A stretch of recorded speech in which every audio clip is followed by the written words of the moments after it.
What's up? This seems really loud. I turned myself down. There we go. Oh, right. Ah, the landscapers listen to the leaf blower music. Of course he stops. Oh, here he goes. He's going to be right by the door. We got to do the door. It's the loudest.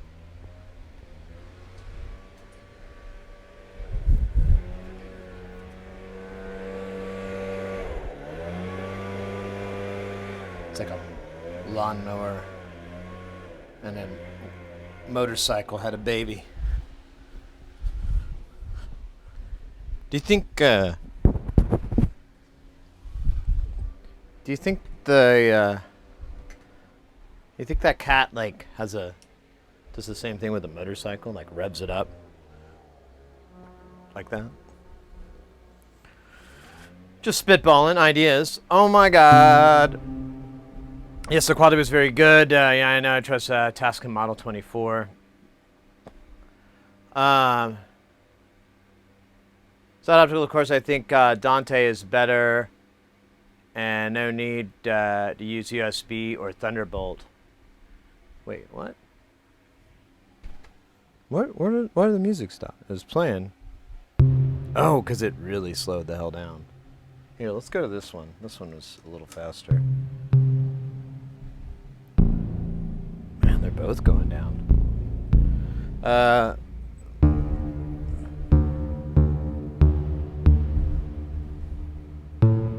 It's not optical, of course, I think.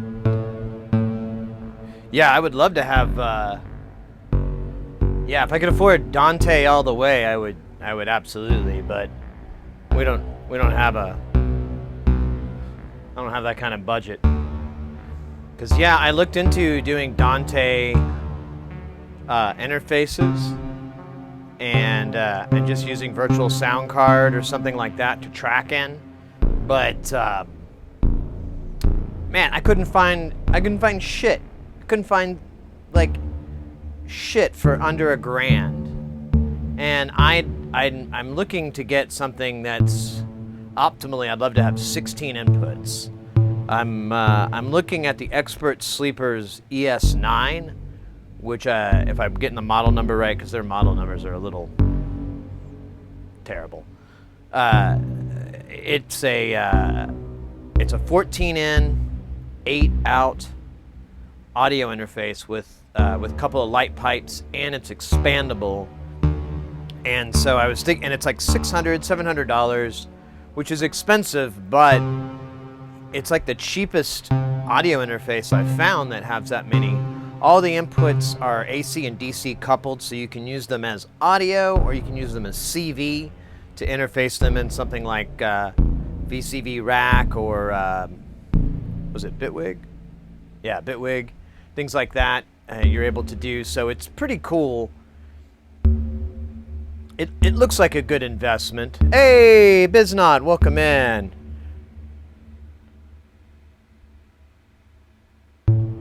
Farrowfish, yeah, you know, I just learned about that company too. Farrowfish, somebody was bringing them up, and I had never heard of them, and I was like, holy crap, that's a new level of expensive.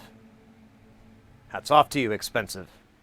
You just need to have the word Supreme across it. Big old Supreme sticker on there. Yeah. I know, I'd love to. I'm just, you know, the classic battle of budget versus needs. If only I was holding two giant testicles in my hand. Then that would be even weirder. Probably get in trouble too on Twitch. They don't like balls. It's in there. Ah, another delicious Dr. Pepper. Man, everything's going slow. Let's bump it up.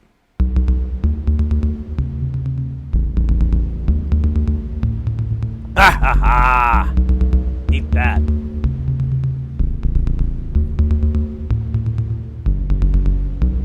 Behringer top quality.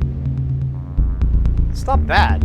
It's a lot better than it was 20 years ago. I'll say that for sure. 20 years ago, it wasn't that great of stuff. 20 years later, they've upped their game. I can't say it anymore. Hey, Beat. I was looking at a Behringer UFX mixer yesterday. It has a multi-track over USB. Yeah, there's a couple of different things that do that. They're not too bad.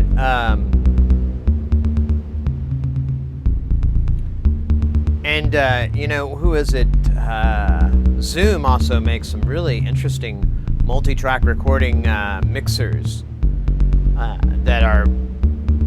I've been wanting to get one, honestly, because I think it may give me a lot better audio routing with the stream and the external sources and all that stuff. But I haven't gotten around to it. I'm supposed to hang out with a friend of mine on Friday, and he has that mixer, and so I'm supposed to help him fix some, he's got some buzzes or something. So I was gonna go hang out and have some beers with him and try to solve the mystery, and then check out that mixer a little bit more, see what it is.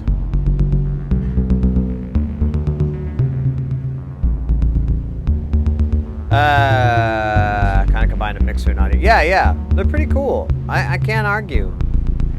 Especially that I used one of those Zoom mixer deals. It was the L8 or something like that, and it was actually pretty cool. I mean, it had a lot of features for the price and for what it was, and it was fairly intuitive. I thought it would be perfect if you were to do like if you wanted to do like a podcast or something like that. If you wanted to record, you know, like have a multi-mic record and everyone have headphones on, it would be perfect. You get like 3 different individual monitor mixes and a master mix out of the headphones, and by that I mean like you can create custom mixes, like turn your mic down so you don't hear yourself so much in the headphones, but turn Tom and Susan up or whatever so they're nice and loud, but you don't want to hear the music. You know, you can set it up that way, and then the next person could have the exact opposite. They could have their mic nice and loud and everybody else even, stuff like that.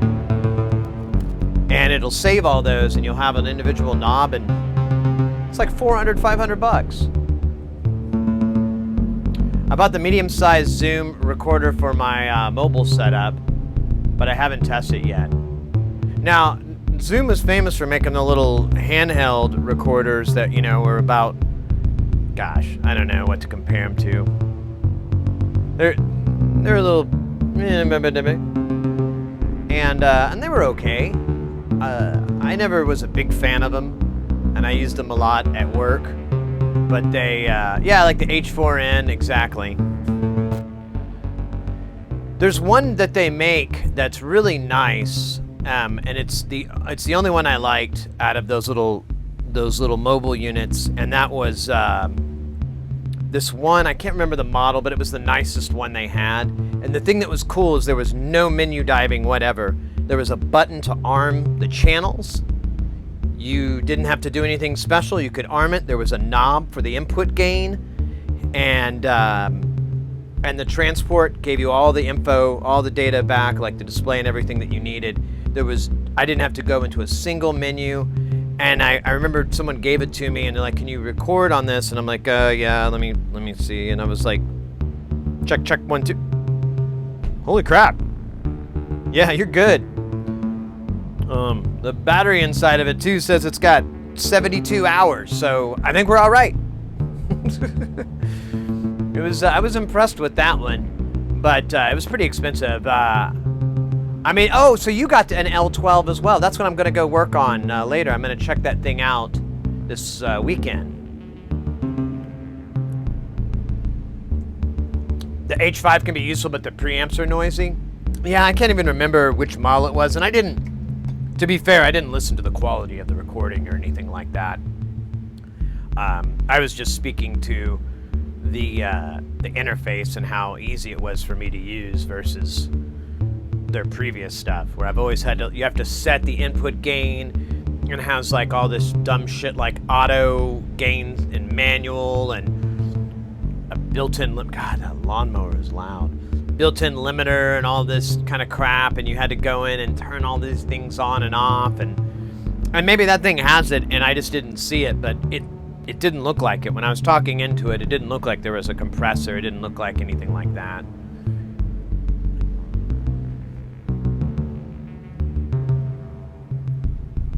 Yes, the L12, and then, yeah, and so can the L8, the one that I used, and that's why we used it. We needed to do a multi-track record, but we needed the individual mics, and the L12 and the L8 all do that. There's one weird thing that it does, because like instead of doing channels 1, 2, 3, 4, and so on, it's left and right, and then 1, 2, or something like that. It's really weird. It took me a while to figure it out. But I finally did, and I was like, there we go. But that's my only gripe with it, is kind of a weird choice on the ordering of the channels. But otherwise, it sounds great. And I shouldn't say it sounds great. It works great. It sounded fine. I listened to it, and I monitored it. And I mean, it's a fucking podcast. Just a bunch of people wearing, I think they were wearing headset mics. So they had nice microphones, because I think they were DPAs. But, you know. It was people talking, not, somebody. And it was like really, in this particular instance, it was just one dude talking. And the rest of the people kind of shut the hell up. It was awesome. Compression! Hey, Hayes, how's it going, mate? I sent your package out last night. I forgot to check to see if the postal cats picked it up, but you should get it at the worst by Friday. I don't think it's going to take much longer than that. Yeah, exactly. Yeah, and the multiple headphones outs are, like I was saying, you can create custom mixes, which is really, really cool, and is a big feature that I think, in the digital world, like with digital consoles and so forth, it's so nice. You just kind of take, you kind of take it for granted, but it's one of those features that I think people that are a little bit apprehensive about digital will immediately go, oh my God, where have you been all my life? This is incredible. Oh, look at this. Yeah, you like it that loud? Because you can do a monitor mix on the same console, and all those people have, their own control. You can hit mix 7 or 4 or whatever, and that's Tommy, and Tommy can grab that fader and turn up that thing a little bit louder, and it won't affect the recording. It won't affect the output of the main, the broadcast or whatever. It's just what he's hearing in his headphones, and that's a really neat feature. I mean, that kind of sold it for me alone. I was like, holy shit. Thank you. You rock me. Yeah. I threw in. I got you the board, and I threw those deals in. You got the last of the tacky flux, by the way, too. I have to get some more. I have tubes to port, so it will say it's expired, but that's the tube's expiration date. The stuff is still fantastic. I've kept it refrigerated the whole time, so that's just the manufacturer's expiration date. If you do have any problems with it, just get in touch with me, and I'll send you out a fresh tube of it. But that's not going to happen. The stuff is perfect.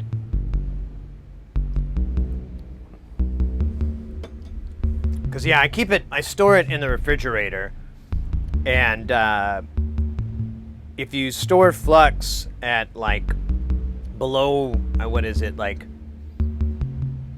oh, I can't remember, like below 40 Fahrenheit or something like that, it basically kind of freezes it, and it anything lower, I don't know, I never tried to freeze it, I don't know if that's a good idea, but if you keep it cold like that, because heat is what makes it turn colors. So when you heat it up, it starts to turn yellow, and if you were to leave flux out for like a couple of years, it would start to just turn yellow over time, because that's just the ambient temperature, I guess, creating the effect. I don't know. I don't know the chemistry behind it. I'm just regurgitating other people's things and my own personal experience. But it still works. It's still fine. The worst is that it might be a little bit more cleanup work, but that's about the worst of it. But if you keep it refrigerated, it's fine. I don't know, I got like four big tubes, and each one of those tubes does 3 syringes, give or take. It's a little bit less. And so I'll make another batch of like 10 or so, and have them for me and you guys. I was lucky to get the L12 for 528 euros. Oh, that is a good deal. That's a really good deal. The euro, I think, is 1 to the dollar, roughly. So that's a screaming deal right now. I just bought some fake Amtech from AliExpress for SMDs. I knew it was going to be fake. Yep, it's more cleanup than the Amtech. Yeah, I've heard some bad stories too. Like sometimes people will buy, the fake flux, and it's like industrial flux, and it has like acids and shit, and it just starts ruining the silk screens and bleh. If you're inside the United States, Lewis Rossmann and Northridge Fix are probably the cheapest supplier of it. If you're in Canada, MG Chemical is going to be your best source for any electronic goods. They're a Canadian-based company, so they should be distributing right out of Canada, so you should be able to get it at a really good price, and all their stuff is great. I can't say anything bad about any of their stuff. If it's not that great, it's probably because it was the cheaper version of their stuff. I've had some desoldering braid of theirs that was okay, but honestly, I wouldn't not recommend it. If you're if you're in Europe, it's a little trickier. I don't have as many resources for you other than the companies you already know, like Newark and I can't think of them. Mauser, companies like that are international, and but brands still go the same. So Chipquick is an excellent brand. Kester is an excellent brand. MG Chemical, again, those are all good brands. And if you're not sure, reach out to our community. Go ahead and open our Discord. Say, hey, has anyone ever bought XYZ123 before? I'm thinking about buying it. It's only $15. I'm kind of suspicious, and we'll try to help you out. Or other communities out there too will help you. I know Northridge has a forum. I haven't gone to it yet, but I imagine it's fairly useful over there. I'll have to check it out and see for sure. But that might be another place to go, just to get like another opinion and get maybe some people's experiences on it. But most of the time, all those brands are really good. I can't fault any of them. I bought some bad flux, or some flux that didn't work for me. That was Kester flux, but it was my own ignorance. I bought the wrong kind. And I can still use it, but it's so black and dark, I don't really want to, because I'm like, man, looks like it's going to take forever to clean. Yeah, I know. Well, I'm just throwing those ideas out there. I'm not saying do them. I'm not saying do it. I'm just saying that's what you could do if you were you. But you're not. You're them. All right. What are we doing today? We're kicking it. Oh, guys. Can I share something I'm like kind of proud of? I'm actually like dumbass proud of. So let me pull it up on the old computer here. So over the weekend, I've been working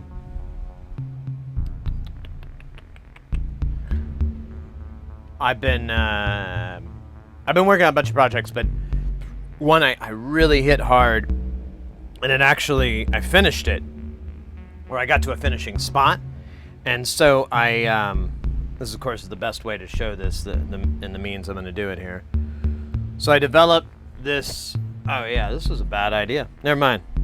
So I developed this circuit board. It's super complicated, and then I went and I did the PCB design. I've never done PCB design before. I was really like nervous and worried and all that. Oh good, it's gone. It does this thing where it takes forever to load. I hope that's what it's doing. It didn't delete itself. Maybe it did. Let me try this. There we go. And so I went through and routed it, and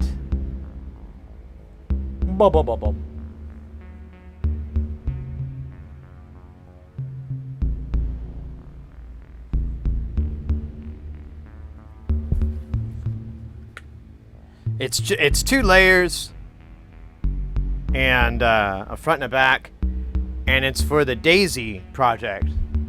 So this will be with the Daisy Ryzen. There's an SD card reader, there's the encoder, there's the screen, there's 4 CV inputs, 4 knobs, and then 4 audio outputs, a gate, and 2 CVs. I'm gonna add audio inputs to it because I kind of regret not doing it. I don't think I'll ever use them, but why not? It's like all I have to do is add a quad op amp.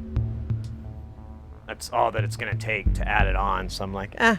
And after doing that, I immediately was like, I could do a lot better. I should try this again. So I bought MG Rosin Flux one time. Still have most of the bottle. Yeah, that stuff is kind of, I don't like Rosin Flux. But there are some useful scenarios. What was it? Oh shit, I forgot my heart thing. Northridge Fix has this like little atomizer thing. It's like what we used to vape weed with, and but he puts like a little deal of rosin, and it'll turn it into a cloud, and the vapor just kind of drops down and creates this film on your circuit board. And then you can power it up, and whatever is hot will melt the flux first, and you can see it. It's a great way to find shorts and so forth in really, really compact areas. Hey, Enchanting Wolf, let's go! I was going to ask about the PCB design stuff. Oh, cool, for Jill. Yeah, I'm super proud of myself. I didn't think I could do it. I was really scared. I've had bad luck in the past where I've tried to do that, and it's failed. I failed. There we put it. But I honestly, KiCad is just either Eagle was really, really hard, or it really prepped me for KiCad or something, because it's extremely intuitive. There's still a lot of things like on that circuit board, you might have noticed there's no ground plane. I was like, after I was finished, I'm like, oh shit, I should do a ground. I should do a completely new one of these. But, you know, proof of concept.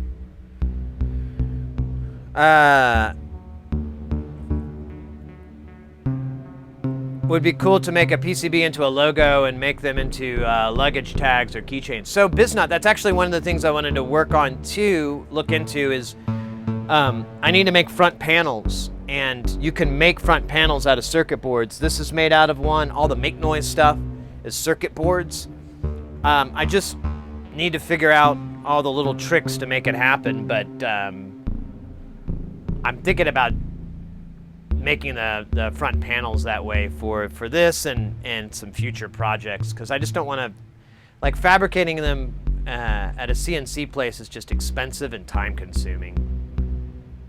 It costs like $50 a panel usually. What's that B1? What micro? Oh, so it's the Daisy, the Electrosmith Daisy. I highly recommend you guys check it out. It's like a $30 chip.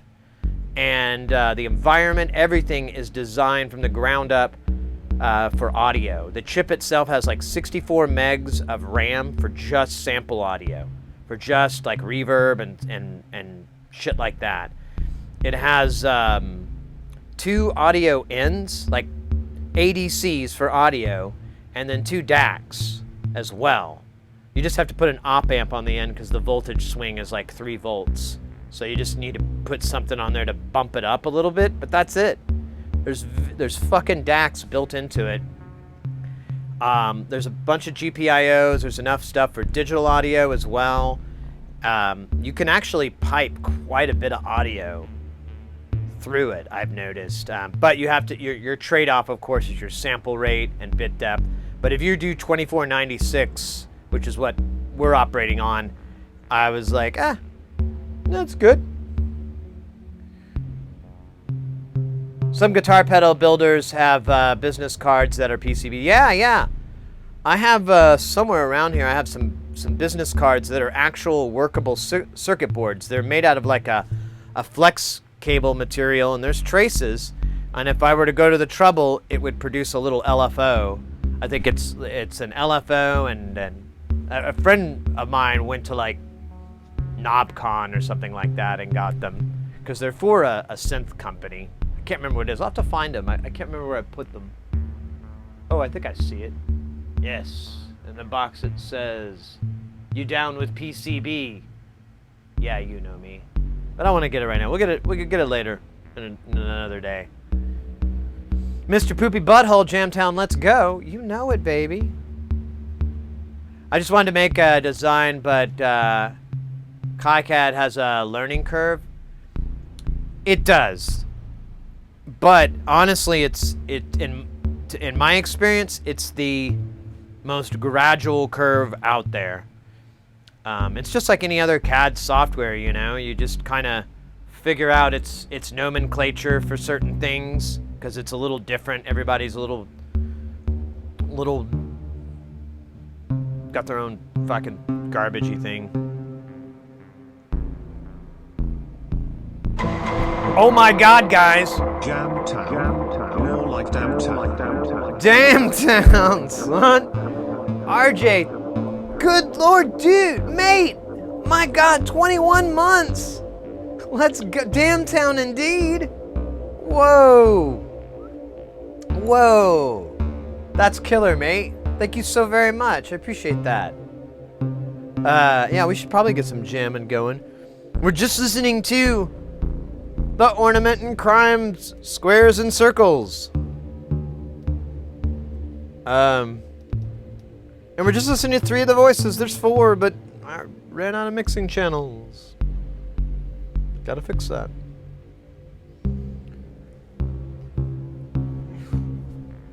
Oh wait, the Neutron's in here too. But it's pretty quiet.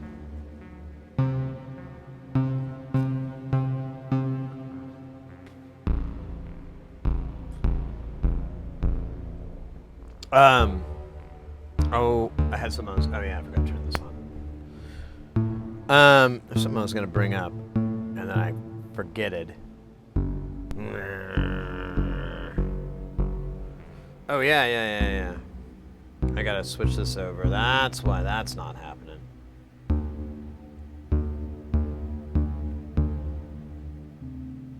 So if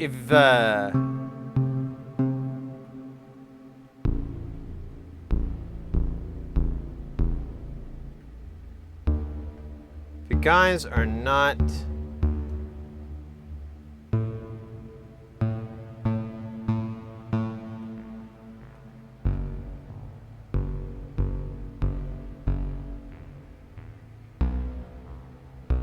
so the Ornament and Crime, the base firmware has a thing called low rents, and it's effectively a sloth. It's the same principles as a sloth. There's 2 strange There are 2 strange attractors, and the voltage kind of creates goofy orbits and so forth around those, but you always have this kind of slew and this movement that's constant. The cool thing with this guy is that what's missing from all the sloths is that you have a knob that can control the speed of it. And before it was just, just go its speed. And you could, build a ton of slots to get all those variants. But this thing does it, and there's 2 outputs. I don't know, it's pretty damn cool if you ask me. Song. When you see a mosquito in your house and your body starts to itch, ugh.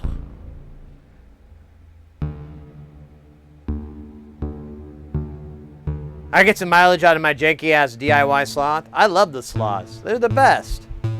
They're the best.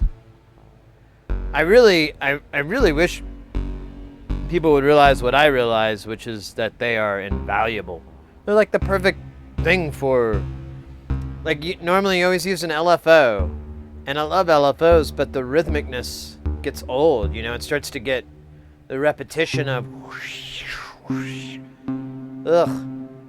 This guy just goes all over the goddamn place and does weird stuff. I can't control it. I don't even know if I want to.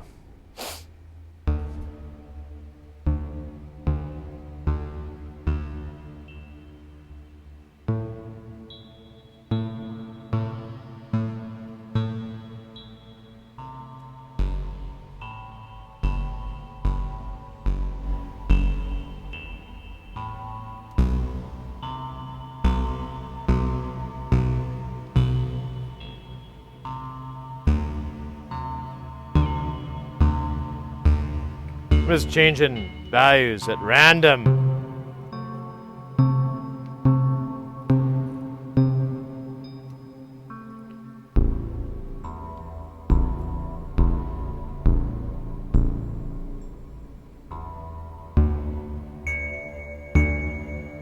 Speed it up again.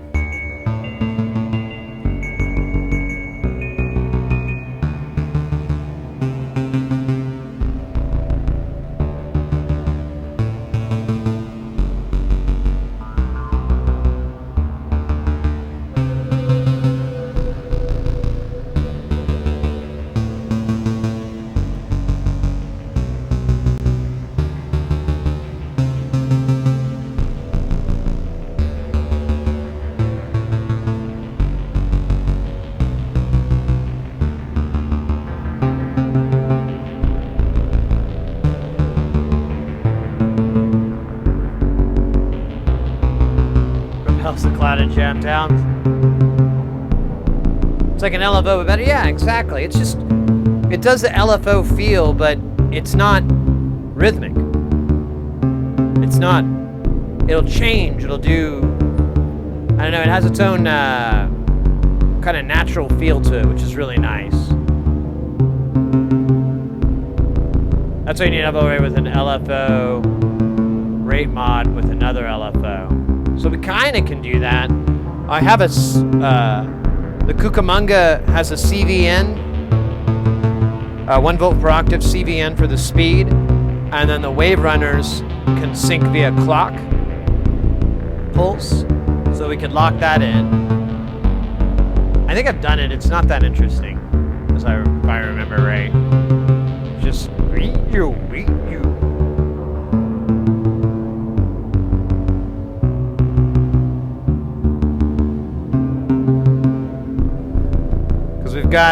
We've got this guy. Do we have any other ones?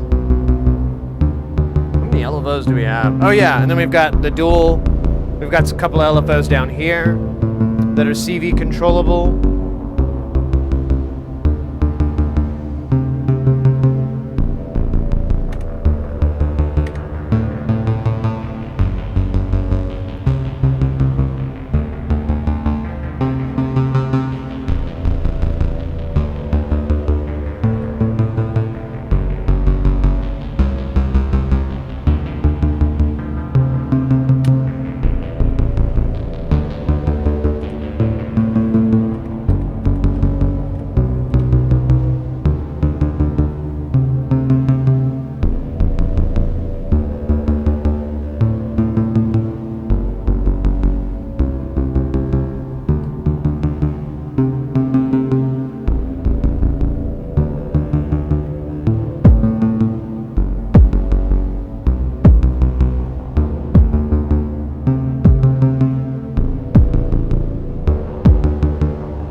When is someone going to make a rubbery nipple knob? You can tweak it in style. I think there is. I didn't get them. My buddy got me a while back these cables that were David Cronenberg inspired. So they're very fleshy, and it doesn't really show up on camera, but they look like they're people parts, and they glow in the dark too, of course, naturally. But they did make knobs, I want to say, and they had like a little nipple in the center, and they still had like a D10 or whatever. But I was like, no, because they look like man nipples, and I was like, I'm not touching man nips. That's just a line I don't feel like crossing. All right, there's the line. No, thank you. I'm gonna stay over here. Respect my wishes, please.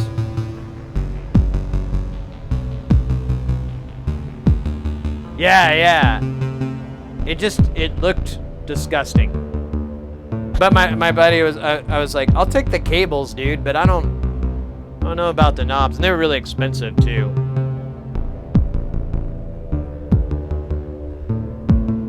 What was that, Mornax? Hey, what's up, mate? Hey, can I give a shout out to my brother-in-law in the synth store?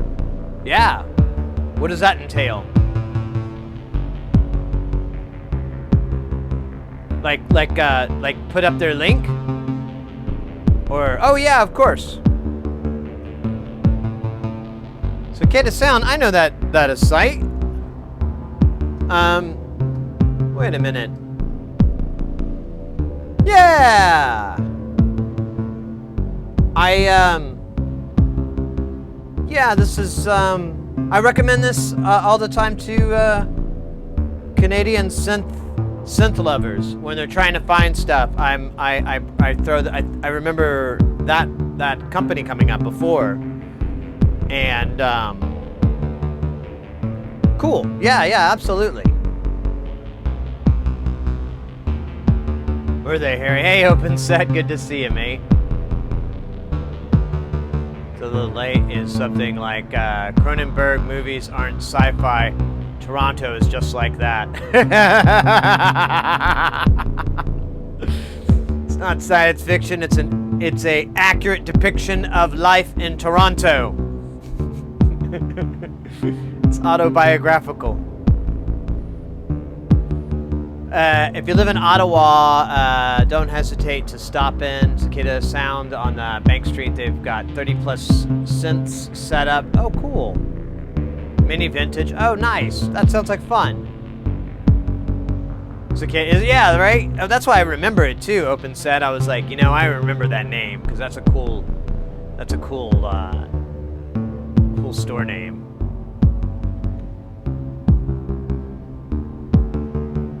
Right. Well, we got a little bit better. We got a beat. We got the beat, man. We got the beat.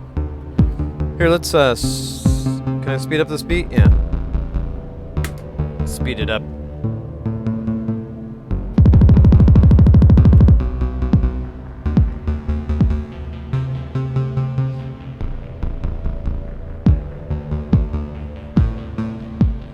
Didn't really feel like I sped up that much, did it?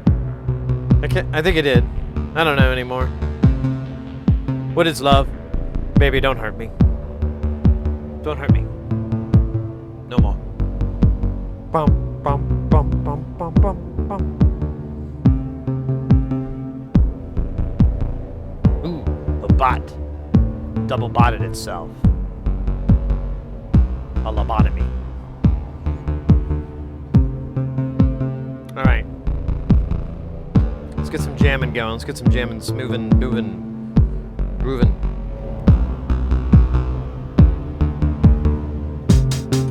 Oh, no. We need some click, click, click. And who named our group Click, Click, Click, Click, Click?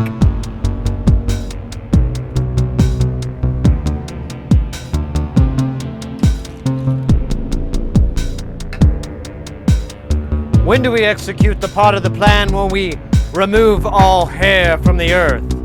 What, dude? Nah. He said save the planet, not shave the planet. Oh, what the hell are we doing?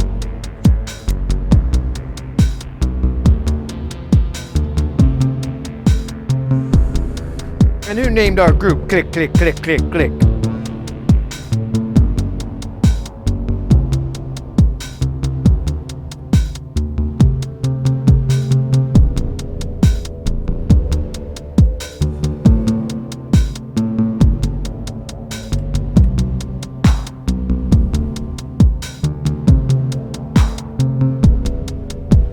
All right.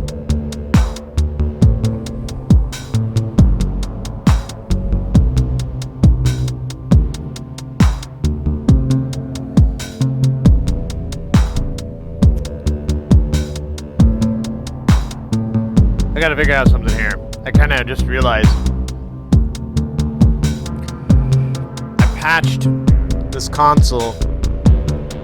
Oh wait, I could undo that. No, there we go. Never mind. Don't listen to me. Waste of time.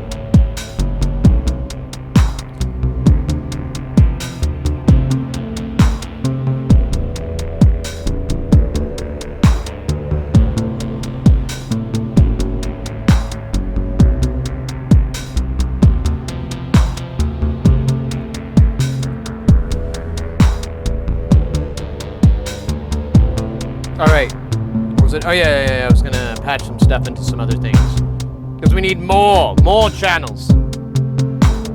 More channels. God damn it, man! What the hell is wrong with you? You got all the channels. You got nothing right. Sorry. What is that? I'll kind of do. I'm gonna do it. That way. Fuck, where is a goddamn mixer on this thing? I really don't have any mixers, do I? I've got some way to shit over here. This is a dumb place to put them.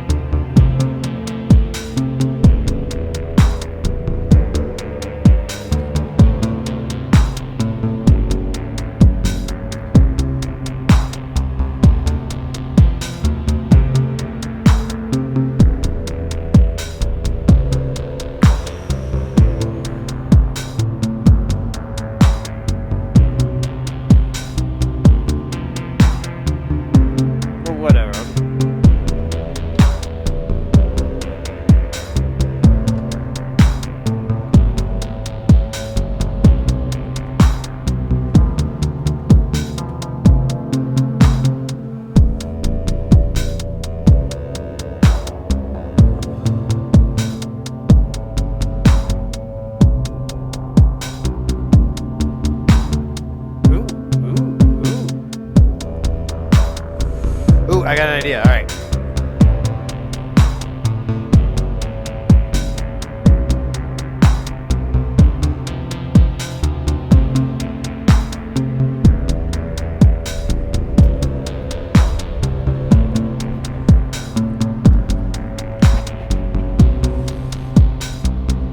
All right, we're going to come out of the key step here. Really smart of me to get two of the same colors.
go. That's a good Jamtown.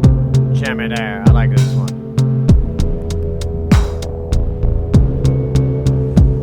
Still need some more mixing.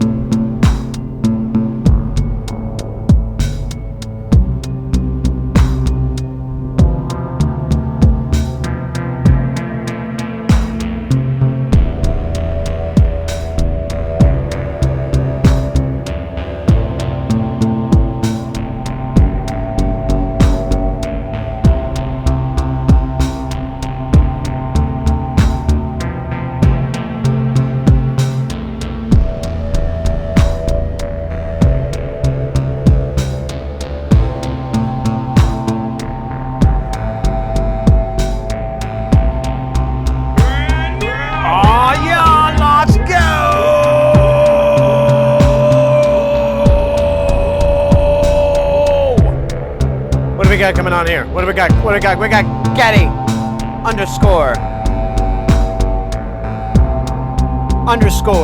X. That's Dos X underscoreos.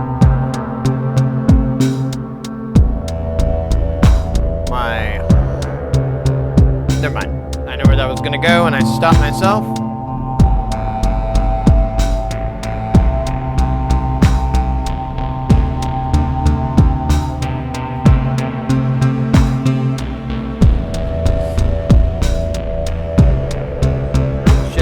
Camera.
So, I'm gonna level with you guys. There's about 2 or 3 things going on right now. I'm not exactly sure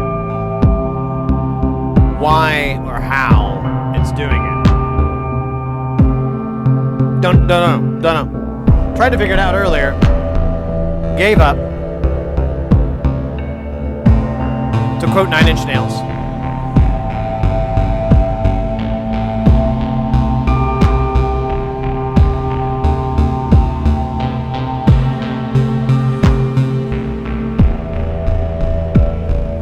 What's our BPM at, baby? Baby BPMs. Oh, it's slow. It's at 43.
Argyle, thank you so much. I like it. I think it's... I haven't heard this...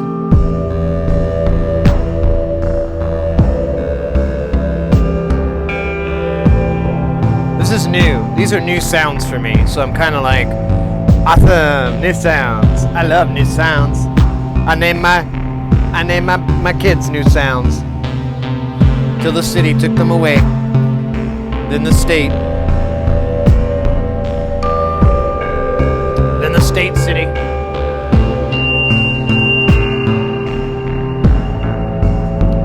I don't know if I like that. Now why is it all squeaky squeaky? We can take the brightness down. Make it dark. As dark as the forests of Norway. I don't know where the sound's coming out of. That's the fucking dumb part.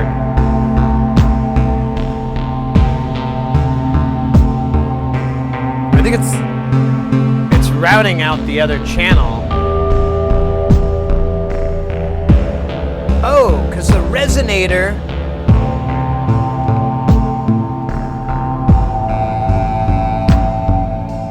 Is this... Okay, let's... Okay, that explains it. So the resonator does stereo out. But when you run it, it mixes the two together. It's weird. Let's try a different sound. I love this jam. But we must jam to another land.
Like an octave. Let me get rid of this pattern.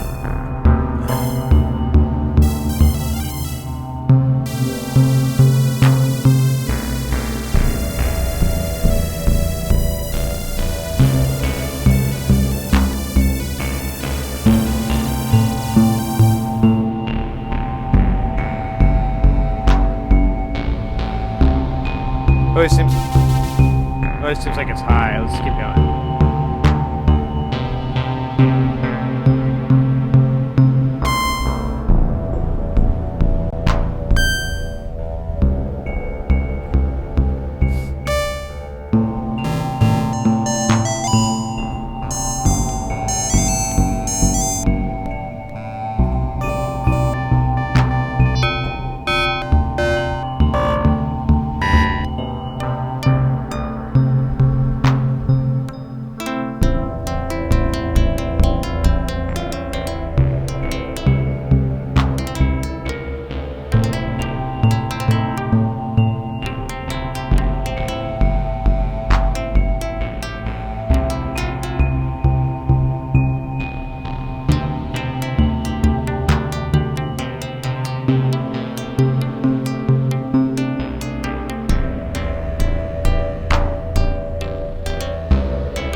Now, can I put verb on it?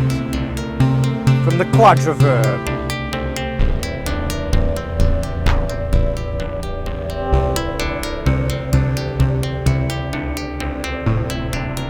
Doesn't look like it. I don't know if it's the mixer's fault.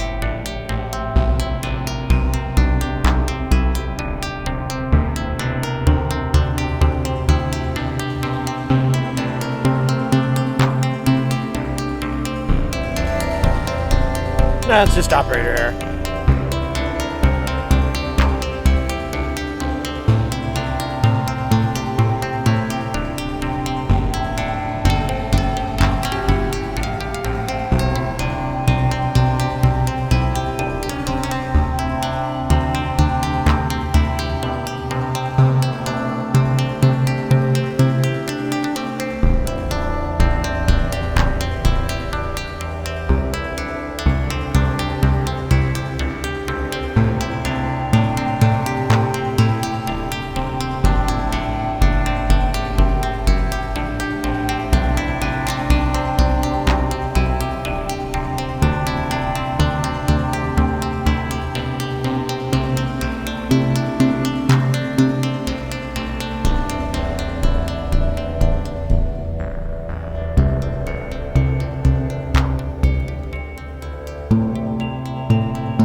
We need to put that guy through some filtration. It needs some sweep and filtering. Let's, you know what? I can sacrifice.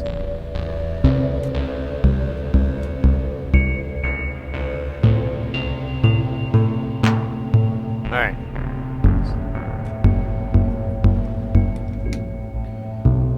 Doobie-doo-doo. Scooby-dooby-bop-bop.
We'll let this roll for a little bit, and then we'll speed it up and we'll slow that progression down. I want to hear.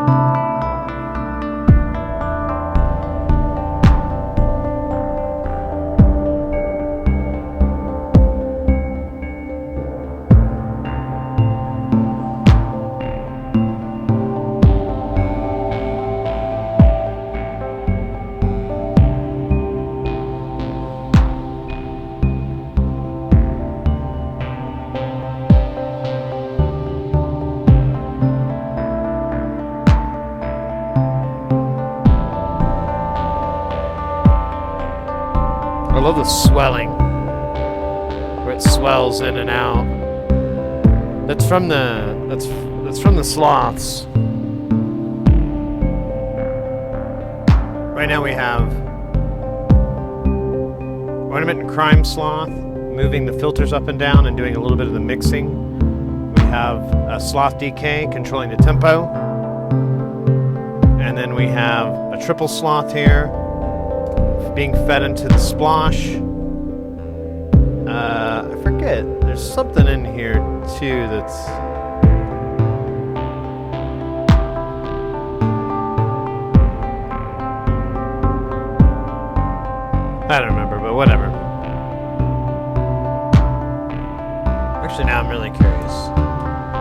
these three.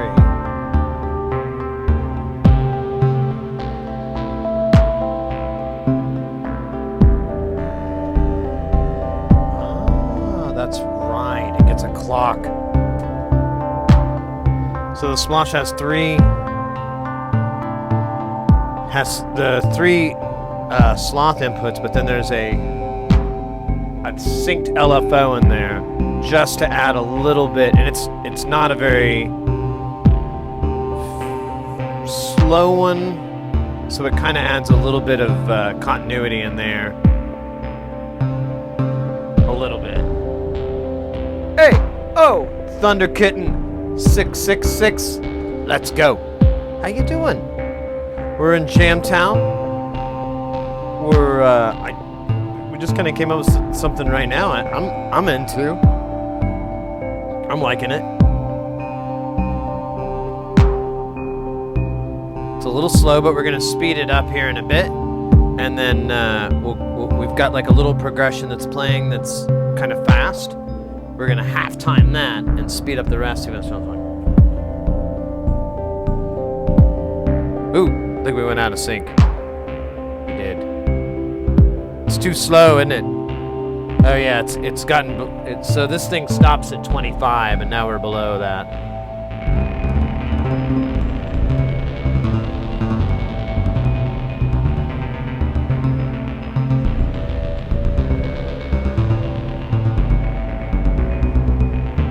See, I want to see what speed, if this is going down or up right now. I think it's going down, so we'll start up at a high tempo.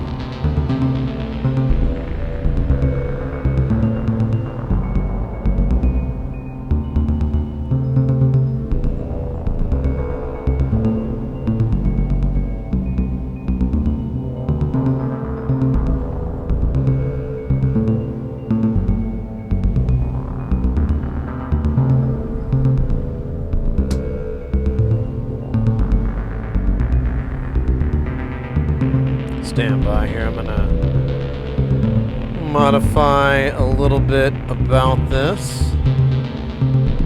So it's pulling from that clock. What if we pull from this clock and... Oh wait, that's the same goddamn thing, stooge. Really? Wow, that's a big jump.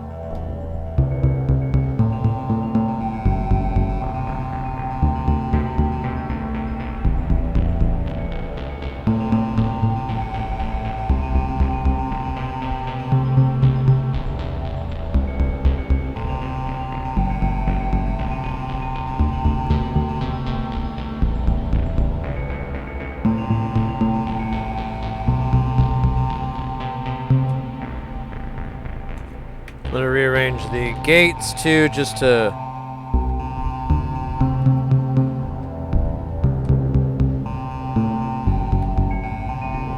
I think I just put this back in the seat. No. I don't remember anymore. Just wanted to be the... Well, you know what? I'll mix them up. So it'll be irrelevant.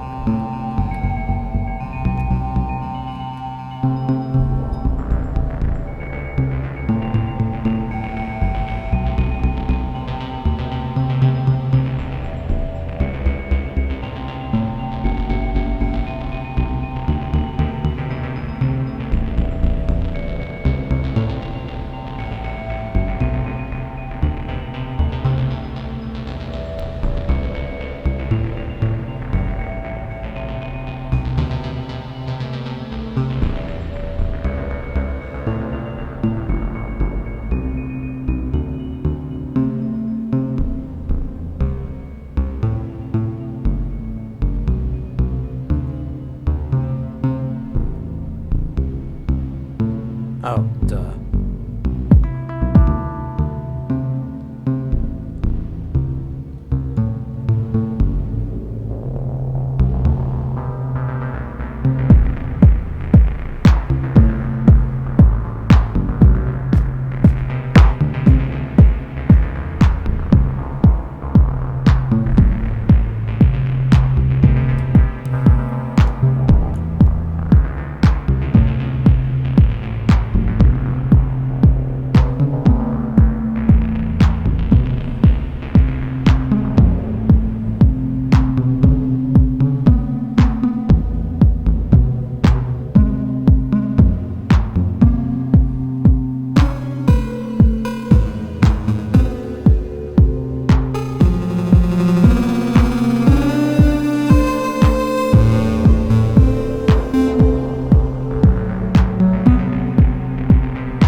Kind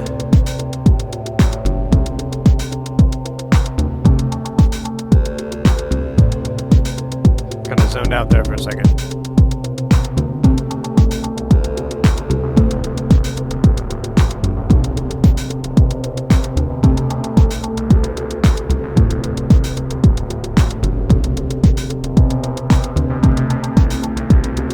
Let's fix this guy.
Stone Monkey Research, welcome in. Hey, you gotta head out, Mr. X.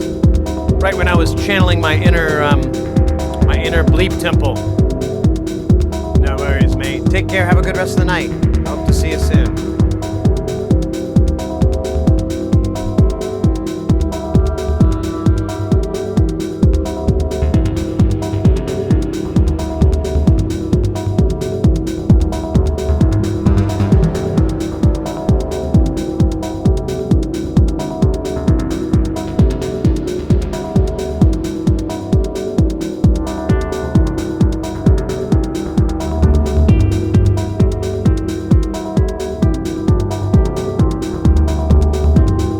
Sounds like country techno.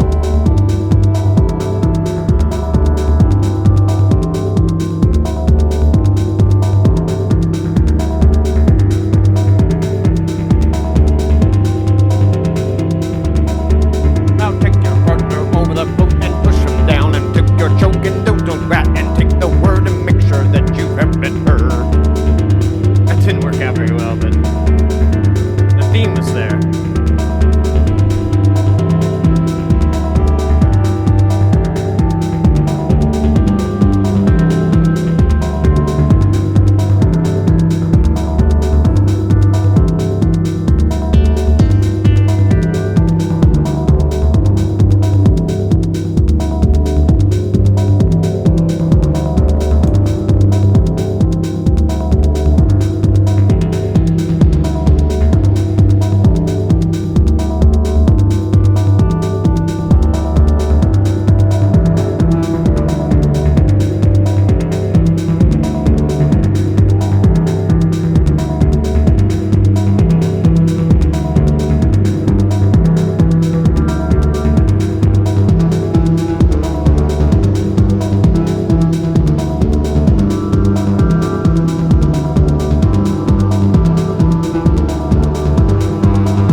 shitty, don't it?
What if I can push that guy down?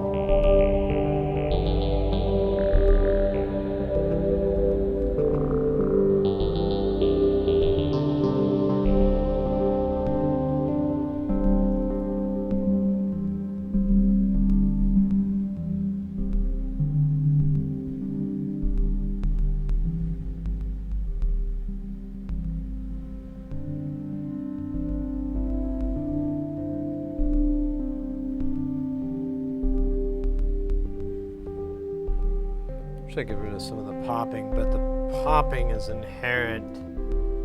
There's no like,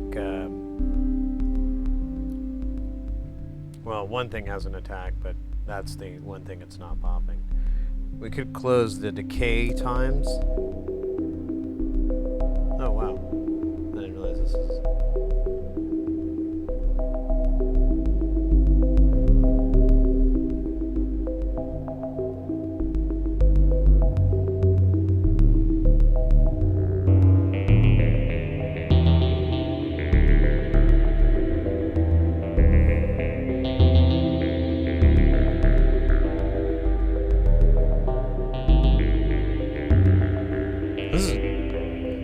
I love this fucking module. I cannot recommend it enough. If you're starting out and you need something that does a bunch of shit and you really don't even know where you're going, like maybe you're getting into modular but there's a lot of shit you don't quite grasp, or you're not, you know, you hear people say, oh, and you need this and this and this, but you're like, I don't see why. An ornament in crime is just a perfect option. You get a lot of modules, some pretty useful things in just the base firmware, but then if you install hemispheres, it's like 2 modules in one, and it's got a ton of really useful little modules in there, little function generators, little logic things. I can't think of the word. You have a lot of different options in there on what you can do, and in that, it kind of helps you to, you know, experiment with some things that I don't think you would normally mess with. And then with the squares, you do have to upgrade it, and there is a little bit of modding involved, but it's not that big of a deal for the most part. And I mean, the only other thing we're listening to is the neutron is in. It's doing the acidy noises, but all these like plucking, all these other things are all going through a low pass gate, and then they're going out to the mixer.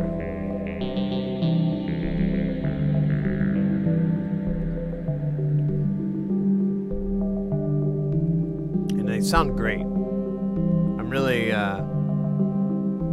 digging it. And this module has a lot of cool stuff, and the guy's still developing it. The cat's still working on it. It's all open source too, so I've been working on trying to do some module development in the digital realm, and I'm very interested to look into this code and see if I can learn anything, figure out anything on how you handle certain things like the UI in this case, and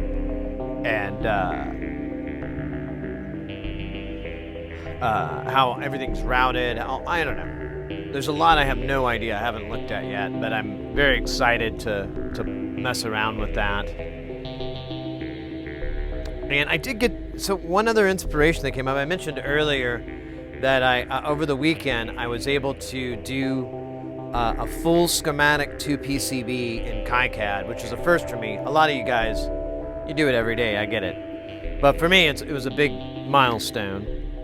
And immediately, all I wanted to do was more, and I'm like, well, what do I do next? What do I do next? And it's always noisy in here. I try.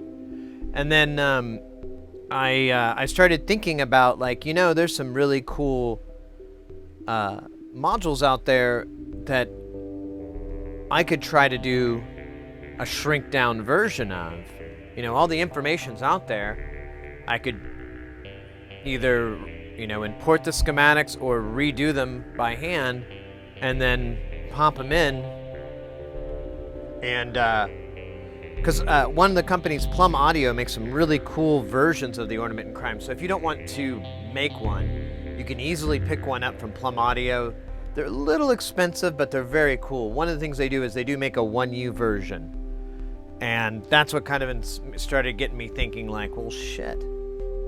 Why don't I make a 1U, or why don't I reverse it? And they also have like a micro version of like mutable modules like tides. They have like a micro tides, and I can't remember the other one. But it really got me interested, so I think I'm gonna fall down that rabbit hole for a little while. Is it? God. This poor fader.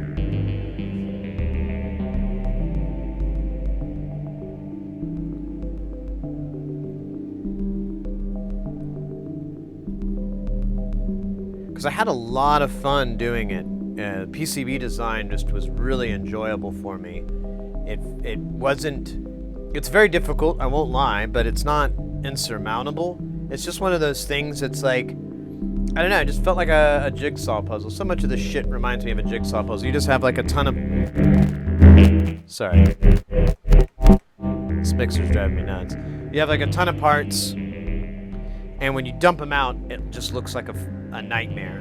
But if you start sorting things through and you start, trying to organize it in some way that works better for you, and then it's just connecting the dots and all that, and I really enjoyed it. I thought it was a lot of fun, and I'm like, man, I want to do some more. They take a long time. I think the PCB design, I probably put like 8-10 hours on it. So it's pretty time consuming, but I'm sure a good 2 hours of that was spent wasting time. So I might be able to shave a little bit off over time. I made a post about it on Twitter, I think it was. A couple people were talking about it, and a lot of people, it's the preferred setup for KiCad, and I can see why. I like it. I'd love to try like another like one out there, but I don't know. I tried Eagle a long time ago and I couldn't get my head around it, but KiCad, oh yeah, wrapped right around. And just about anything I have a question about, it's pretty easy to Google. And there's like 5 videos and 4 blogs about it. So all the content is terrible though. Every video tutorial I've gone through, I was just like, oh my god, please, why can't you edit these out? Why didn't you edit this out, bro? Oh man. But whatever. That's what high-speed video playback is for. You just like go times 0.75.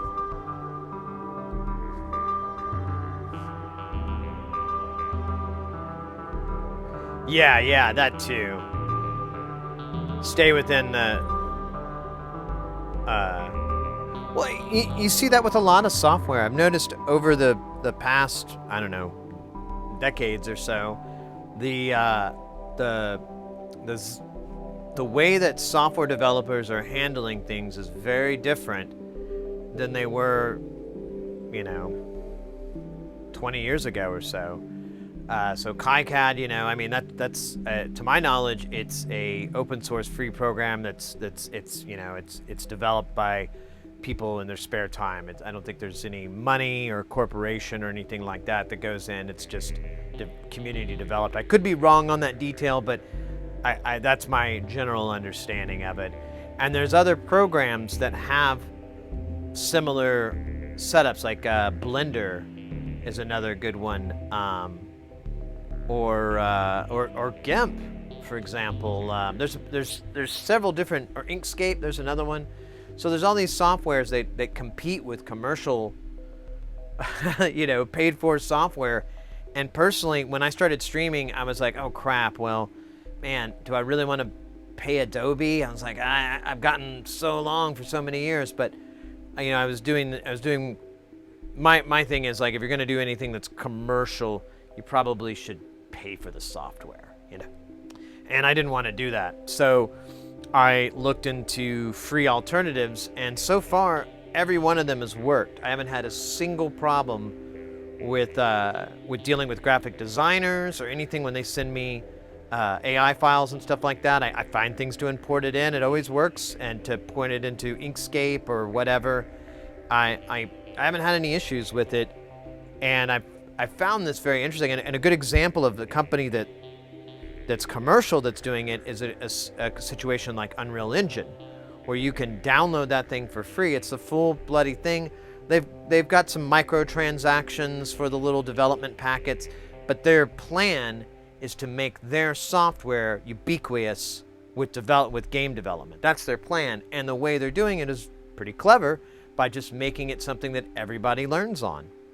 And make it, pushing the UE5 into so many different studios and so forth, and I don't know, I like it. I mean, I'm sure there's some downsides to it, but I'm enjoying the aspect of being able to use these, high-end commercial programs, or at least comparable to a commercial program, and not having to pay any money because I'm broke. I'm broke. Dip trace is nice, but it's costs a little money. I did look into dip trace as well, but I had a lot of people recommend KiCad. I heard some dissenters like that disliked certain things about it, but I figured it's worth a shot. You know, maybe I'll end up agreeing with those people. But I can't remember what their complaints were. There's one thing that's kind of weird, how it handles sheets. It does this hierarchy thing, and but I kind of grew to like it, because I'm like, oh, I'll just put the little icon here, and that's the power one, and that's I/O, and that's this and that, and got over it. Oh. God, this thing is cool. I want to make another one. Someone in the forum, I forgot the name, in the forum, and the Discord posted, they built one, and I stared at it for the longest time, because I was like, did I get drunk and post a photo of mine? But it didn't look quite right, and I was like, the panel was different, but the buttons were the same, and the knobs were missing. And then I realized, you know, I'm like, oh, this is just a really crazy coincidence. Someone built one that looks very much like it, you know, has the red buttons, and they were like, we must be shopping at the same store. I'm like, we must be. I can't even remember why I got red buttons. I remember they showed up, and I was like, oh, weird. I don't know why I ordered those, but now that I think about it, it may be a good way to mark these ornament and crimes, because they all look the same. And if I mean, I've thought about maybe getting different front panels for them, you know, and doing it that way, but I don't know. Hey, Warpagio, what the asterisk is up? Denise! Oh, yeah. It's that fucking, that meme with, oh, what's his name? That card from the book. It's like, what the fuck is up, Denise? That's so awesome.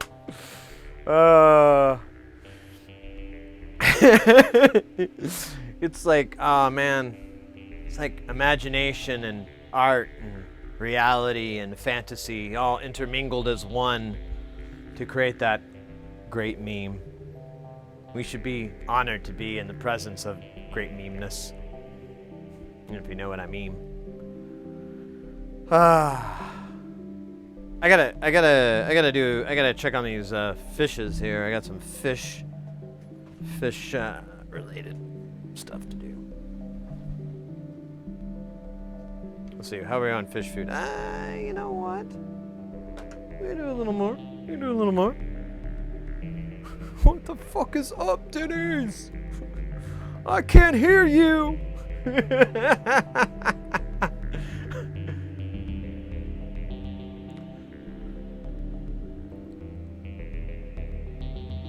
Bring the fucking noise.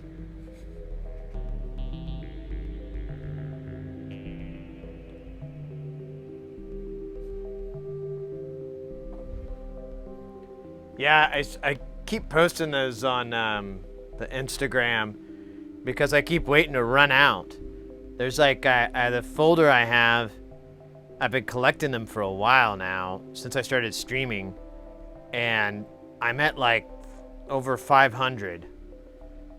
And that's not including, there are some folders that every now and then I'll go into and pull. So there are some folders, like there's the Law and Order folder, where it's just memes of Ice-T when he's the cop, and just saying the complete most ridiculous shit about some drugs or whatever. He's like, what's it called? He's like, it's called cat brittle.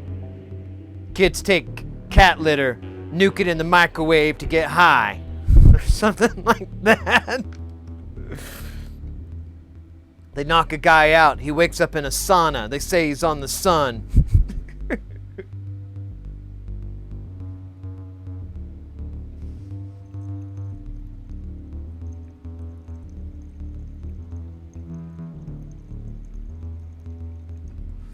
I love this. Yeah, me too, me too, me too. Oh, there's a hydrate from Mornax a million years ago. I don't know how that slipped through the crack, mate. I blame the justice system. I think it failed us.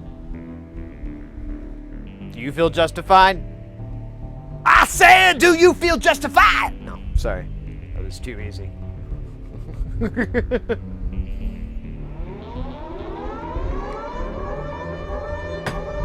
Hold on a minute. What's up? We got something coming in. What? Jesus. Good God, what are these animals?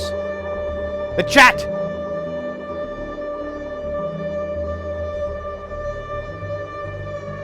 The chat. Ah! Ah! Ah! Ah! Guys, get ready to rumble. Or not rumble, whatever. Get ready to rock and roll. We got Toto Robin coming in with that piping on.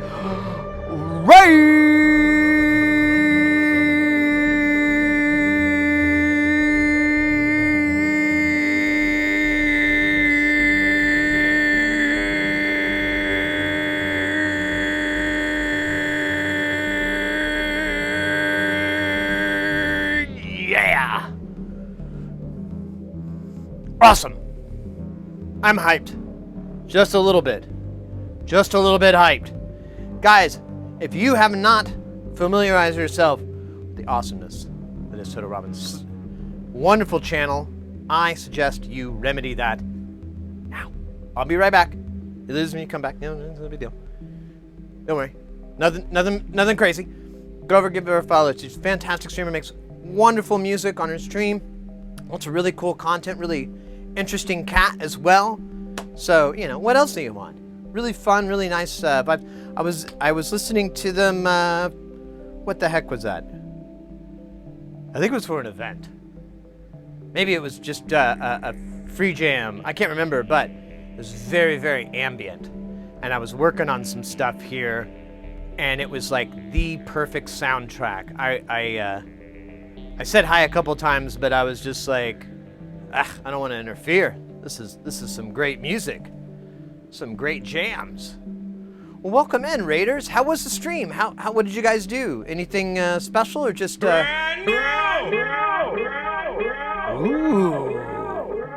Inky the Cat. Thank you so much for the follow. Or just kicking it. Were you guys working on anything in particular, or just just having a good old time? That was the start. Let's go. I know that. Hey, it's Wambra.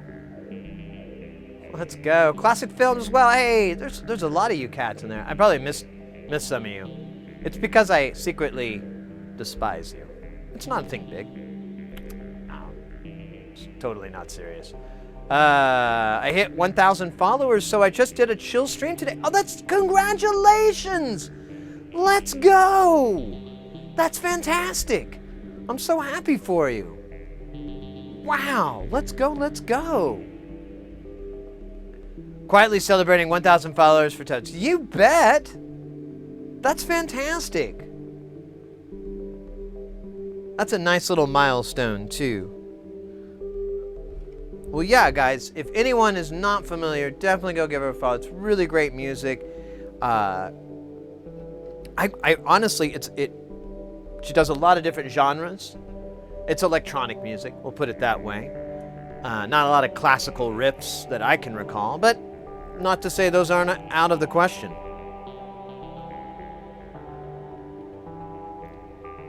But it's really great music, really great musician, really great time, really great community. Thank you guys for coming in. If any of you guys are not familiar with the channel, welcome. We mostly do electronics. Most of this is DIY. We've actually nearly all of it's DIY. We built most of these modules here on the channel that are on the bottom row. This stuff I built prior to streaming. And our big focus here, we're in the lab, we're making these things. We got a couple of examples here.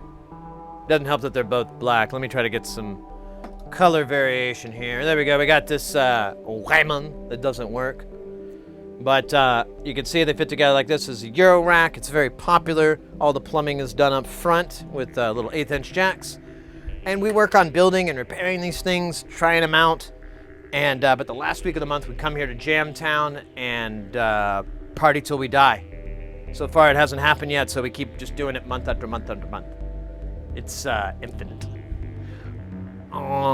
There's something. Oh yeah, these little duders down here too. Those are your stream avatars. You say something in chat, they'll spawn. There's a box below, like a panel on the Twitch page, and it will. You'll click on the. It says stream avatars. You'll click on the button. It'll pop it up, and you can go through and pick any one of the characters. Some of them under the little deal it says gear. You can add like all kinds of stuff. The kitties and the doggies and the ponies. Those in particular, you can put all kinds of crazy stuff on them. Really, make it your own. And then exclamation point commands gives you all the different moves that they can do. We're hanging out today. We built a few modules this month, and we are playing with them pretty exclusively.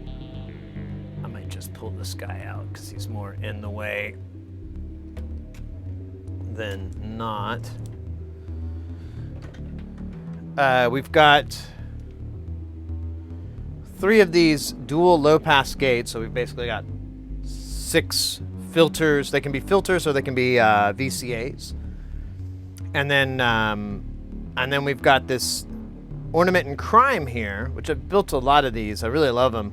But this one has the squares and circles firmware, which is a cool firmware that this person's been developing that really, really opens it up. It basically has a bunch of mutable instrument type modules inside of it. There's 4, you can have 4 voices of anything in there. There's reverb, there's drum samples as well. You can have drums. We did drums. Brand new! Ooh, we did drums Sunday. Today I wanted to really check with the synth engines a little bit more. Who was that? Where was that? What was that?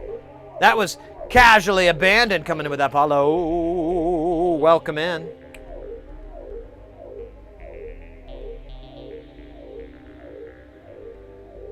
Just get on with it. The suspense is killing me. Oh yeah, I hope it'll last.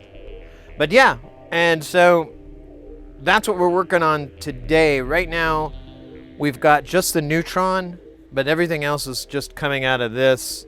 All the voices are going into the gate, and then they're getting mixed direct. There's a little bit of processing going on, but it's really just the filters moving around. There's not anything extra on it. You did redeem the major. You did? Let me check. Let me check here. Oh, there's a hydrate here from Stone Monkey I missed.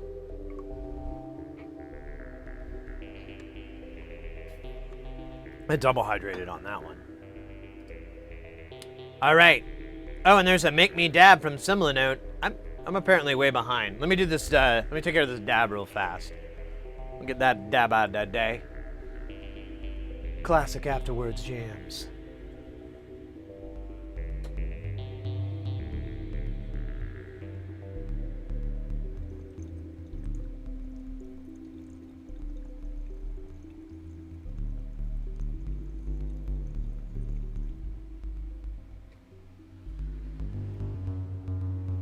All right. Good job. Oh wait, that was not for me to say. Whatever. It's important.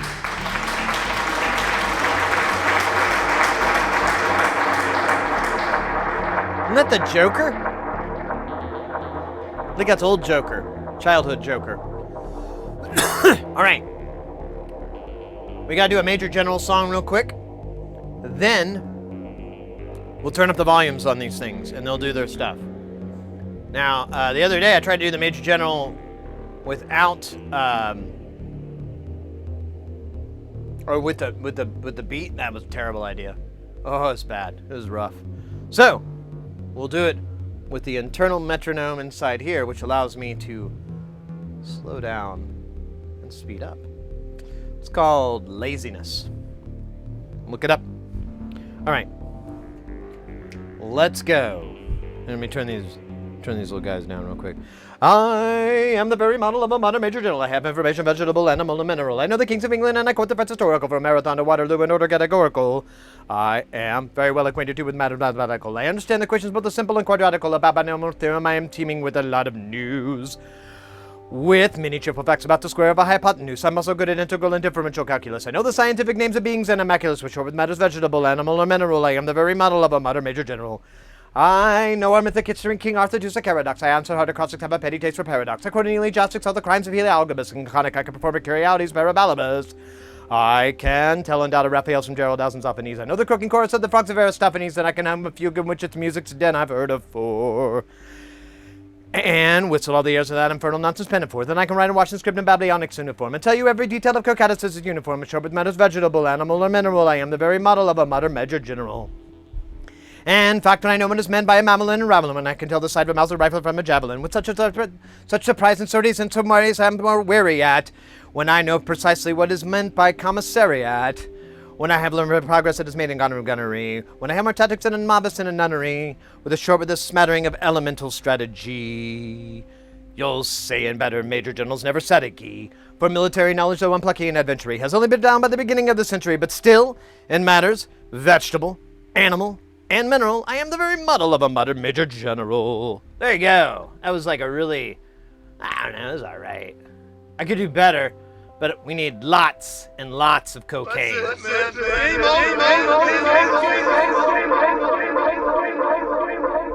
Like an illegal amount of cocaine. If we wanted to get the perfection that we were looking for, we're gonna need a whole bunch of that. Legal amounts. All right, so we got the dab, and we got the major general. We're complete. We're caught up. Oh, geez, who put all these cables on the floor? What an a-hole. Let's. What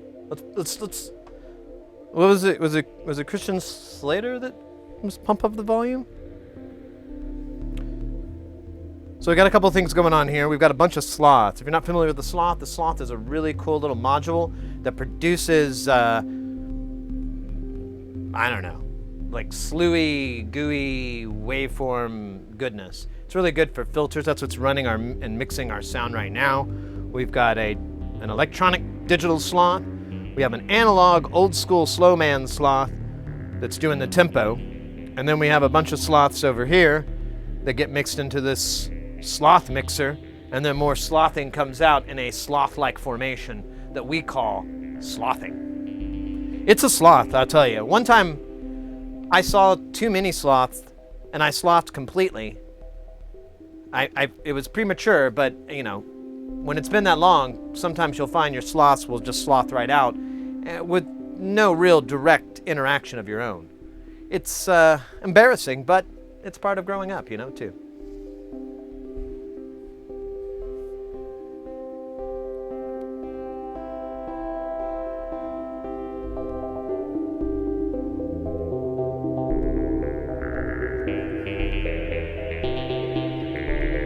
I like that little butt wiggle one.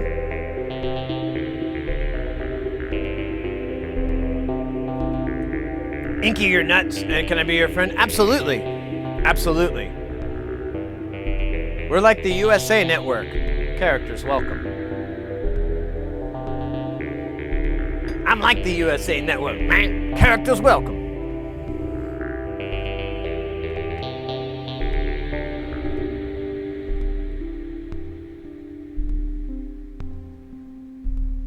Man, Wamba, if we ever get a chance to jam sometime, this will be part of that jamminess. Thing is freaking great. You make a bunch of sounds, we'll put them in the library, we'll load them up on the road bike. Put them up in that road bike, and then you got the ra ba ba ba ba ba ba. Take it out and go ra ta ta ta ta. Yeah, all you gotta do is make some samples, and then we go ra ta ta ta ta ta. It'll be great, theoretically. Stairway. Hey, optic nerd.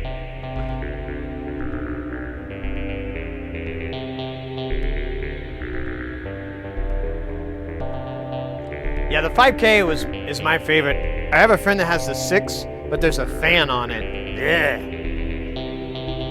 This has no moving parts. They're all gone. I took them all out. It's awesome. You turn it on and nothing happens. You hear like the click in the switch, and then you just slowly see everything booting up. There's no noise. Oh, it's so great.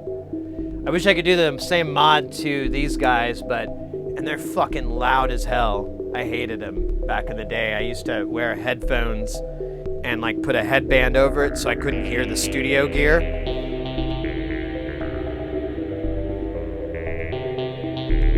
You need to be on Twitch more. Absolutely, Inky. Stick with us. Stick around with us and the rest of these cats here in the chat. Stick with them. Stick with the rest of us. We'll get you some good people to populate in that follow section there. If you don't got a lot of good ones, we'll easily throw some suggestions out. Hey, I just drooled on myself. Ah, that's cool. I'm a big boy now. All right. Why did I bring attention to that? It probably wasn't even 720p.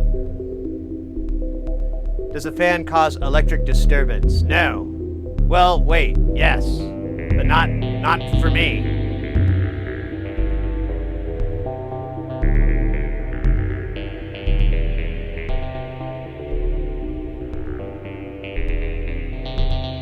Meow. All right. We should probably drop a beat. You can already hear it, right? You hear the beat. I just had to push the button. Oh, excuse me. That was a big burp. Big boy burp. Let's see. I don't know. It may not be in time. Let's find out.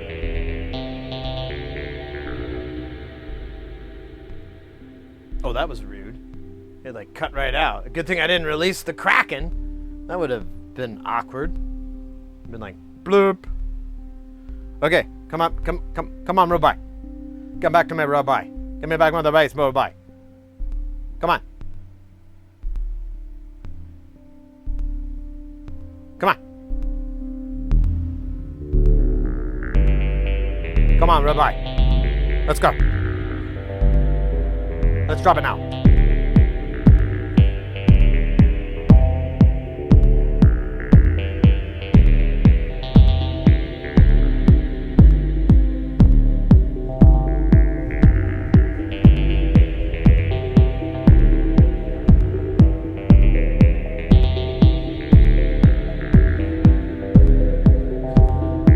Like there's some discordian going on. I'm not sure. Why am I acting like 90% of Johnny Depp's characters?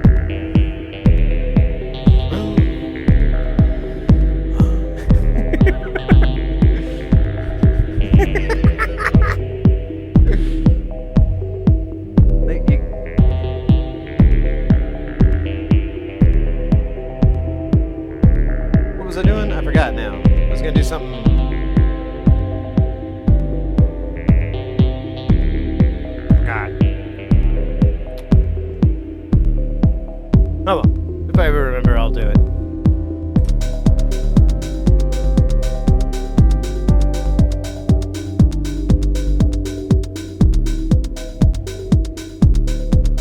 I feel like, yeah, let's do this.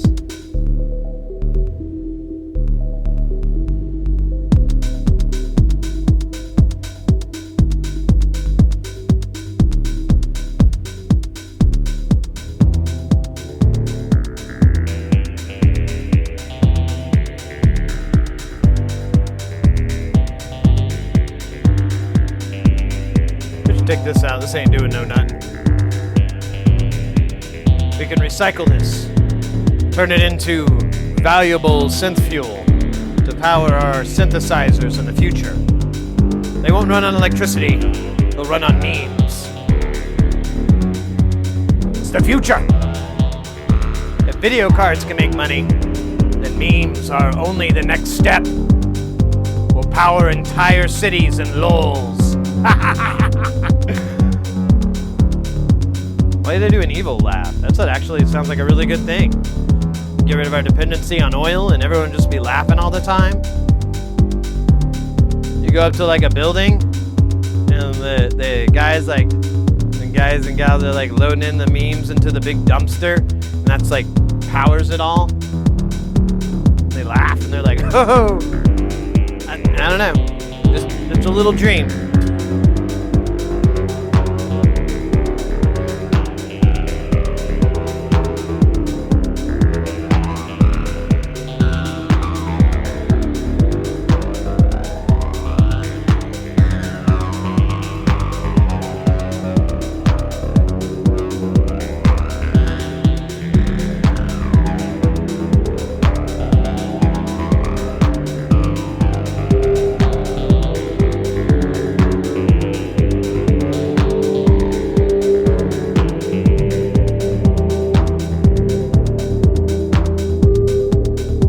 Good to see you, Control.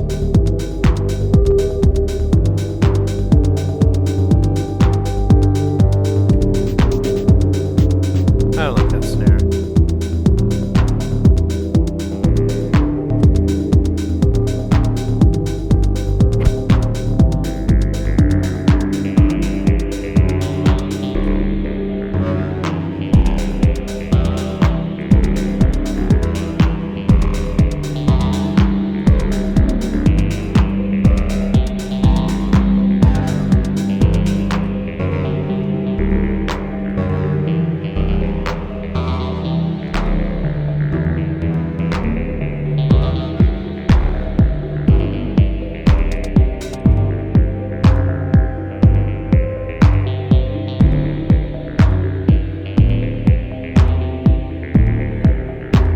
Silly memes now, NFTs, get it while you can. Yeah, right?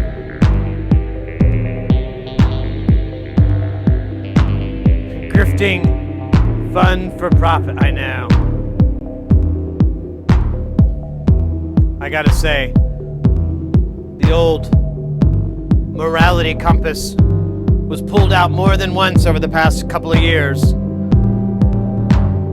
Because there's a lot of really stupid people. They sure love to promote their stupidity with money.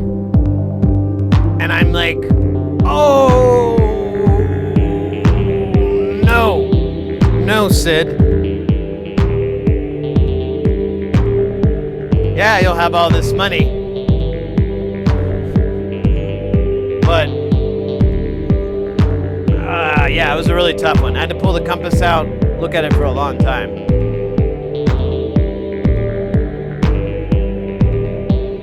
Some people went ahead and did it. Like there's a box you can get that you put on your internet that protects you from something.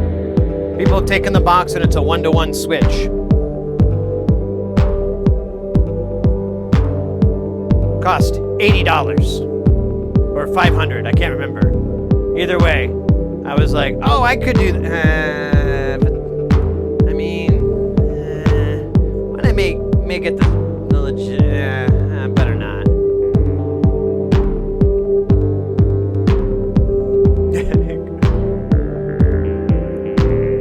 Yeah, I know. Could have been.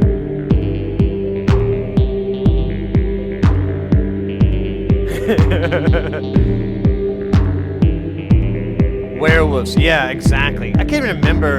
I mean, it was, it's all predicated on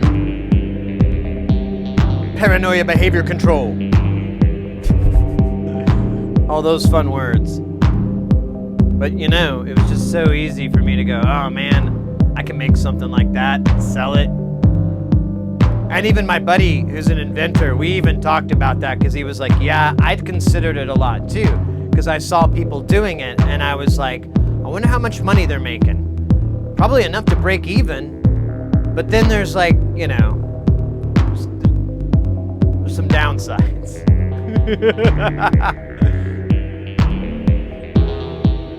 This feels like the tempo's moving up. Yep. We're at 123. We're getting higher and higher with fire.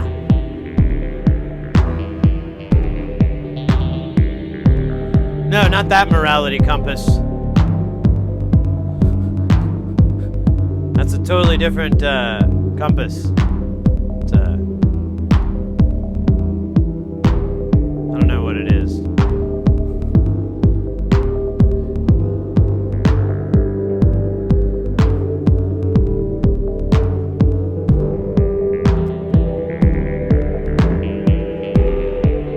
let's go to another bank here. Oh shit! You didn't go to the bank, bro. There you go, bro.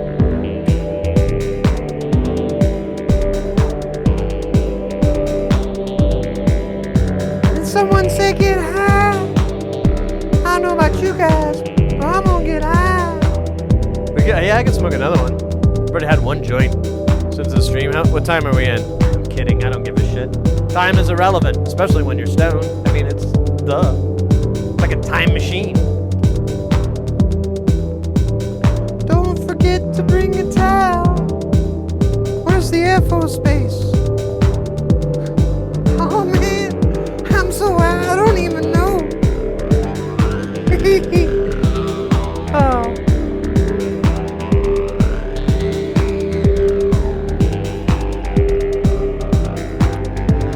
All right.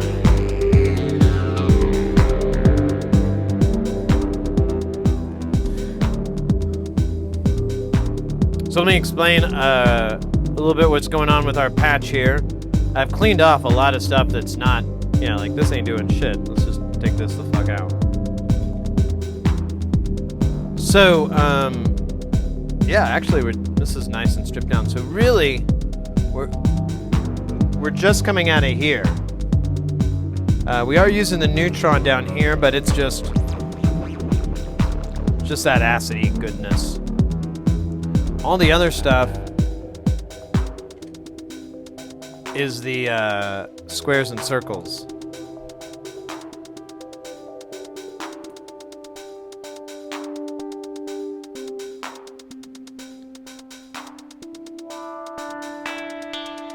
Going through low pass gate filters.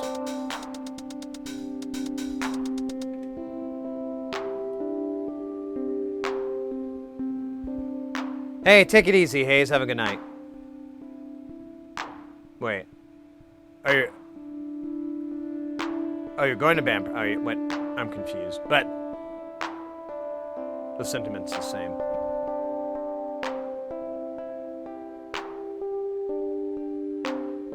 It should say you're going to mod a synth for instance, Behringer TD3, and think I should mount these extra components to something. Could you hot glue to the PCB? Absolutely. In fact, I highly recommend hot glue. It's for PCB stuff. If you ever need to affix something to a PCB, don't use super glue. Don't use those kind of things. Use hot glue, just because it's really easy to peel off when you need to take it off. It comes off very easy. You just run a little bit of heat on it, and you can just peel it off as one big glob, typically.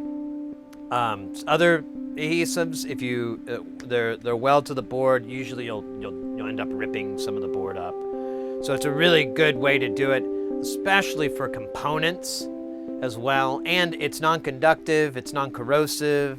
Nothing's gonna happen to it 50 years down the road or anything. So it's my preferred way to secure things if I have to. Lurking while I food. Lurk on.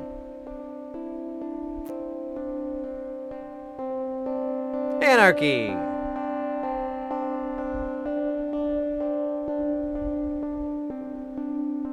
Yeah, that's right. Yeah, you can use the IPA takes off any residual that you need. It's just a really nice, safe way to glue something down or hold something down. And it's really durable too. It's tough, despite how easy it is to remove. Oh, I got distracted. So that's one sound. I'm gonna get rid of that one.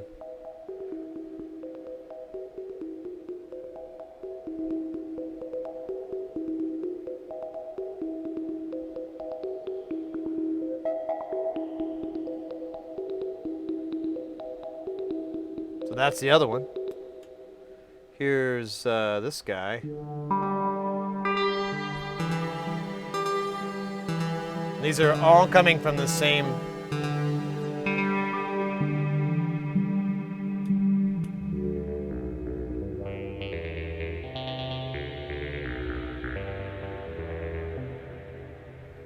The triggers for them are being produced by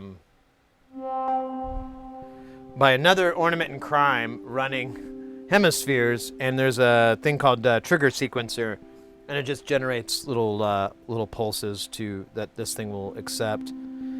And then the notes are done the way I've been doing it for years now.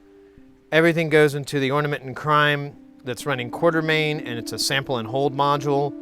And we've got our 4 synth voices.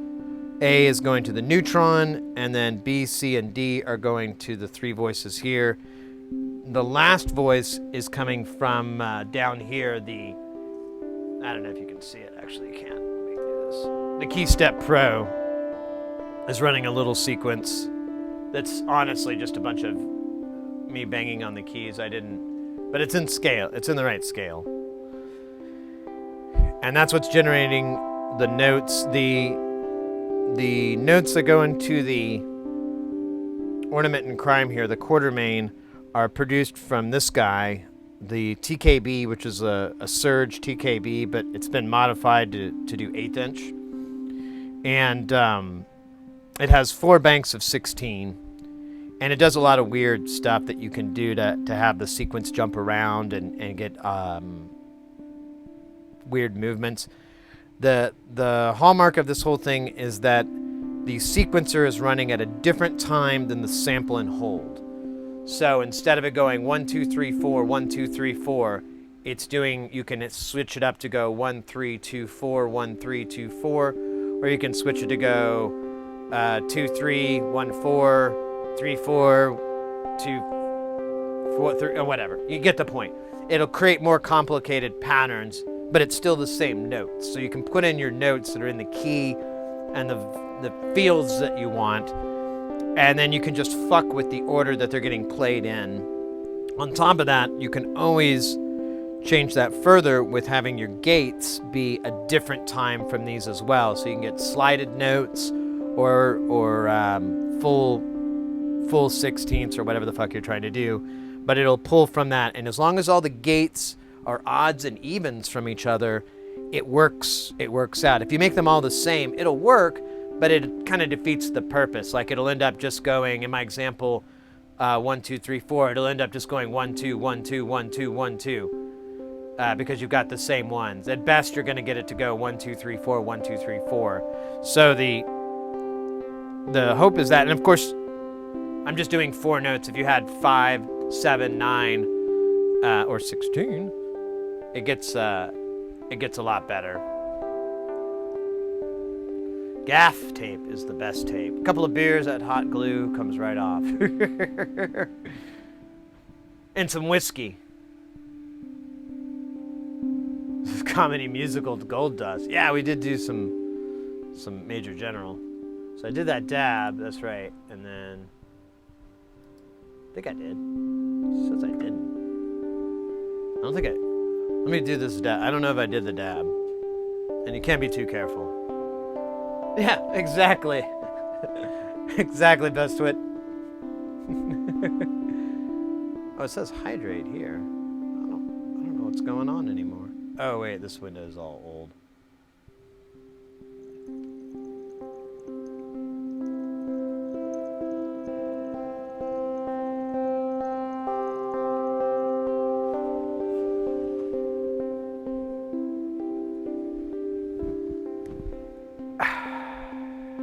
All right. So that's how we're sequencing. That's how I do it a lot of the times. I've been doing this method. Just recently, I've reintroduced having a sequencer back in, because I find that if I have the sequencer, we're not doing it right now, but if I have it do a simple bass line, like something to, or at least a chord progression that's simple, like maybe 3 notes, 4 notes, it will anchor it down better. Like a really good example is just having like a 2-note bass line where you're just going up for 2, down for 2, up for 2, down, you know. Simple is fine because it routes it down and it keeps it. And meanwhile, these things are producing all these wonky, crazy notes that are still in key and it still works, but, it's crazy. Speaking of crazy, Let's flip some switches.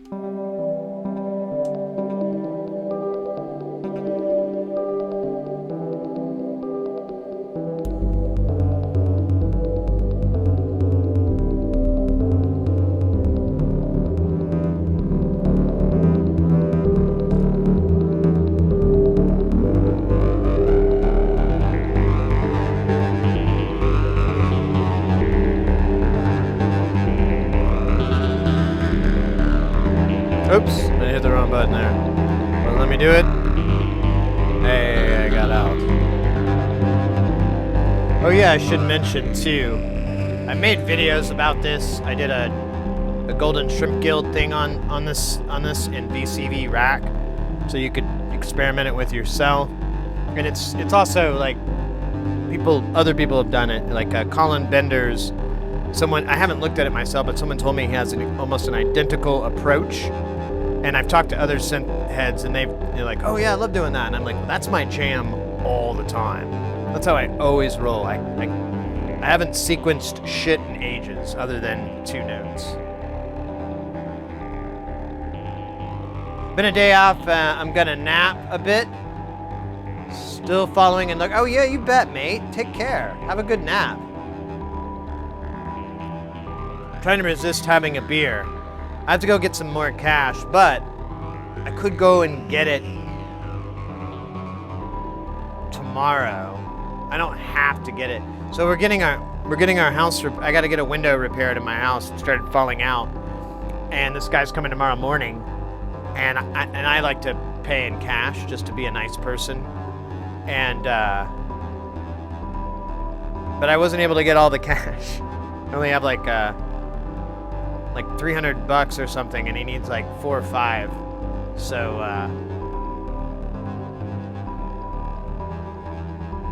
I could go after this. Well, I couldn't go if I had a beer. I don't want to, even though it's not very far.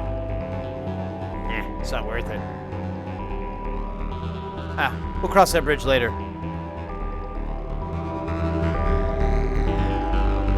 I don't know where this beat's gonna go. Let's see where it goes.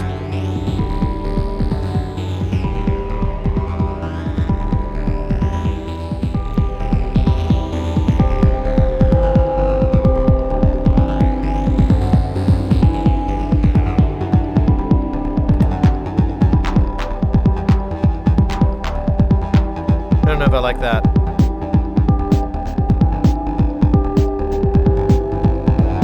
DoorDash would make it cash.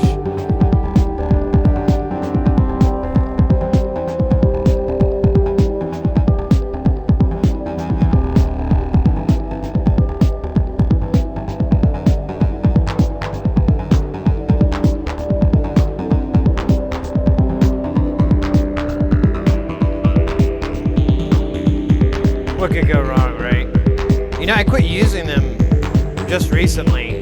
I had like a really bad experience with one, and I was like, you know what? I used to deliver pizzas.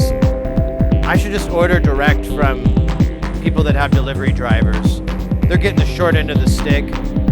I should just order from places like that.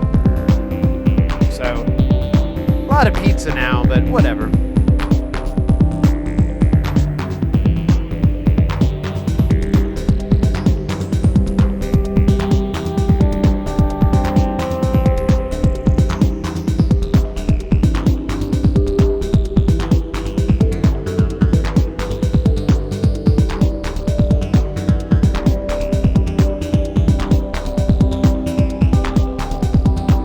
Oh, now I remember what I was gonna change a million years ago.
change these.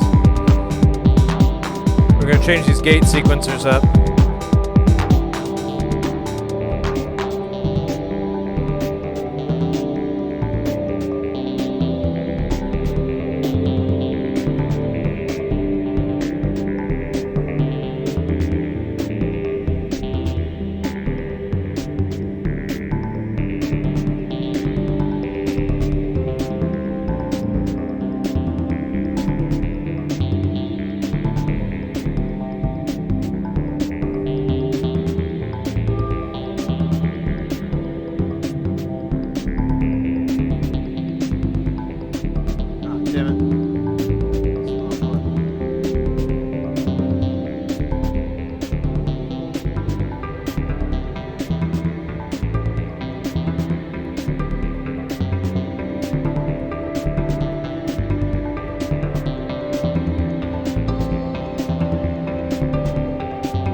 Alright, now we're just going to run it with the sequencer.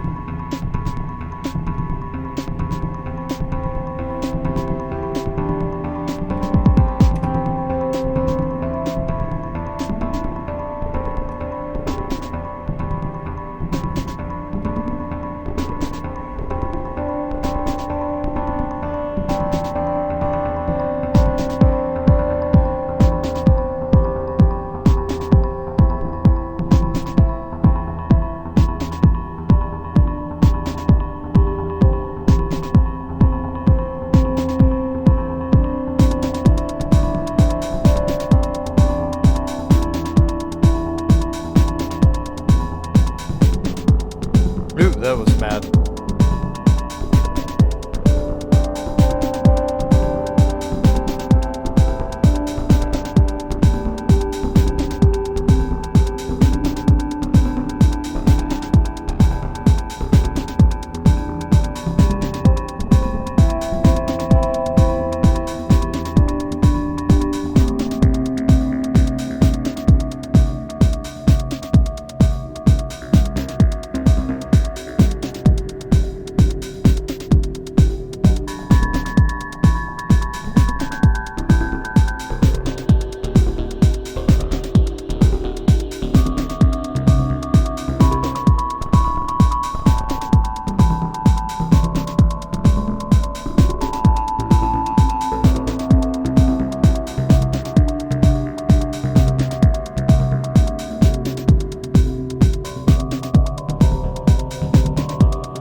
lot.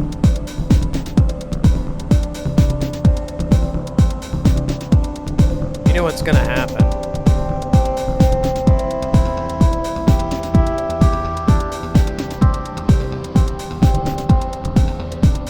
See if I can find it.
So that link I just put to Modular Grid is probably what's going to happen.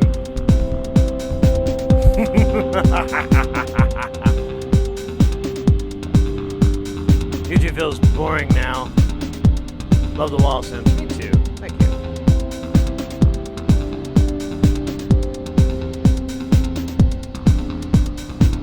So fucking... that's funny.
I'm onto this. I'm into it.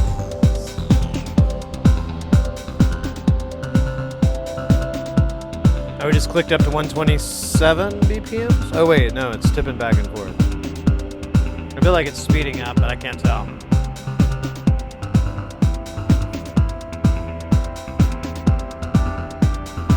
Hey, Beowulf.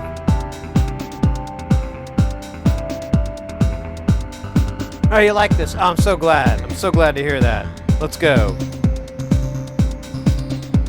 I love this thing. I want to get... I think I'm just going to line up a whole rack of these.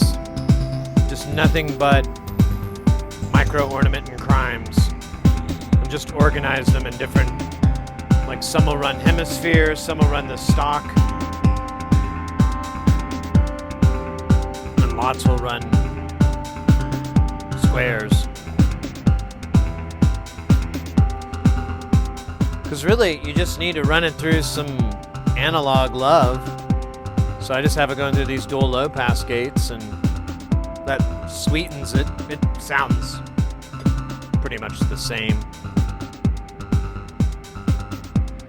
But we can get a little bit of that delicious distortion the kids are raving so goddamn much about.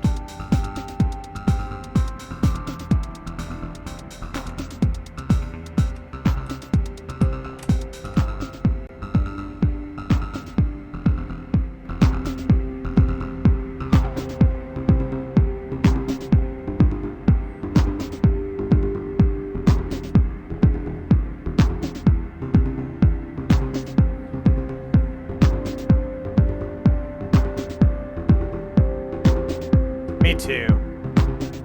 Distortion and reverb, delay. That's what life's about. That's what my tramp stamp says. I'm kidding. It's a full back piece. It says distortion, delay, reverb, and then the tramp stamp says in that order.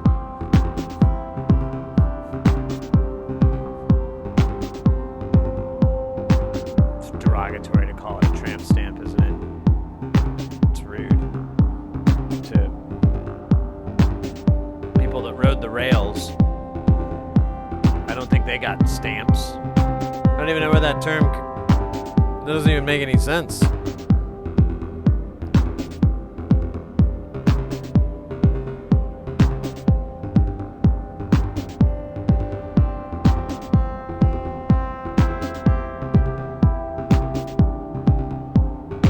Yeah, we're almost entirely using ornament and crimes. That's so funny.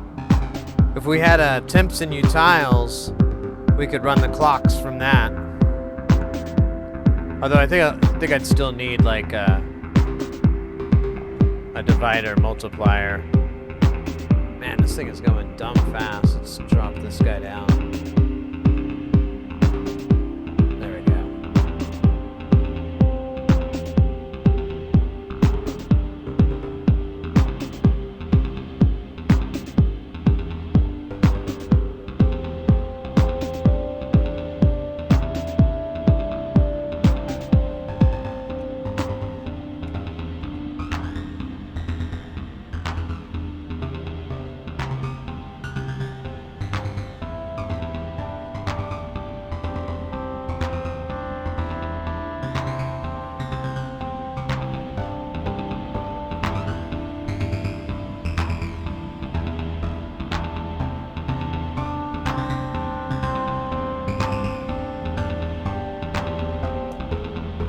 Just had an idea.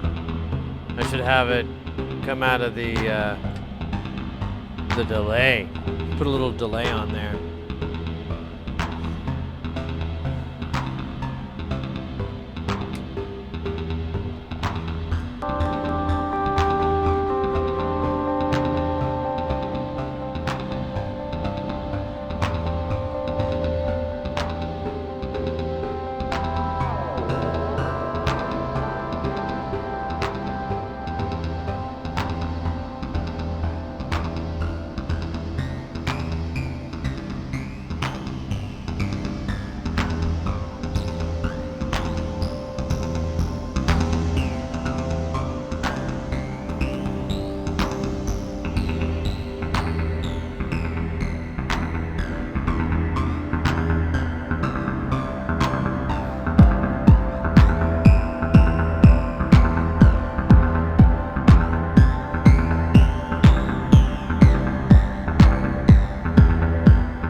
Yo, let's go. We got Angie Pants in the house. Welcome in.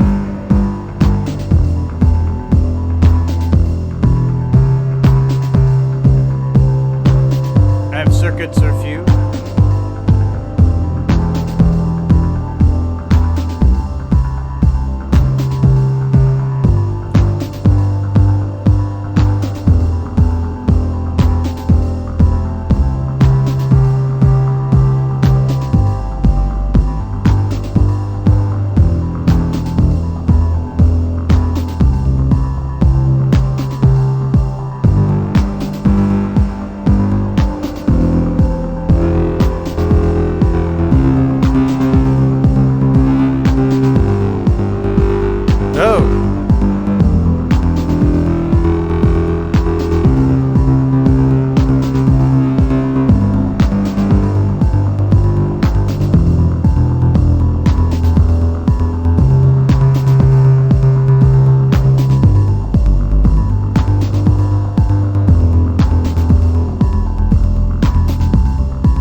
Sorry, I just found out I may be able to have some beer.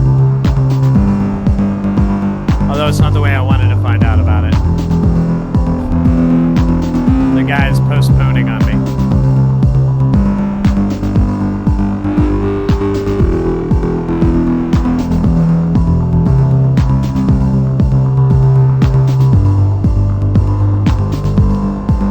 Mr. Poopy Butthole, that makes me extremely happy to hear. Let's go. I'll let this run for just a second. I'm actually gonna get a drink anyways. Let Mrs. Heresy know the news I just got, and then we'll jam some more. We'll get some more Jamtown going.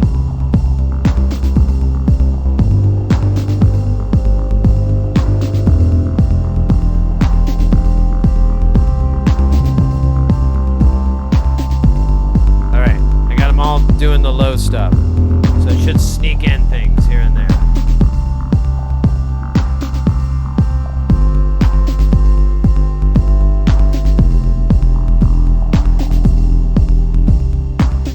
All right, BRB.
classic.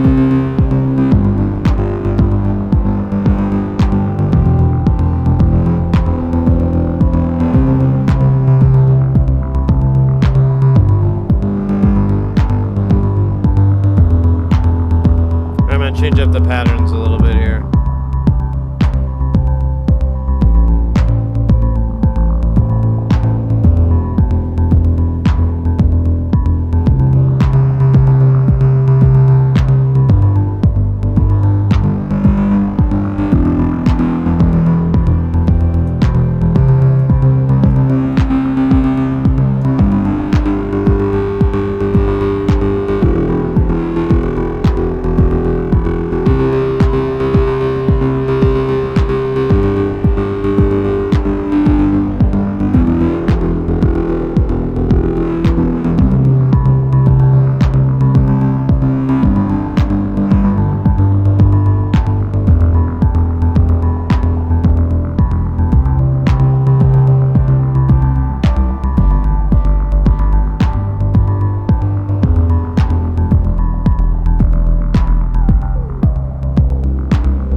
Change this oscillator up. Let's try wavetable.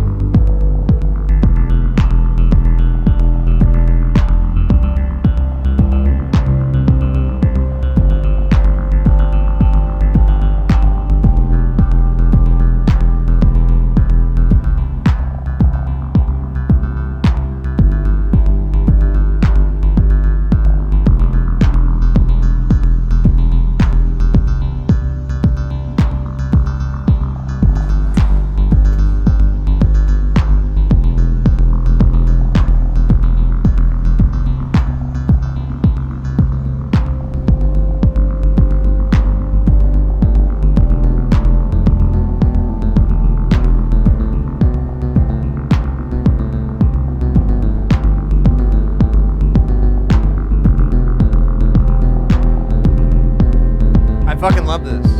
I just adding this into. I know I waited a really long time, but adding oscillators that don't just do the good old-fashioned square saw, triangle. Oh my god, this is dope. I want million billion of these. I gotta get the braids fixed. I have micro braids. I just never got them working because I was stupid then, but I'm smarter now. I might be able to get them to work. I didn't know shit then, but I know like a little shit now.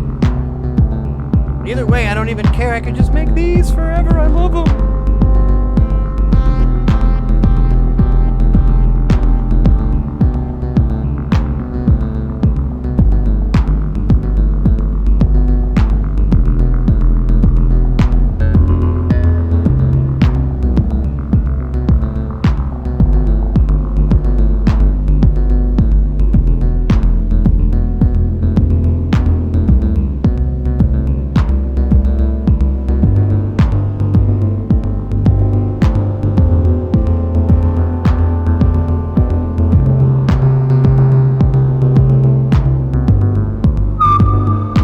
Sorry.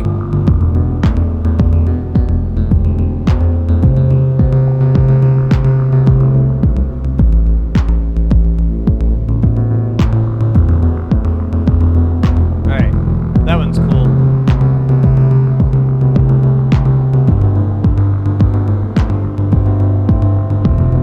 We're just listening to 3 notes. It kind of helps tie that whole issue that I had with the grounding of it. Let's move the 3 notes over one stage.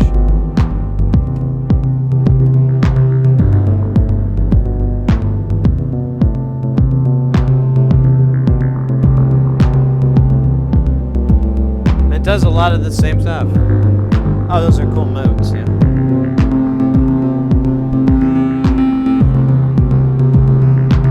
This is just a huge game changer, being able to add these kind of sounds.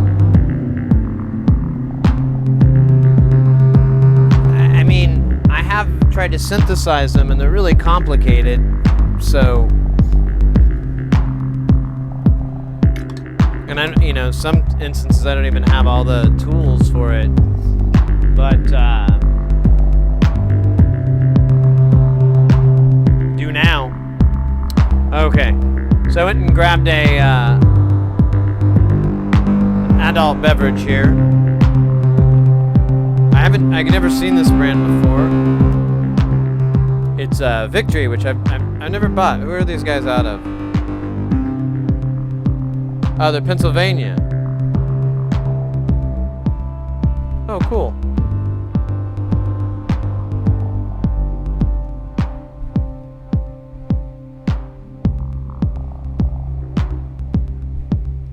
Yeah, Pennsylvania. And this one's called, they had like a 15 variety pack, so I'm a sucker for those. It's the value. And they had, I got this hazy IPA called Brotherly Love. It's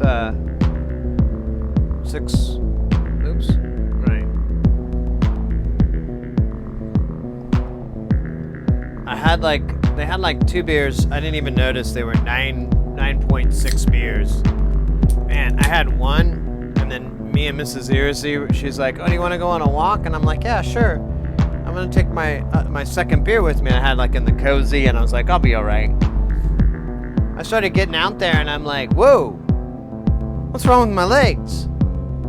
They're walking all stupid like." I think that one beer kind of went straight to my head. Wow, economy. And it's really good. It actually tasted pretty good. There's another one. The second one I had was a sour, and it was another 9%. But it was actually fun to drink. I liked it.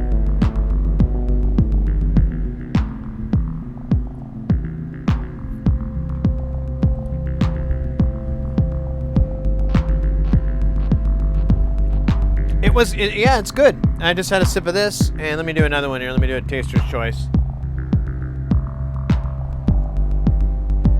It's pretty good. It's a little hoppy, which is normal for an IPA, but it's a hazy.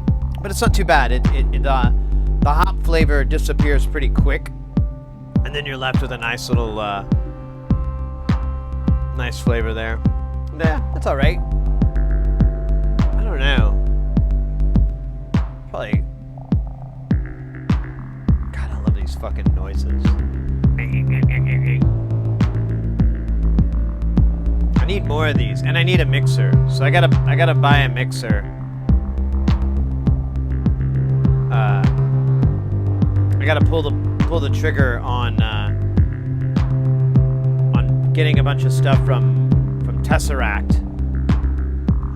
They're a cool modular company. They make a drum module.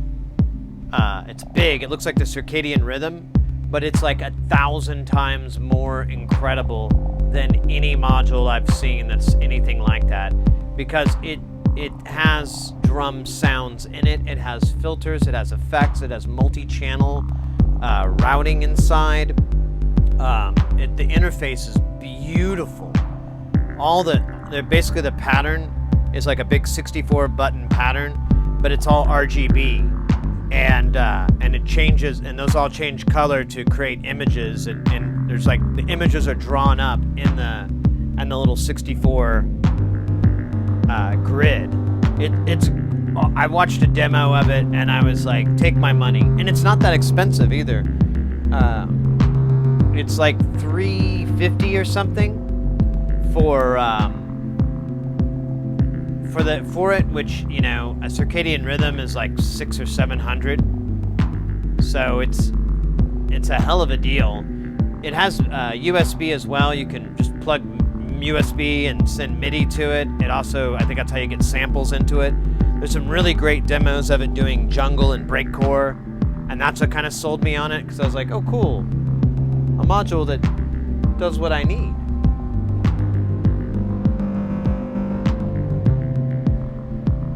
Which is jungle. Oh, junglist. Now hear this. I've been working on trying to integrate that for a while. I tried to sample one from Tip Top, and I really like that. But this thing kind of blew that whole idea out of the water.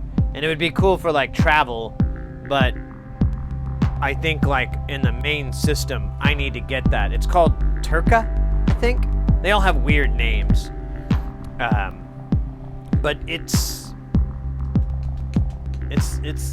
where more drums need to come from.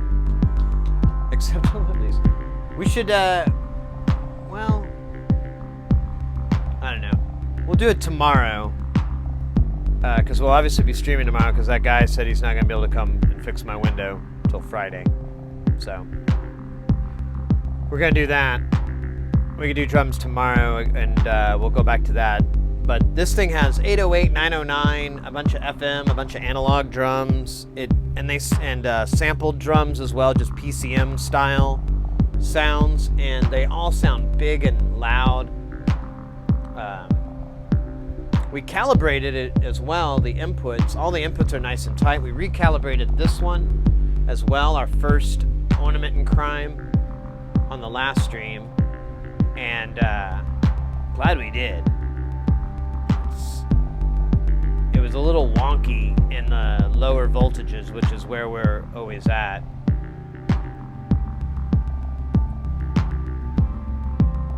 Yeah. Man, it's just so beautiful. I just can't believe almost all of this is coming from these little modules. This is one module. I just can't imagine if I had like 4 or 5 of these things. Conquering. It'd be amazing.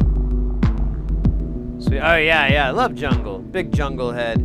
I mean, my buddy who I've known for ages, he thinks it's funny. Then I told him, I was like, oh yeah, and I have the drum machine, I have the Nava, and he's like, well, what kind of music are you doing with that? And I was like, I don't know, just techno. And he's like, whoa, dude, you're doing techno?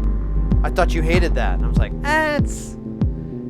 it grew, I guess. I don't know. I don't hate it. I just didn't care for it until I started listening to people like Bleep Temple, and it reignited all the things I really enjoyed, and so I focus on the parts I like about techno and disregard all the garbage that kind of got into it that put me off.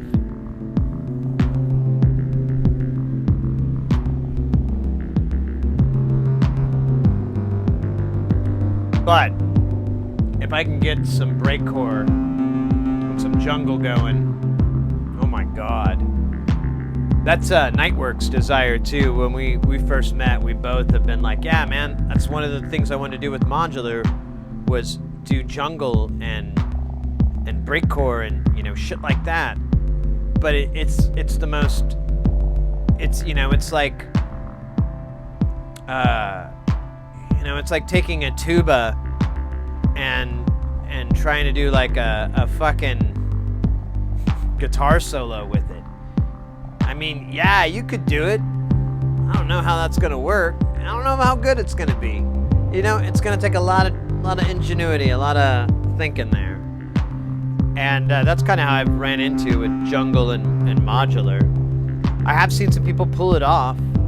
Aaron Funk has done some really awesome stuff with his modular, and that's kind of where I pull from a lot of the ideas, but stop gassing. Well, no, it's not even that. It's just for the functionality. Like, I need a mixer, and then I need drums really bad. We've been doing the Nava for 2 years. I love it to death, but I need more. More drums, different types of drums. Drums that spur the soul. Drums that spur the imagination. Drums that beat in your head night and day, night and day, until the very sound of it is ubiquitous with your heart. The two, night and day, to keep you alive. The drums go on, beating Until that fateful day, they stopped. Then a new drummer takes hold of the sticks and begins to beat off. Night. Wait a minute, I'm getting sidetracked.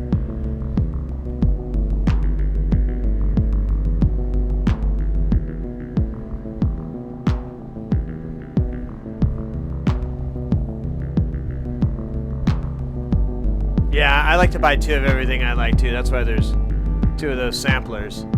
We have 2 of those Akai S5000s too. The other one is at my friend's. We do 2 all the time because my buddy that Cat and Cog, when we had a studio together and we were writing, and let me preface that there was other people involved, but him and I worked on a lot of music together. And him and I loved samplers. We just thought they're the greatest hardware instrument in the world. And I still stand by that. And for a lot of reasons. And so we collected them. At one point, we had like 13 samplers in our studio at one time. We've easily gone through in our lives like 20, 30 different samplers. Easily. I have manuals on a wall behind for like all these different samplers. We have never had any MPCs, believe it or not. I never had any of the MPC samplers. I don't know why. I think it was a money thing. Like they were really fucking expensive. And like at this point in our lives, this was like in the early aughts, or in the aughts, like in the double O's or whatever. At that time, we were just buying like shit that people were selling on eBay for like 200 and 500 and 400. And the MPC was still always, it was kind of like a 303. It always went for really high, so we never really got one, I think.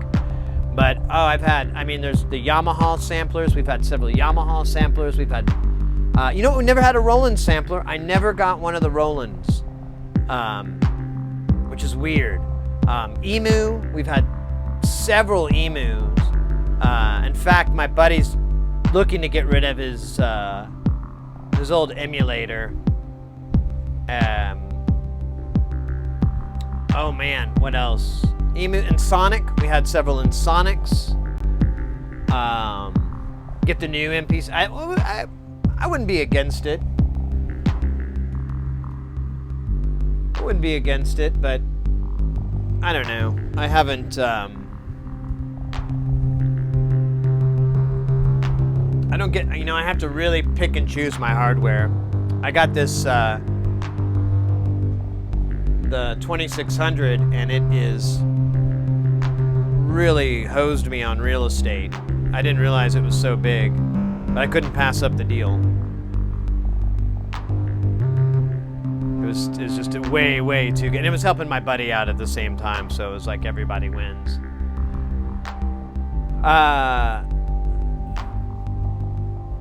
Man, what other samplers do we have? God, we had the Ensoniq ASR X. We didn't have a 10. We had the X. The E5, the E2. We had the S1, S11. I kind of had a 2000 for a while, an S2000. We had a 3K. And then we got into the 5000s. Oh man, I don't know. I just loved samplers. That was the whole point of that story. But instead it became an exercise in... Can you remember, Sid? 15, 20 years ago? Can you? Bet you can.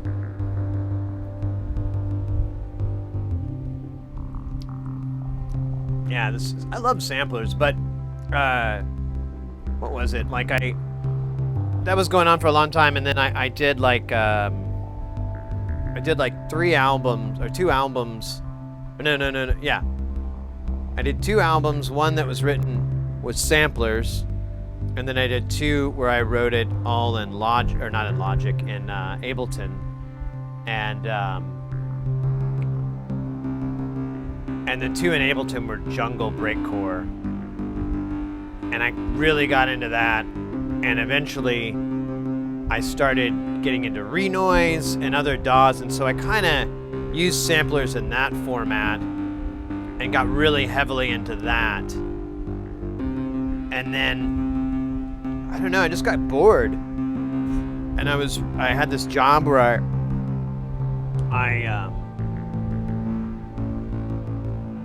had nothing to do for really long periods of time, and so I would read Wikipedia like day in and day out, and I read about modular synthesis, and there was some line that basically said, because of the architecture of modular being open and you being able to add theoretically anything, modular synthesis is theoretically possible to produce any sound. Something like that. I'm screwing up the nomenclature, but the idea was the amount of sounds you create were infinite. And I was like, oh, well, that sounds cool. And so I started diving into that, and I've never come back up. I've written music since then, and I've done composition work, but I just fall on my laurels, which is Logic, using Logic Audio when I do those things.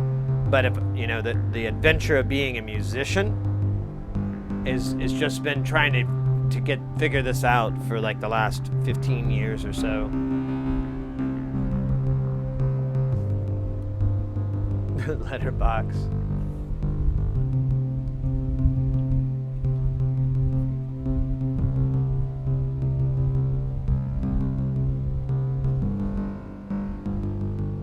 Hey, Carbon Pile. Alright. I was trying to take like a little break, sit on my tuchus, but I feel like we should.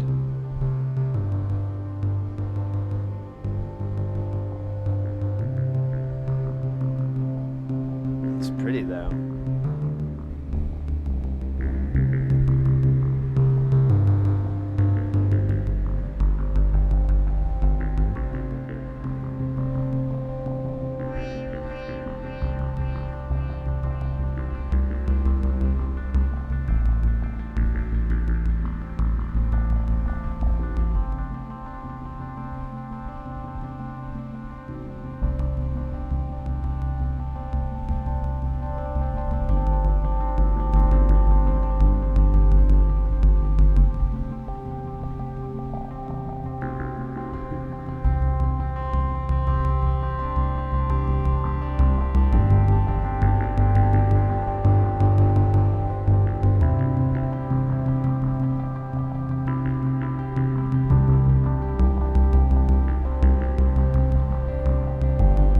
Never gonna get sick of that. I didn't do anything. I didn't write any of this. I didn't compose any of this. I didn't think it up ahead of time. I didn't try to go, hey, you know what, I'm gonna try to use these notes in this combination. None of that.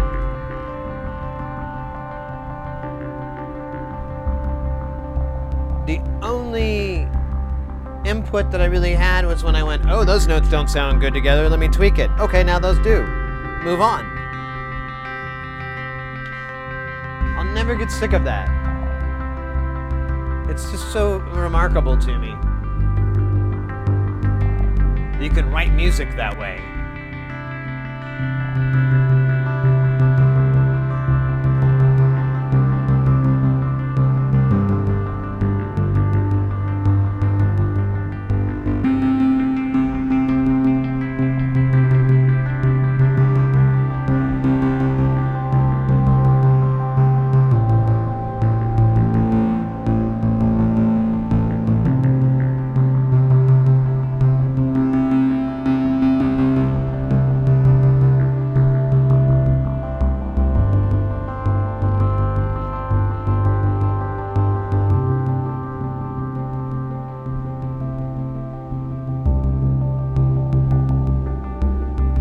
tempted to steal another one of these filters to have the return go through another filter. So there would be a filter from the audio, and then that would go into the delay, and then the delay's output would be filtered again.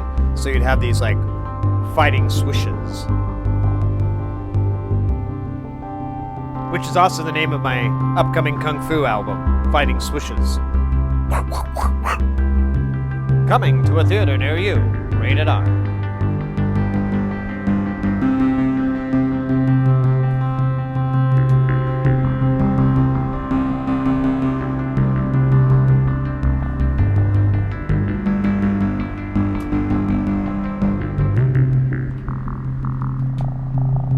I'm gonna do it. I don't know if I told you or not, but it's happening, baby. Don't try to stop me, damn it. Damn you and your will. I shall fight it. Yay, I fought it.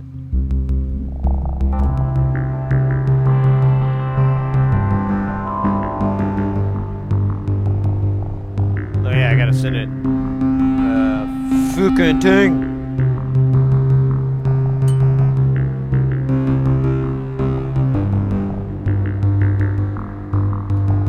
Make it? Here we can!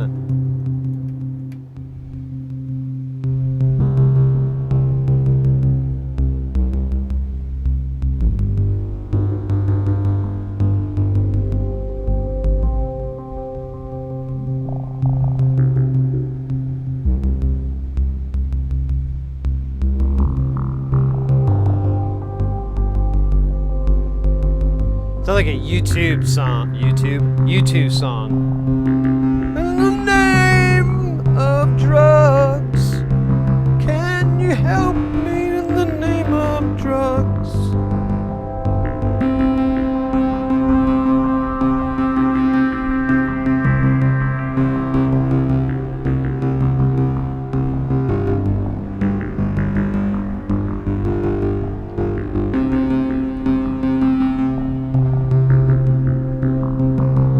Logic is a tape recorder, however it ends.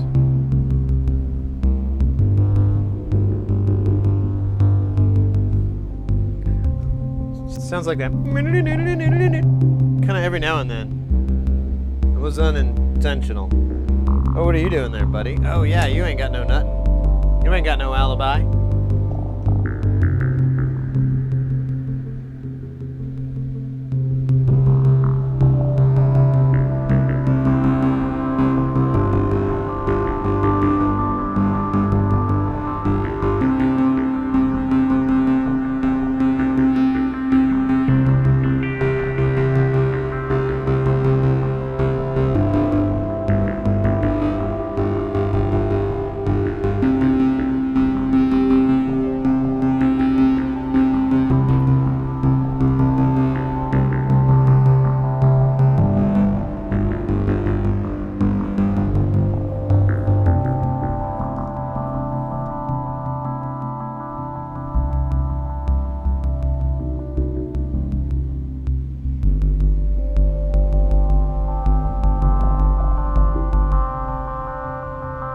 Although I will say an NPC would be nice because we could have like a really nice chopped up drum kit and just drop it on top of that.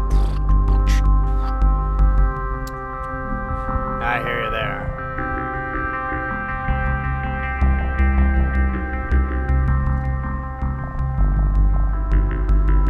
Change what? What are we doing?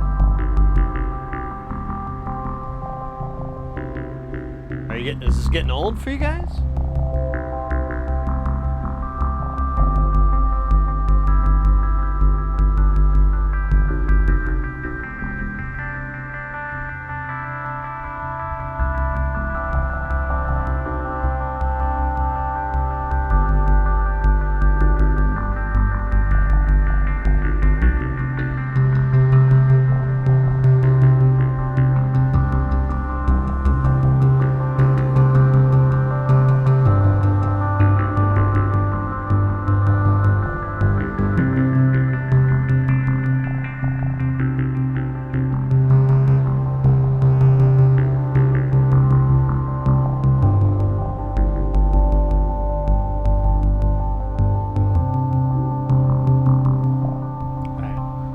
these notes around.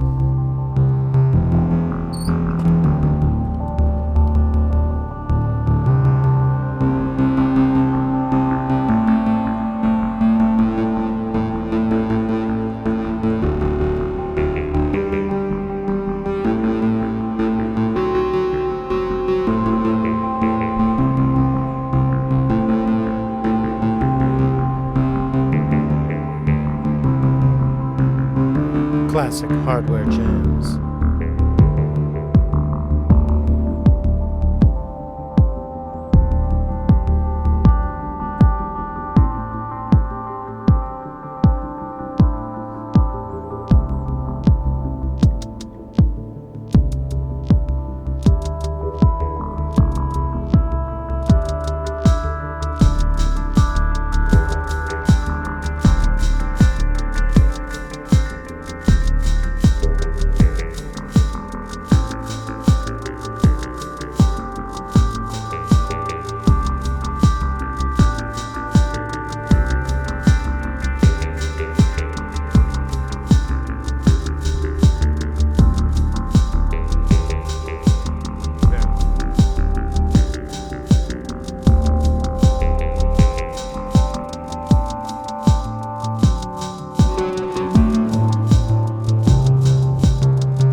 Hey, Andromulus, good to see you, mate. Let me move this camera back. Doop-a-doop-a-doop. I'm not gonna move it down.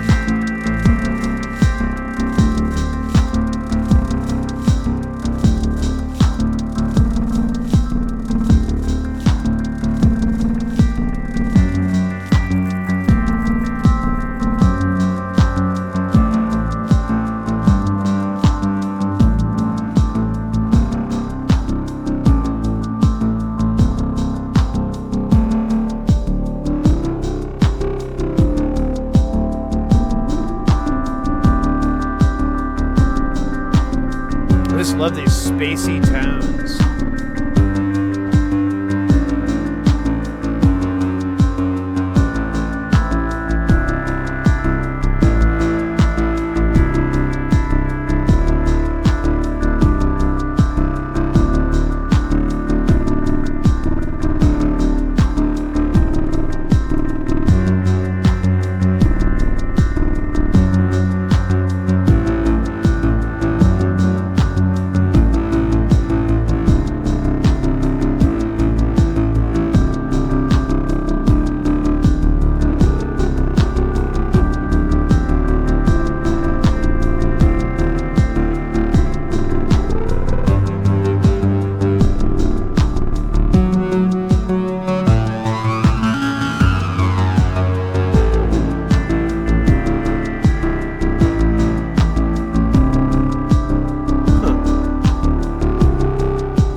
What BPM are we at? Where are we at, Red Boy? We're coming down. Coming down. We gotta. Actually, let's change these sounds up, and then we'll speed it up, and then we'll fuck it up, and then we'll run things proper.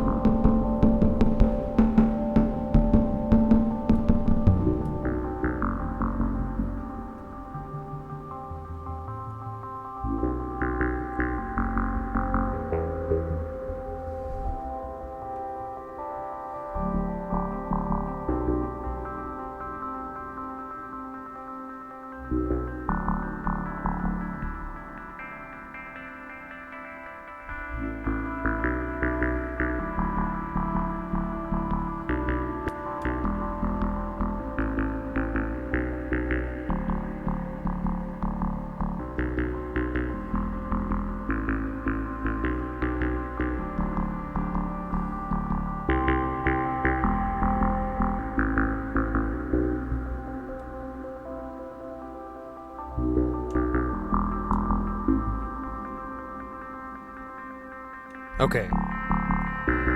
I'd like to amend my earlier statement.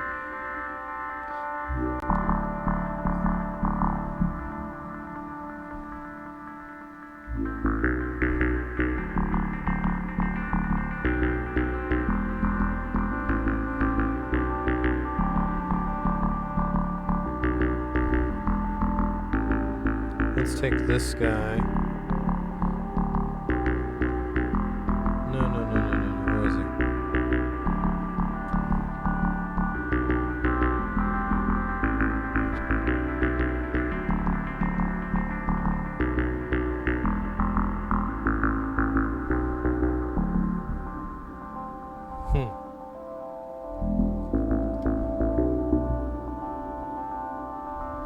No.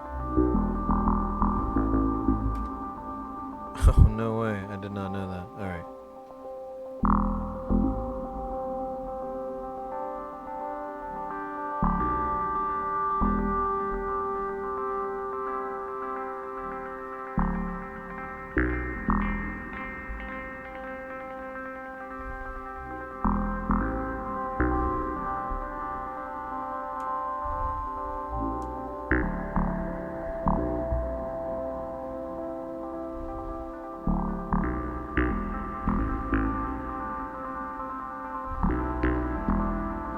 I think I need to reset these sons of bitches. Let me do some resetting. So the triggers, I didn't realize they were on two separate timers, and they oh shit! I need a stacker.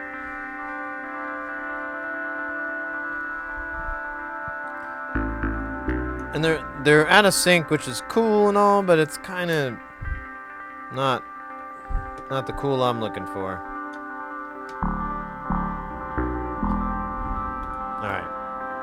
Now the reset.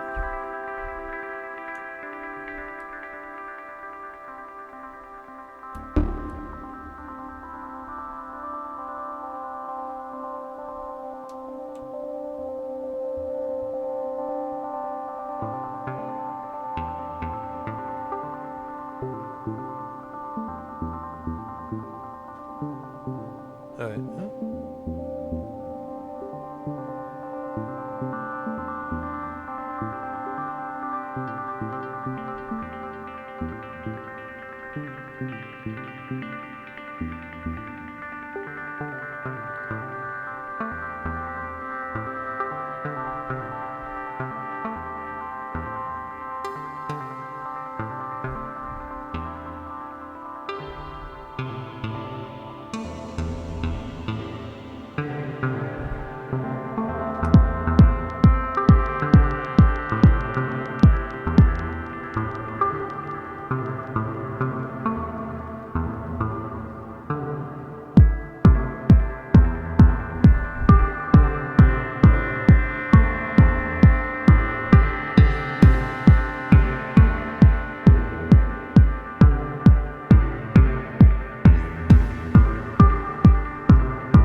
go back to the thing we were gonna do, which was modify. Run things.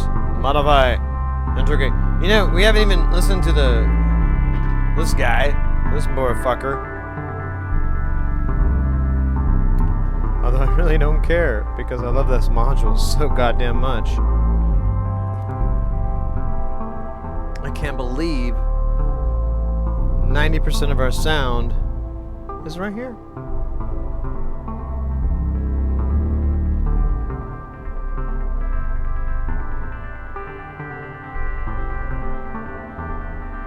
Maybe not 90, maybe closer to 70. Once I started doing the math, I think I exaggerated. I apologize. I'll never do it again. Instead, I will dance the dance of 1,000 sins.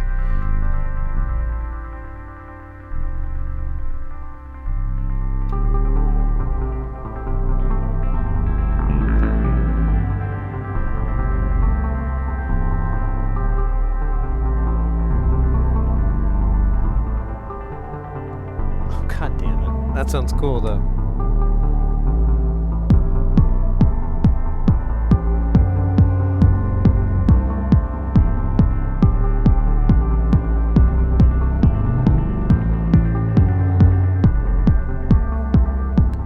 Hey, we'll let that go. We'll chill for a minute. We gotta dial it down just a little bit. Too much of this insanity, and I'll turn up like Bleep Temple. It's not really a dig, though, is it? Just teasing. No, Bleep's the best.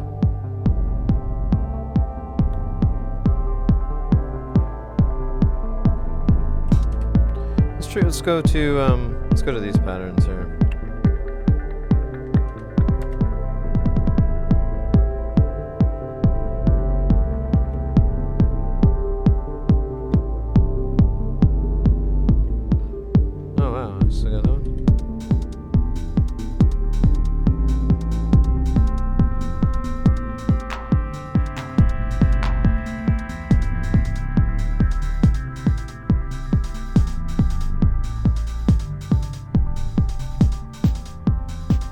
There you go. Some good chill down vibes. Some cool down. Do a big cool down, and then we'll amp it back up. Hey, if anyone wanted to know how hot is it? What is that? 87.1 Fahrenheit or 30.5 Celsius. Yeah, it's 30.6. It's pretty warm. Inky, take care, mate. Oh, it's late in the UK. I think I read that in my head, and I don't think I read it out loud. Take care, mate. Have a good rest of the night. I'm so glad we found each other. I hope to see you again soon.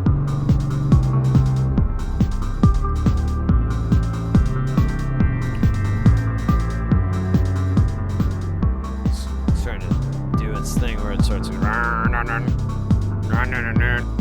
know, that whole thing. Oh, yeah. This chair is comfy. My old chum, hey!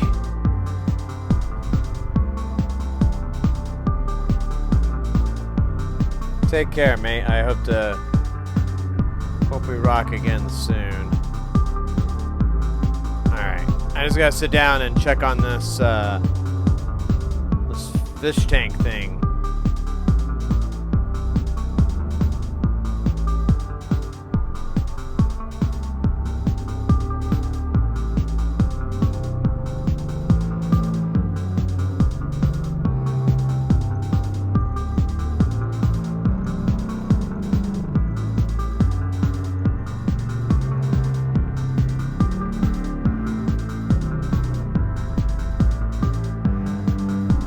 So hot for the guy. Yeah, I know. I can't. Not a fan. Not happy. But, you know, you take your licks. Oh, damn. Do I have any more J's here? Oh, nope. Alright, we got the last one. Then I gotta roll some more up tonight.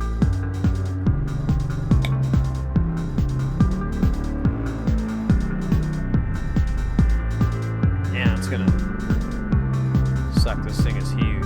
This thing is bigger than me.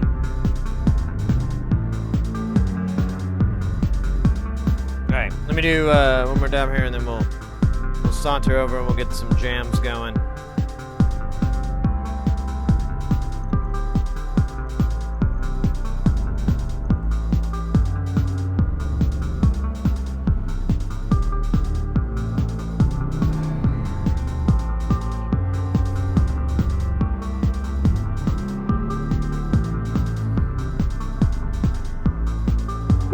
Pardon me.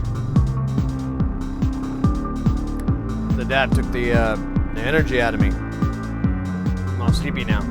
Nap time. River, welcome in. River. That's right, River. I don't know. I think it's open for speculation, interpretation.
Right things, one of mine.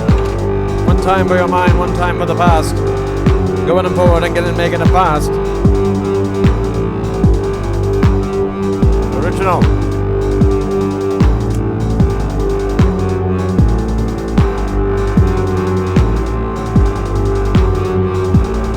Rasta.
this for quite a while. This is really beautiful. We won't do that, but I'm just saying. Getting to my head.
Hey, DJ Dowie, good to see you, mate.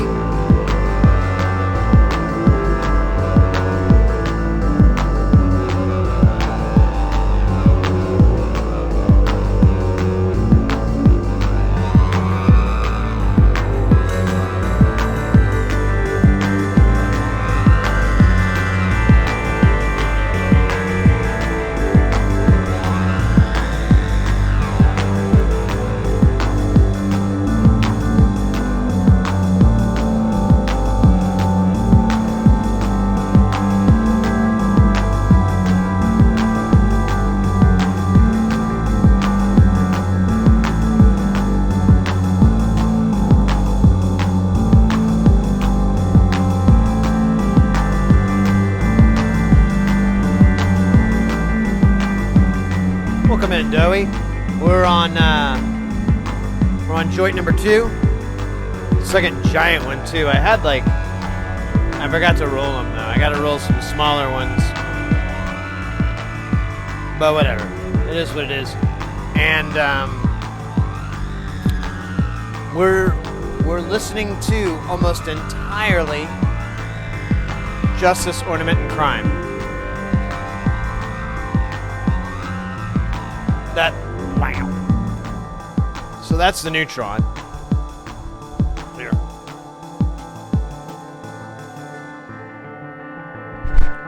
So this is all this module. Now it is going through some reverb, it is going through delays, there's some, and everything is going through, each one of these voices is going through a dual low-pass gate to attain a filter. Some of them have a VCA just for volume control. Actually just one, and I'll probably ditch that soon. So so you have a digital generated out, but it all goes through a filter that's analog as fuck.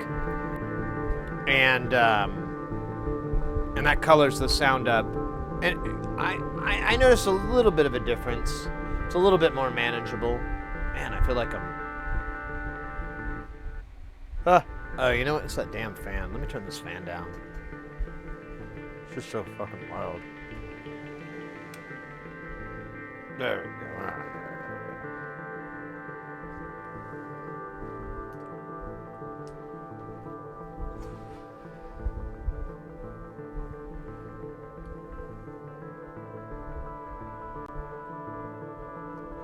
Well, as I was kind of trying to get across in some messages or whatever, and I probably have clarified, but I'm going to get a bunch of those things made, those PCBs made, because I've got other stuff I got to get made. And, you know, make my shipping worth it. And on some of those modules, you know, I'm not going to put anything in the store, because they literally have written on there, don't do that. But, you know, for friends, you know, contacting me directly, I can do stuff like that. I think that's a different story.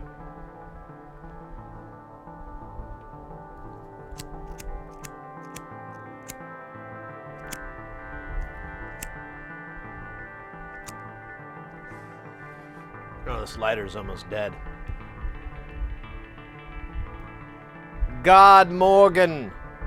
Guten Morgen. Guten Morgen.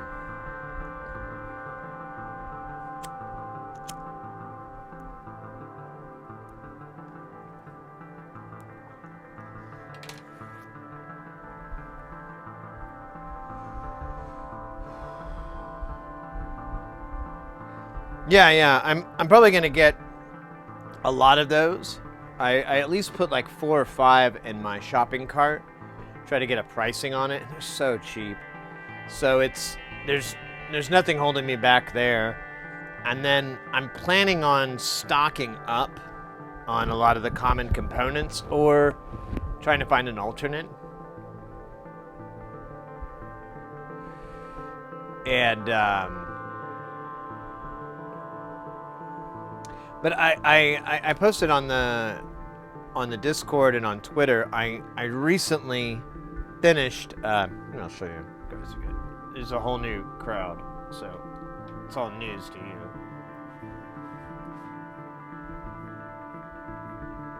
Oh, so I closed it. That's cool. So I finished this. It's and I have it posted on Discord and Twitter, so you can look at it more clearly. But it's my first time to finish a PCB, and well, it could definitely be a lot better. It's still the fact that I'm not hung up on all these little stupid things really makes me more confident that, all right, well, I'll just do it again. Wasn't that bad? So, and as a result, I started thinking about it, and I'm like, well, what's stopping me from making like a micro version of this or a smaller version of that? I mean, what if it's just a matter of changing the footprints to 603 instead of 804? And I was like, so I may design it. The Plum Audio really inspired me too. They have several modules that are based from the Ornament and Crime, but they've modified it heavily and added a lot of really cool features, and they have their own custom firmware for it. So it's pretty cool. I recommend checking them out if you want an Ornament and Crime, but you don't want to pay somebody. These are, I believe, completely legit licensed versions, so... Ah, you son of a bitch, you went out again. Even after I tried. There's so little left, it would be pointless to smoke. Yeah, we gotta finish this. But, definitely making a lot more of these. These things are incredible.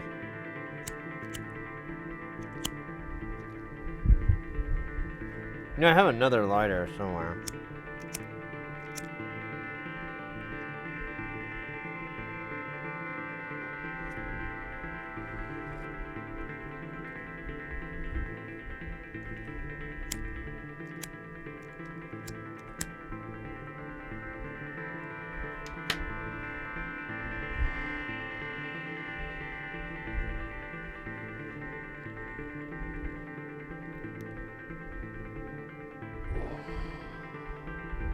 Oh yeah.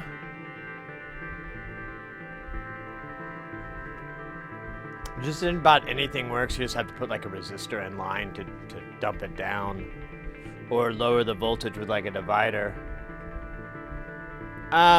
It depends on what, 330 ohms?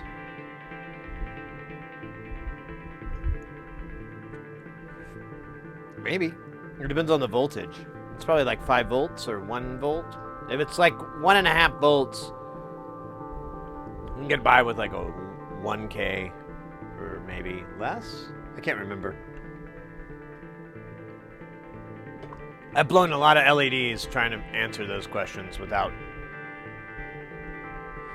doing the actual work. So most LEDs will trigger at about 1.5 volts. So you don't really want to send it too much more than 1.5 volts. And you can use a resistor to tie down to ground, or you can put like or you could even buffer it with like a transistor, and have the transistor switch it on and off, and then that voltage, it could be whatever it is, it'll just activate the transistor to complete the circuit. I've seen those, and Look Mom even has, I think, some diagrams on that. All right, this guy's done. It's killing my throat. Hey, Volko, welcome in.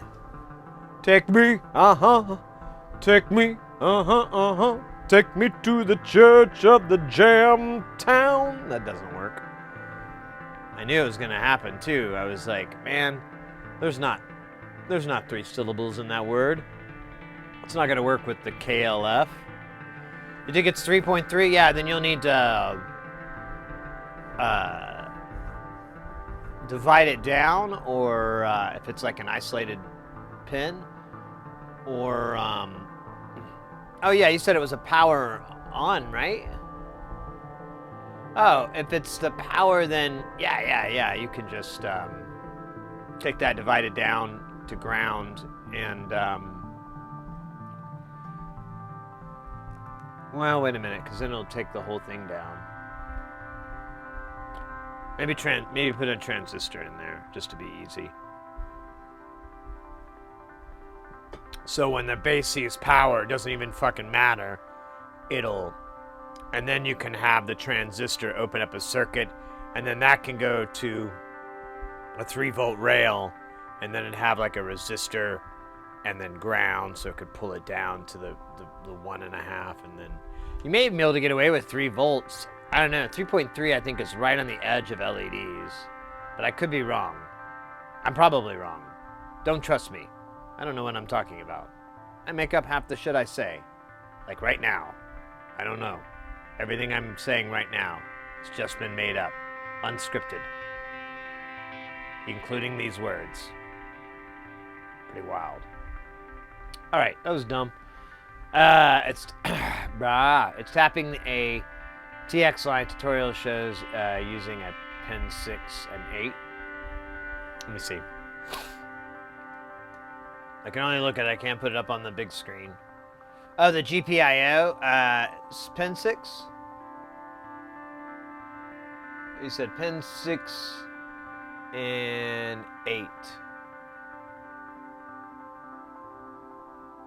Yeah, you can do that. Oh my God! Scripted here is a subscription or something. Mates! We got Bald Engineer in the house with 6 months. Aw, that's like almost half a year or something. Thank you so very much, mate. Really appreciate that. How are you doing? I hope you're having a good Tuesday, whatever they call it. I don't know.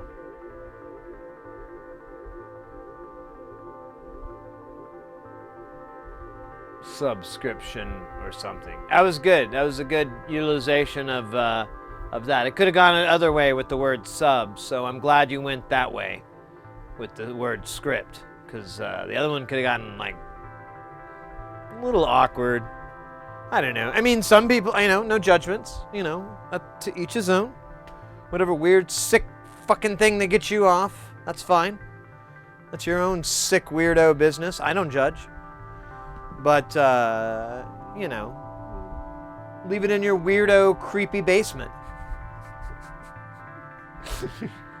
with your gimp trapped in a little cage. I don't know where I was going with that joke. It was probably going downhill. Welcome in, Bald Engineer. I gotta tell you, I did my first KiCad. I finished a PCB. Here, I'm gonna show you. I don't know if you've been lurking and you already saw it, but just in case, and to prove that I'm not making up what I'm saying. So I finished, look at that. It's like 124 components, and it's 2 sides. Now, I already know it's got a long ways to go. There's a lot of issues. I didn't do any ground planes or anything like that. It was mostly, it was all a proof of concept. I just wanted to see what problems I could run into, what things were going to stop me, because in the past when I've ever tried to do this, I run into something and I just get fed up and I walk away.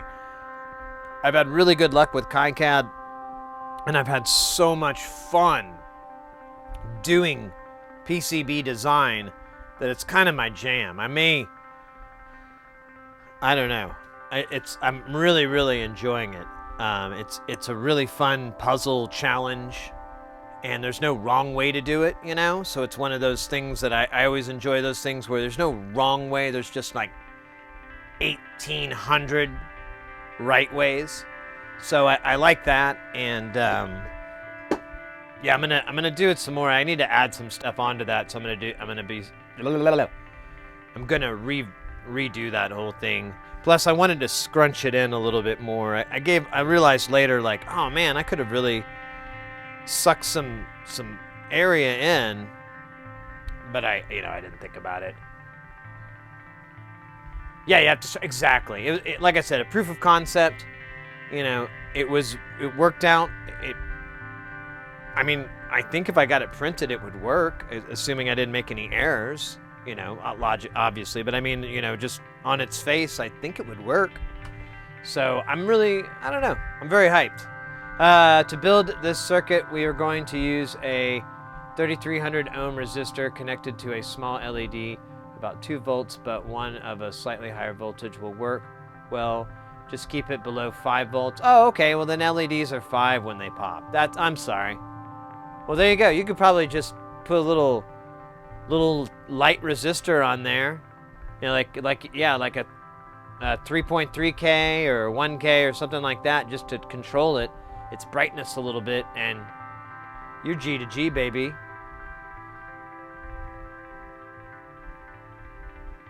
Yeah, it was fairly complex. So that was the other thing, is I know I could do something really simple, and I've done simple stuff in the past, but that's got a bunch of crap going. And like I said, I realized, like, as I was going, I'm like, in hindsight, that was a really bad idea. And that. And I think I think you have some videos on the topic too. And if not, I may just pop into your stream and pick your brain sometime when you're doing PCB work. But so far, very intuitive. I feel like I said, I enjoy it. It's a nice puzzle. Closest I've gotten to is playing Shenzhen IO recently, but that's not real circuit design.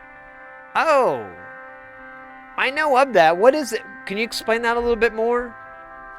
I've heard of it, but I've never messed with that before. I think I've seen it, and I've heard like pretty much a reference, like what you said, like, you know, using it for synthesis and sound design and whatever. But I've often get the PCBs to about 80% routed, then delete all the traces and start over. By that point, you'll have a bunch of ideas on how to optimize the floor plan. Okay, that's a good thing to do. Just suck it up and delete the traces. Well, like I said, I was going to add a whole new thing on, but I was like, well, I'm going to finish this, see if I run into any problems. And I ran all the little tests on it, you know, the little check for errors, and all the errors that came up with were none of consequence. I'm like, yeah, I know that doesn't connect to anything. It's not a big deal. It's called not using it, baby.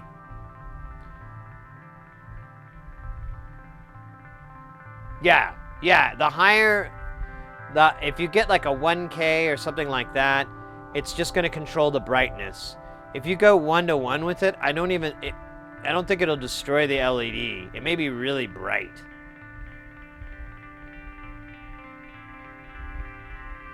Yeah, they are. LEDs are different for different. But if you're at most 3.3 volts, I think you'll be okay.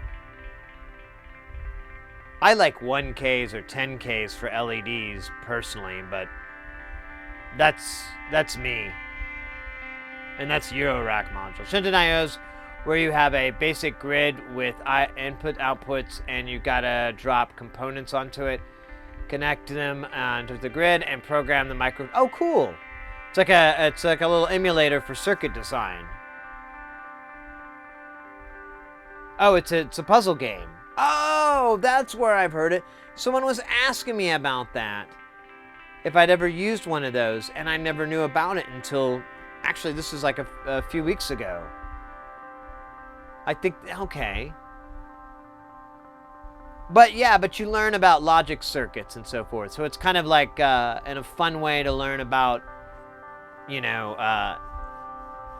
NORs and ZORs and counters and all that kind of crap, so that you could apply that knowledge into the real world. Because you'd be like that girl in Jurassic Park when she gets to the computer and she goes, "This is Unix. I know this." It'll be like that, but you know, not nearly as corny and ridiculous as it sounds now.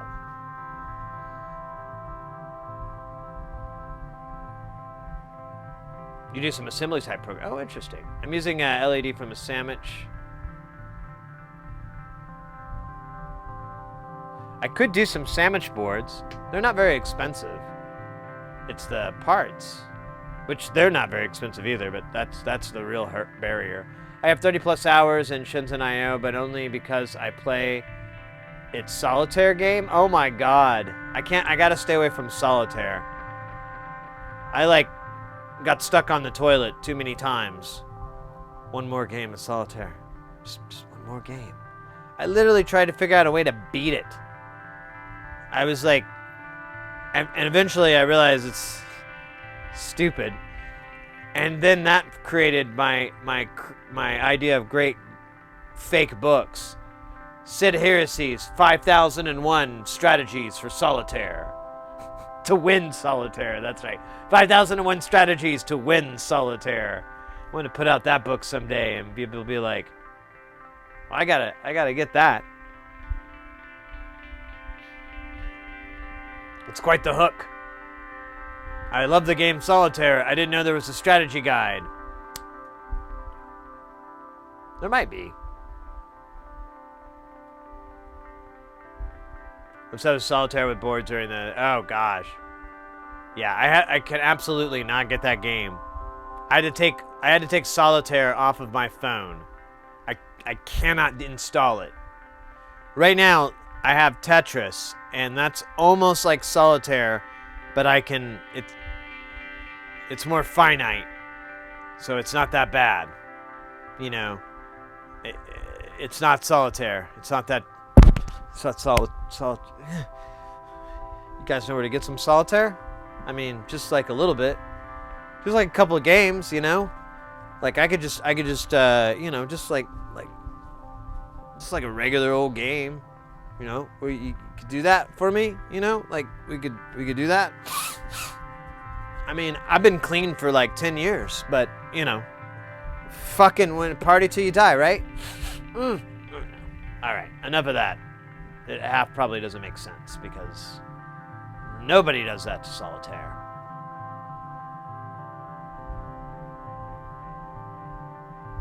Winning the lottery strategy guide.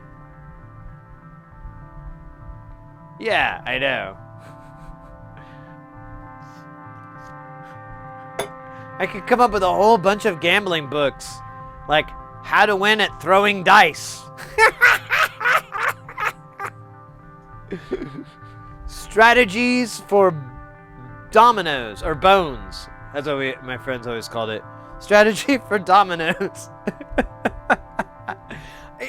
There might be actually a little bit of strategy you could do for bones, but not really. It's kind of like checkers. There's not a whole fucking lot to it.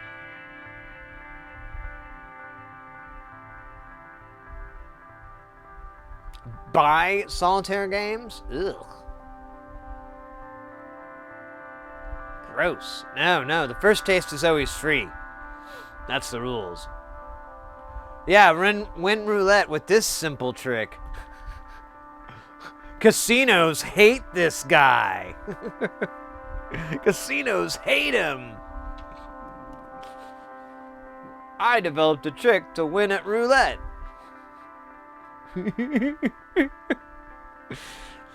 You know what it is, right? Come on. Do I need to? Do I need to quote the great Wesley Snipes? Always bet on black. That's what he said to the guy before he like shot him or something, or I don't know if he shot him, but he said that in that movie. It was Wesley Snipes. For those who aren't aware, Wesley Snipes was a action actor. He gave us Blade, and arguably the comic book movie genre, because that was probably one of the better versions of such a thing. Prior, you can go watch some of those movies like Flash, and you might go, ooh. I sure am glad that Wesley Snipes did the Blade movies. I mean, yeah, they're probably not the greatest. They're not they're not the greatest piece of cinema in the world. But hey, they opened the door, and were responsible for him being behind bars for 12 years, 10 years, something like that. You laugh, but I make a step-by-step guide on how to bend a cotter pin to remove and install a piece of equipment. Some people just don't have common sense anymore. Well, yeah, but that's different. I'm talking about games of chance. They're making a new Blade movie? I heard something about that on and off. Was Wesley Snipes going to be in it? He's kind of old. I don't even know if he's in shape. You know, he was in like peak physical condition in the late 90s. That was 25 years ago. I mean, maybe he's kept up, you know? Maybe he's like that old guy with the beard who's all ripped and does the modeling and has all the tattoos and stuff. Maybe he's Wesley Snipes and he's doing that version. What am I talking about? When I first watched Blade, I didn't know it was a comic book. Oh, really? I liked it. I had a couple of movies around that time that a lot of people really don't care for, and nowadays people like them, but at the time I had to like fight for them, and Blade was one of them. I used to love to watch that movie. I loved the acting, I loved the costumes, I loved the sets, I liked everything about it.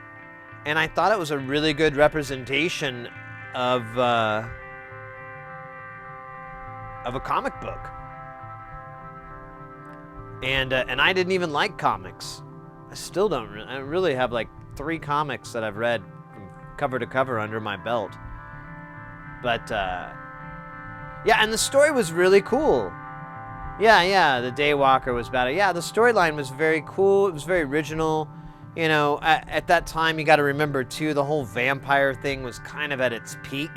There was a lot of vampire shit all the time from the what's her name? The author. I can't remember, but she wrote Interview with the Vampire. Anyways, all that stuff was really, really big in the mid to late 90s, and him coming into that and introducing that concept to the mainstream, and all these like really cool vampire things that you didn't, I don't know, they were just a lot better, in my opinion. And I liked the action. I loved the fighting sequences. They were really, really fast and cool. And if you look at action movies around that time, they were slower. A lot of the fight sequences were, sometimes they'd speed up. There's some movies that were pretty good, but a lot of the fight sequences for Blade are pretty sped up, and they've got like a little techno beat. It's all corny now, but at the time it was really fucking cool. And I was like, oh, this is what action movies need to be. You got lots at 1K. Yeah, there you go. Yeah, at least a 1K is probably a good place to start. I usually do 10, but I think I have like 12 volts coming to those LEDs, so you're probably okay. And at the worst, you blow an LED, then you got to get another one from the Amazon or LEDs.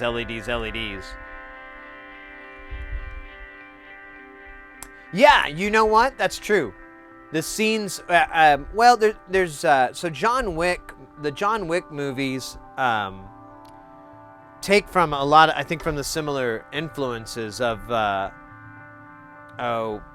not gonna get the terminology right, but the kung fu films where they'll do these and they're very intricate and they're very technically difficult to do when you do close quarter combat.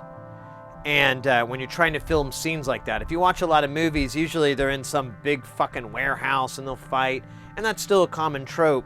But whenever you have these people in close combat and they're trying to fight, technically for cameras, I mean, where are you going to stash it? Half the time the set has to be removable so that they can get the shot to curve around, and they bring the set back in and then they complete it. It's very technical to do. And it's sometimes, it's even questionable if it's worth it. If you could just do it for half the time and half the price, some people will. But that movie has a lot of really good close quarters. It's not as good as John Wick, I think, but it could have been a technology thing too. And also, a lot of those movies too, the kung fu movies that those are inspired from, the technology got better too. Because if you watch a lot of the more modern stuff now, they've got these incredible camera lenses where they can get these nice wide shots that don't have any morphing or anything, and they can have the camera like a foot or two away and get like a full shot of the person. That's one piece of technology besides just computers and motion tracking cameras and all that. It's just the glass alone is something that people are utilizing now that they didn't have 20 years ago, 30 years ago, 25 years ago. And it's really helped, and John Wick uses it a ton. If you watch those movies, they're all the close quarters combat, which is my favorite. I love all that. It's really fun, super fast. The editing, if you're a big editing fan, just try to watch the cuts, and you can watch the cuts like count the beats out. You can count the beats in these cuts. They're very well orchestrated, very well put together, and it's rhythmic. It's well timed. I love it. I need to watch now. I got to watch the the Blade movie to see if the editing is any good. It's probably not as good. But they had to edit film back then. No one edits film anymore. Speaking of great close quarters fight scenes, Eastern... I need to see Eastern Promises. I think I saw it on a plane or something like that, or in a hotel. I didn't get to watch it all the way through. You're right. I need to see that. That's a great film. Equilibrium with Christian Bale is another gung fu. Yeah, I think I saw Equilibrium when we had like HBO for a little while. And I watched a little bit of it, and yeah, the sequences were, I think I watched a few of the fight sequences, they were really, really fast and fun, which is, yeah, that's what I like. I enjoy that kind of editing, I like that kind of, and just because, also too, from doing production and learning more about it, you know, it's just to appreciate it from a technical standpoint is really great too. If you know what a oneer is, a one shot, where it's just a continuous camera shot. Oh God, I can't remember. I'm forgetting the famous guy who popularized it, but it's becoming more and more common. People are doing it a lot lately because it's technically super, super challenging to do. And there is tricks you can do where you can splice two shots together to make it look continuous, and that does happen a lot. But that's it. I mean, if you're able to notice those oneer shots, they're really fun because then you like a good example is It's Always Sunny in Philadelphia. They have an episode. It's the one where Charlie has to face the health inspector, and it's all one continuous 17-minute shot, and then they go to commercial and it comes back, and it's picked up right where it left off, but it's something like that, like 15 or 17 minutes. I can't remember exactly, but it's all one shot.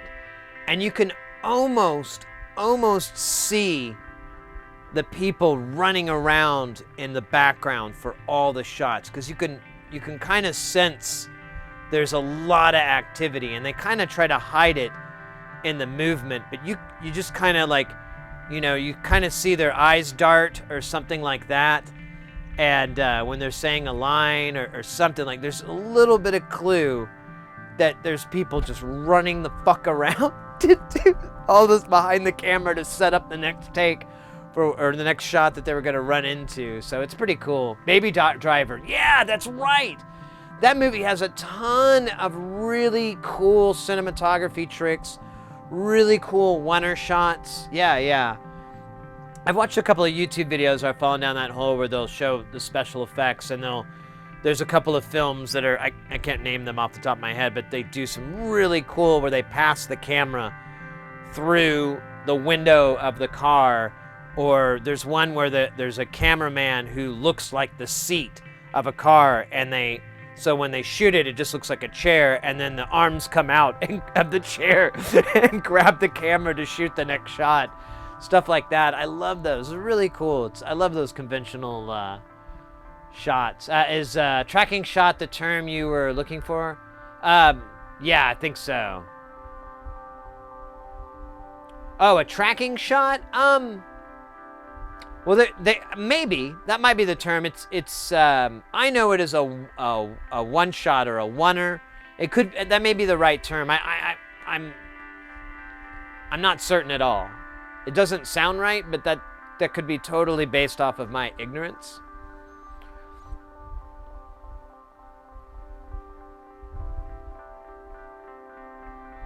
Oh no, if it didn't work, it might have blown the LED. But if you don't have a lot of LEDs yet, that needs to change. You need to get a lot more LEDs. Yeah, I'm gonna grab another beer here.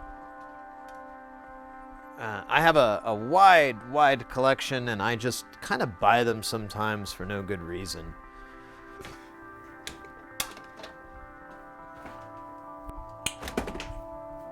I'm gonna stick with this beer here, this Brotherly Love. Brother Love was my name when I was a minister. Yeah, you didn't know that? Yep, Brother Love.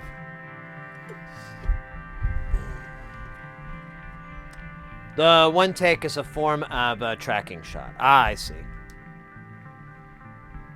Yeah, I would think tracking shot would be one of following a subject in a continuous oneer or in several edits.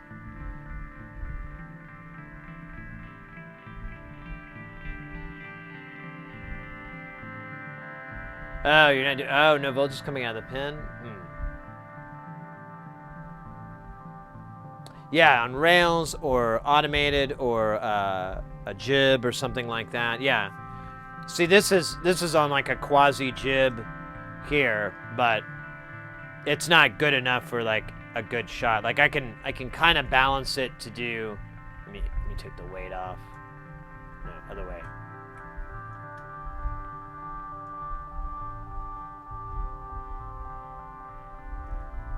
But you know.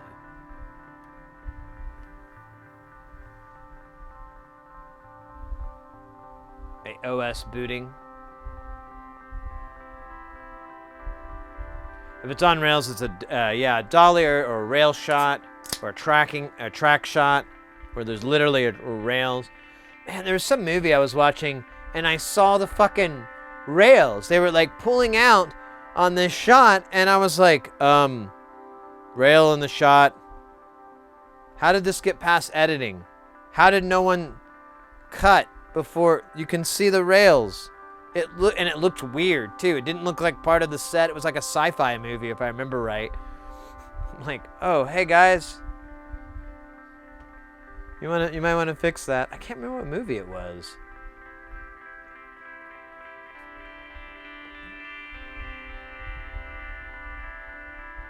Yeah, a lot of those terms are interchangeable. And then one thing that's very common in production is that television production and film production, they all have like different terms for the same thing that interchange. Like a tracking shot may be a very common shot terminology in let's say broadcast and television, but it may not be but that may not be the term that people use in film on a set like that. So that may be why there's a little bit of dissonance in those terms, just because that's extremely common, and it gets worse depending on what coast you're on.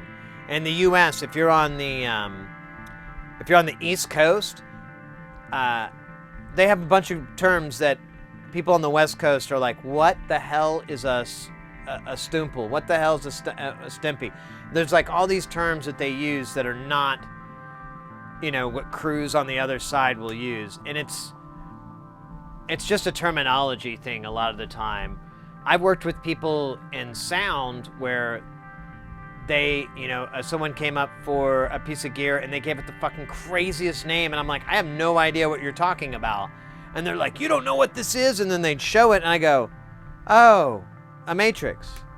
No, it's the EMT 123. I was like, yeah, dude, but where I come from, we call it a matrix. Yeah, I know how to use a matrix. I also have 10 fingers. I'm souped up, buddy.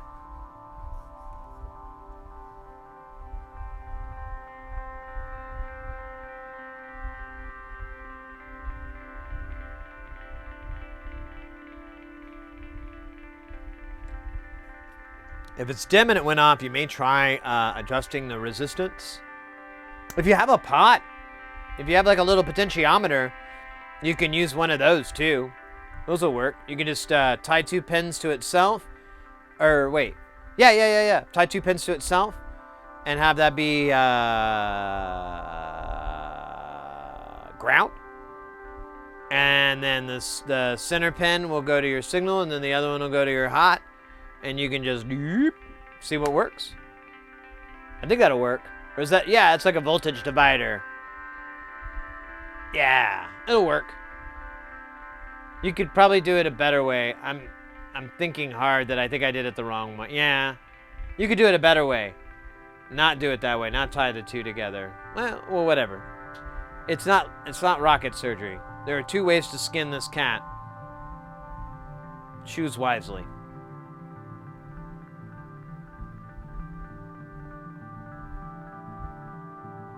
Yeah, someone brought that up a long time ago on stream that, I didn't know what resistors to use, and they're like, why don't you just get a pot out and turn it and then figure out what that is and then measure the resistance? And I was like, okay, that's so smart, that might work. And I think I have done that a couple times to try to figure it out, like the resistance roughly. ballpark it. Hey there! From Furballs Chat, hey, Chase the Tech, welcome in. Thank you so much for coming in, mate. I hope you're having a good, what is it? It's a Tuesday. It's a Tuesday here. We're kicking it. I've just been standing up a lot, and we're having, I'm on, got a beer here. This is Number Dose. It's a tasty, it's from a new place out of Pennsylvania called Victory. Well, it's not new, it's new to me. I've never had Victory before, but they had a bunch of crazy beers, and I was like, all right, I'm a sucker for a multi-pack, variety pack discount, and thus we're here.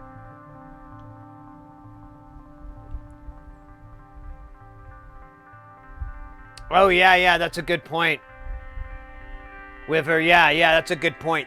To put at least something in there, some sort of resistance in there, so yeah, when you go to 0, it doesn't send the full force to your LED. I think we're still working within range, but you know, if you turn it all the way up, or you can see some dimming, and you have like a 1K or a 1 ohm or something, you got like a really low resistance in there. You could kind of make a judgment. And it also depends, too, how big your pot is. If you have like a 10K pot, you're not going to have a lot to work with. You'll definitely need something on the other end, probably, to play it safe. But if you have 100K, yeah, because you'll still go to 0, and it won't have any resistance. So what am I talking about? I'm going to stop.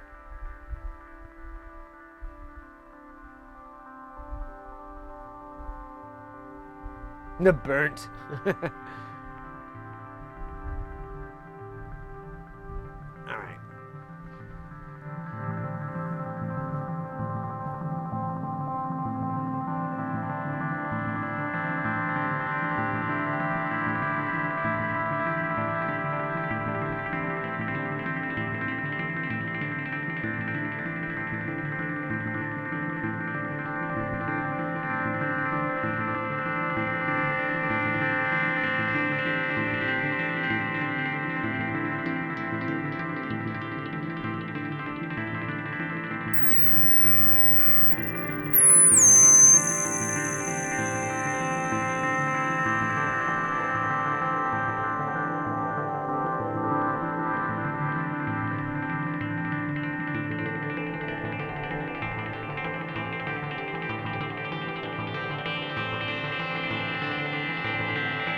Fishino! Was that right? Did I say that right? Yeah, I think so. Welcome in, mate. You haven't seen Jamtown before? That's awesome. Yeah, this is all the stuff that we've built on the stream. All the stuff here and up here is stuff that I built prior to when I started streaming, but everything down here and here is all stuff we made on the channel.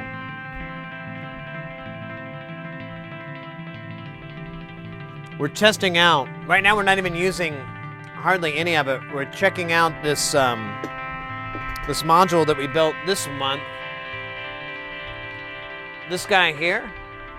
And then we've got these 3 dual low-pass gates, which we're using as filters for the most part.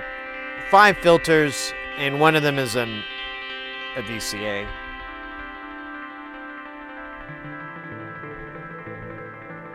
And they're all being modulated by this other module over here, the Ornament Crime, which is running low rents, which is a slew generator chaosy thingy. It's wild.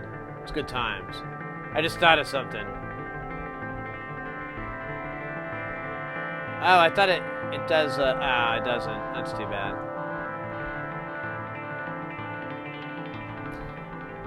I wish it did.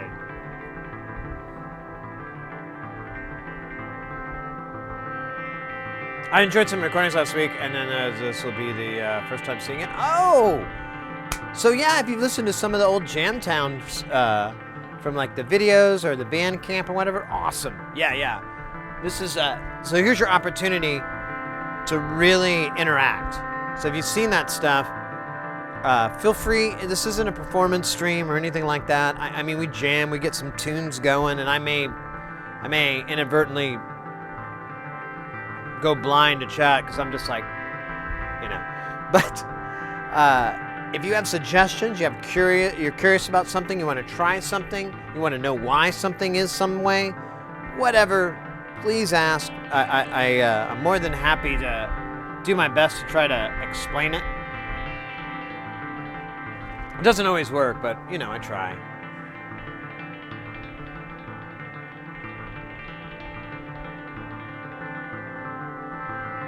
Hey, Holly, Holy Flash. How do you even play this thing? Yeah, it's all ornament and crime. So, how this makes music is kind of, it's tricky to explain. Let me do it. We'll get rid of, we'll go down to one sound. Here, actually, I think this guy's. So this guy has a bunch of delay going, but.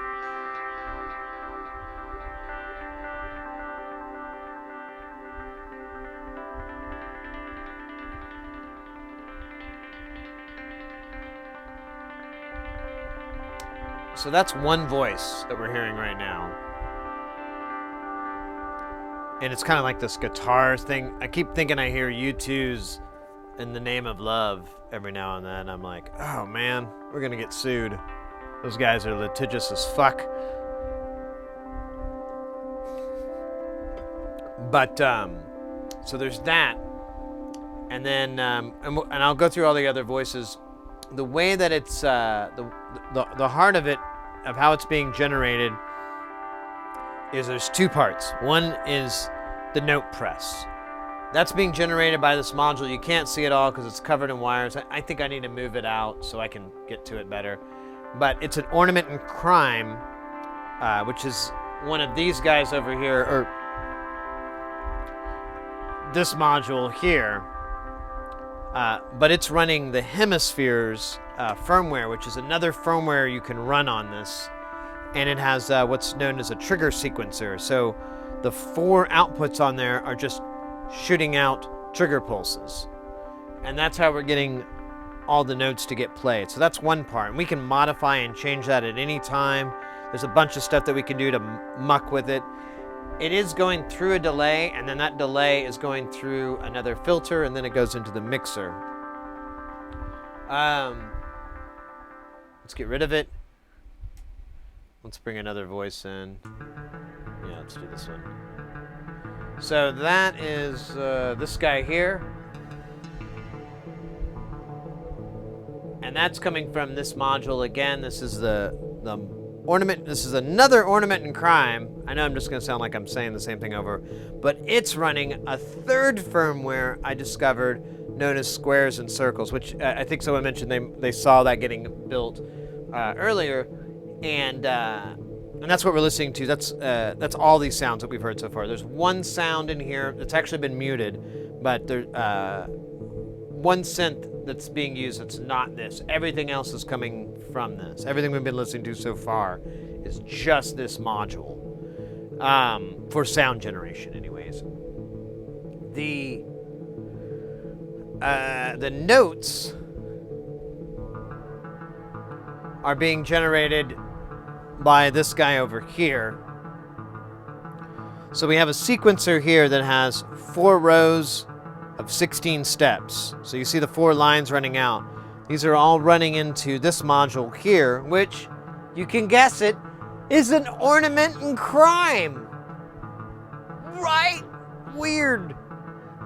There might be a theme here I'm inadvertently creating. So this ornament and crime module, what it's doing, it's running this, it calls them apps. It's running this app called Quartermain, and it's 4 sample and hold modules. So they have clock inputs, and what it will do is it will look at the input voltage that's coming in from the sequencer. I'm gonna change it. And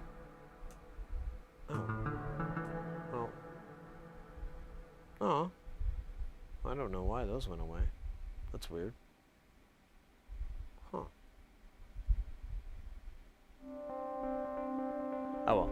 So it'll look at the input voltage that's coming in from the sequencer, and that could be any note, and it will, based off the trigger that's being sent to it, it will take a snapshot, and so whatever it is, it'll just send that out constantly. So if it's 1 volt, 3 volts, 2 volts, it'll just put that out until the snapshot is sent again. Then it'll look at the input and it'll update to that new one.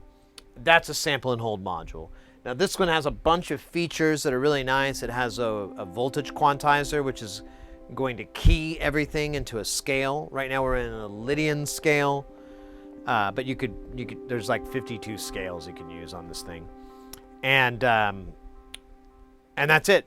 The trick that I do here, that I made videos on YouTube about it, and VCV Rack was probably one, and then I do this, I talk about it all the time here on the channel, so feel free to ask if you'd like to elaborate. But what's happening is you send the clock signal to your sequencer and your sample and hold, as long as they're not the same number, preferably if they're odd and even from each other. What happens is you get, instead of 1, 2, 3, 4, which is how a sequencer progresses sequentially. There might be. Anyways,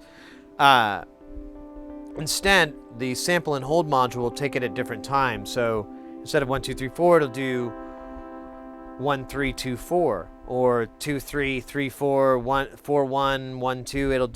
It'll take your same notes and basically kind of apply like a blender. And you can mutate the order that they're going to be played in. And a lot of times you find some real fucking solid gold by just tinkering with that. And when you get tired of the jam, you're like, all you have to do is change some clock signals, change a few things around, and now all of a sudden you're like, it's the same sense, but now the music is different.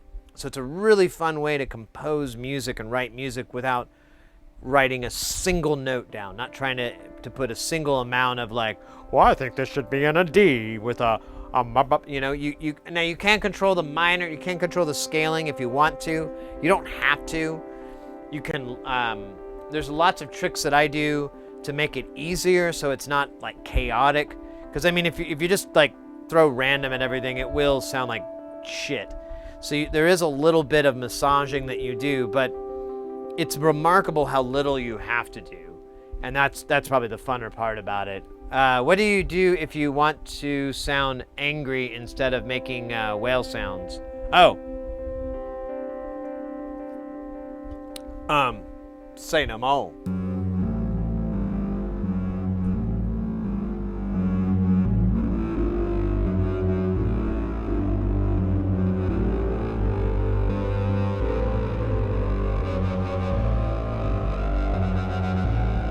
Taste my rage!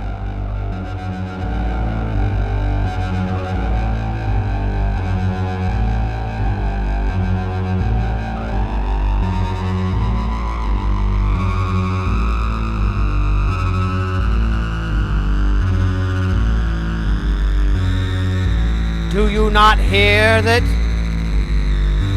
The shrieking of the filters? Do they not echo your nightmares, Clarice?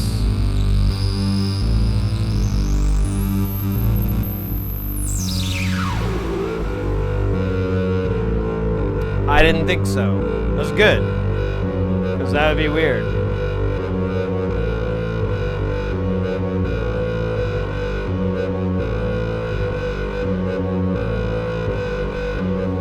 Still the ornament is a crime just decorative.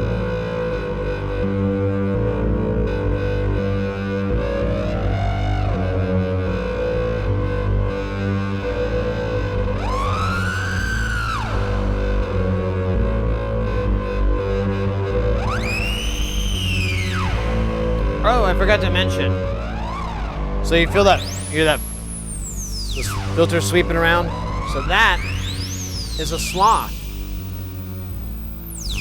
That's a good example of what a sloth does.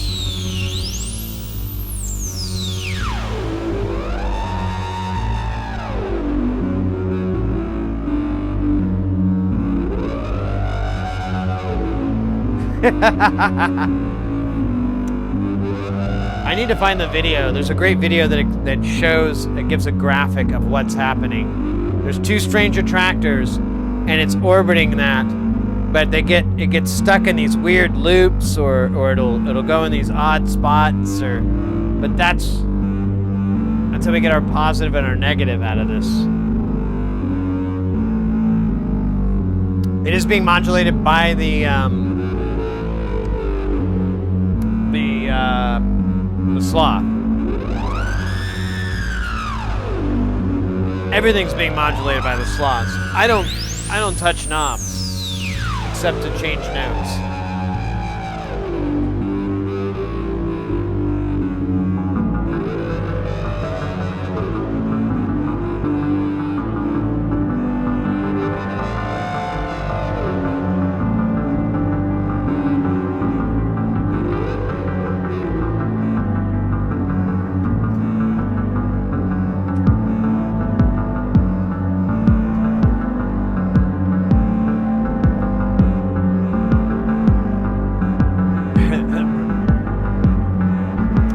Modulate everything using sloths. I don't have any LFOs hooked up right now.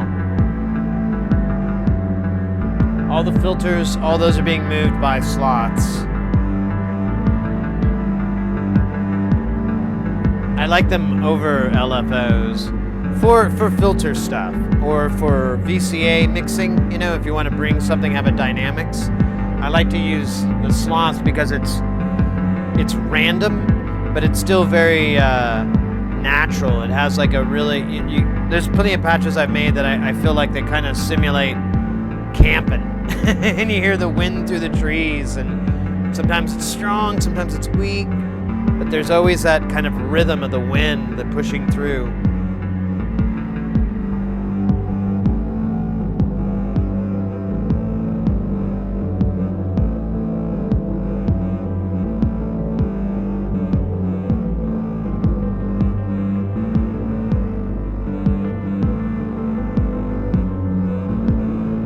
Surprised it hasn't moved up in a while.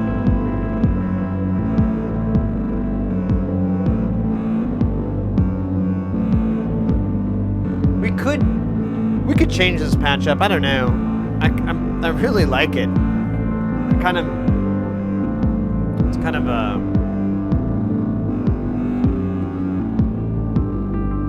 a love affair between a man and a synthesizer. Dear God, do you hear it?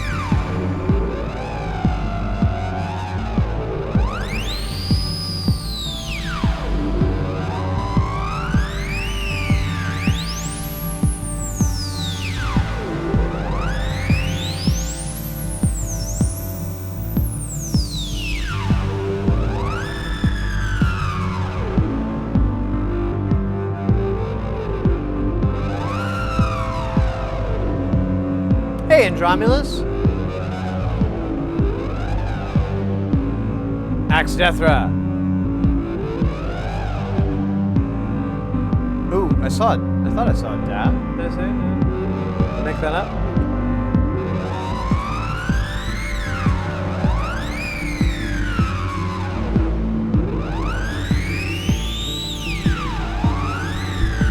All right, well.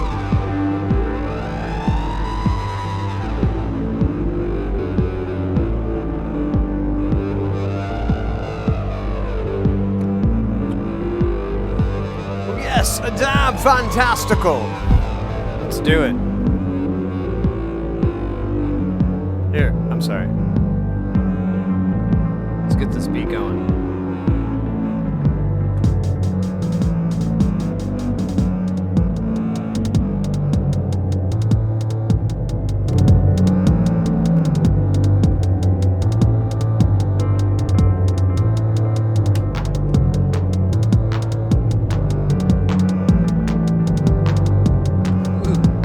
Slide in on that beat. I didn't see it coming. Where are we at on fish food here? Ooh, I must increase the fish food.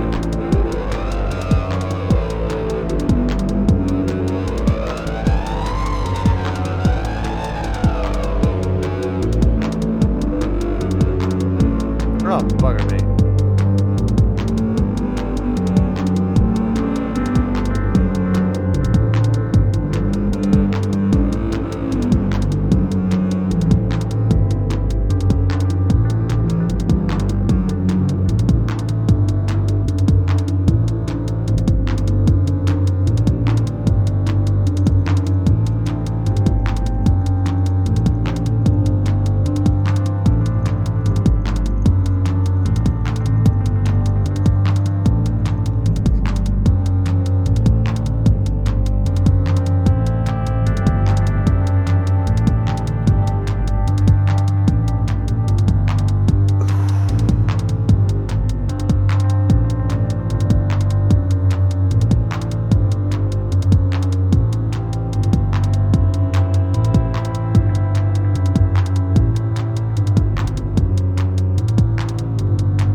Well, someone asked for some nasty bass, so I tried to get it at its nastiest.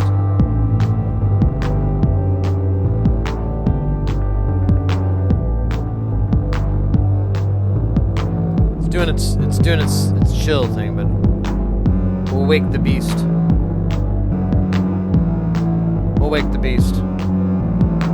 That's for goddamn sure. I feel bad that we haven't used the 2600. A little bit bad. I mean, I'm kind of over it because this goddamn ornament and crime is so cool.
Oh, hey, that is weird.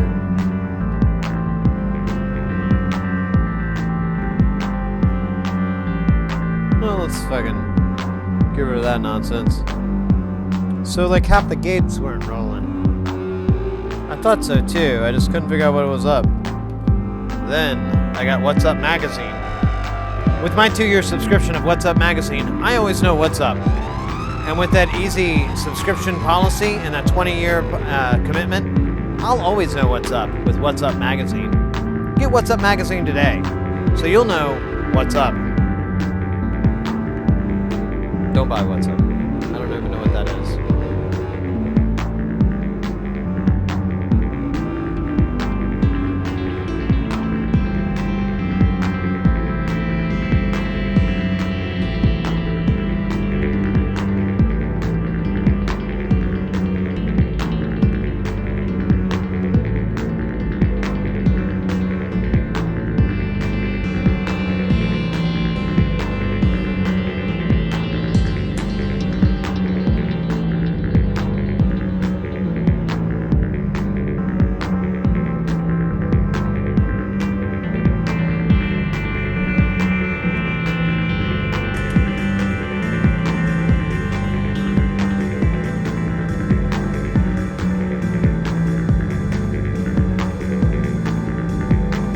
Are we at BP?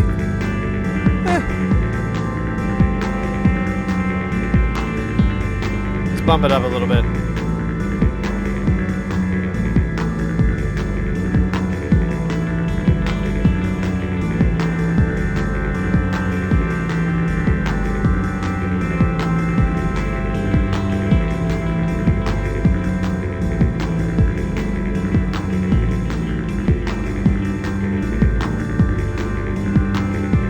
Magazines exist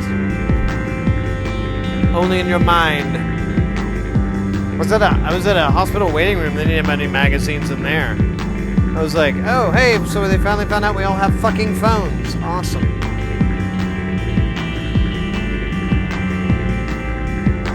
I feel bad for the people who don't have phones. They gotta bring like a book or something.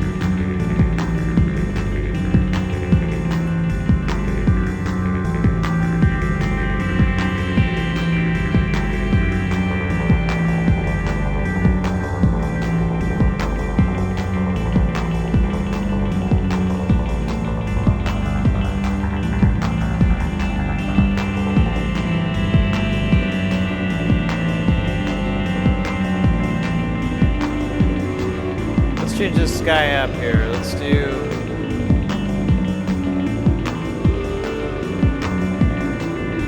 Is it waveforms?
Yeah, we haven't done the robot voices. Oh, we need, well, we'll get there in a minute.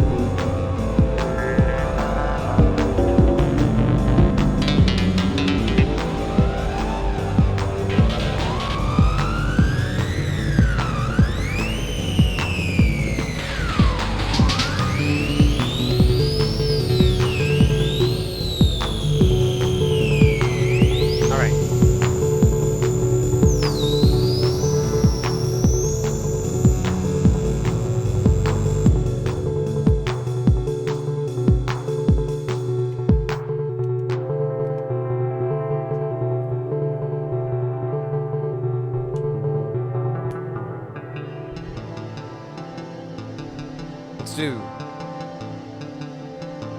robot voice. Let's check it out.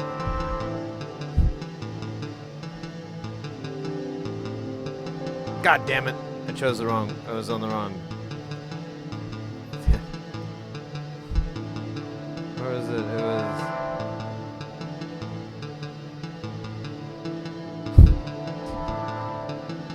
Damn it. I lost what I had.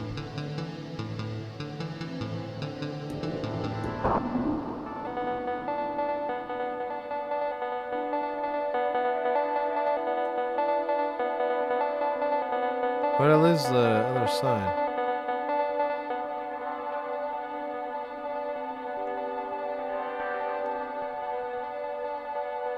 Huh. That's weird.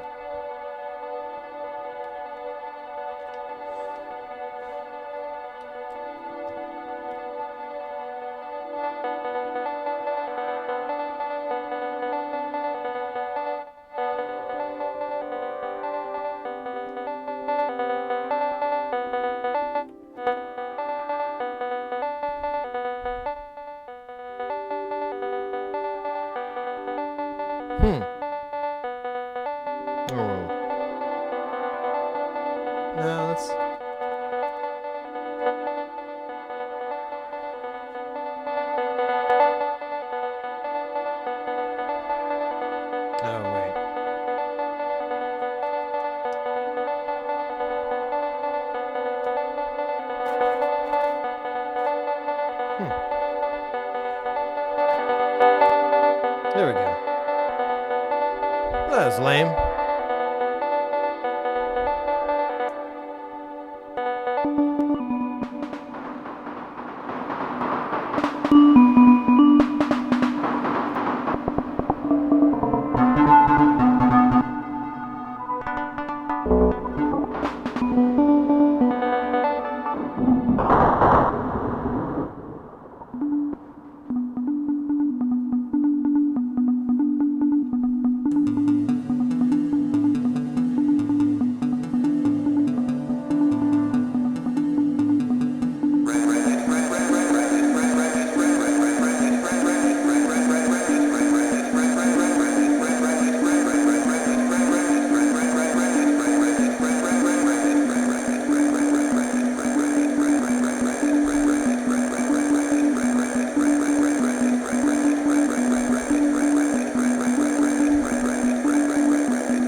Oh, we got. My bad. All right. Hey Siri, set a timer for 5 minutes.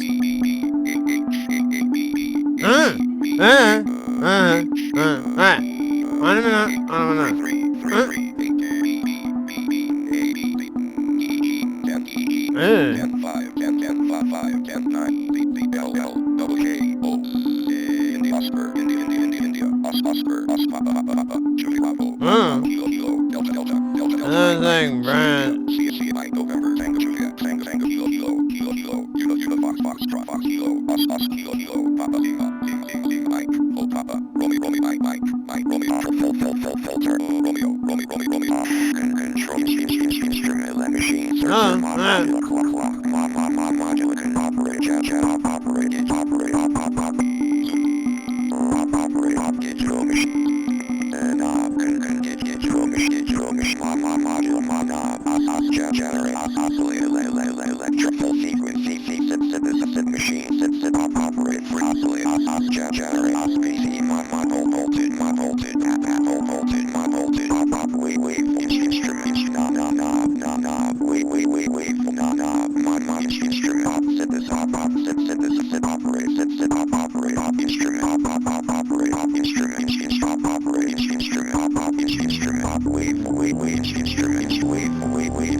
do a good job with the did I? I kind of got spaced out. I'll tell you what, Axelother, let me give you that back. Let me give you your points back. Use it on something more worthwhile than me getting hyper-focused on nonsense. I might take that out. It might be more useful when we're doing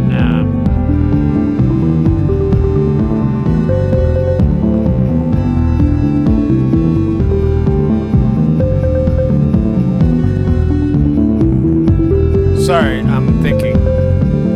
Just a second. I'll be done in a minute.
Try something else.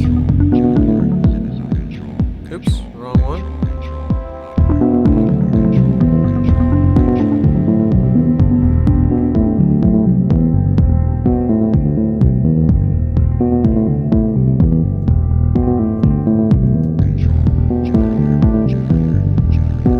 Too fast? We'll make it.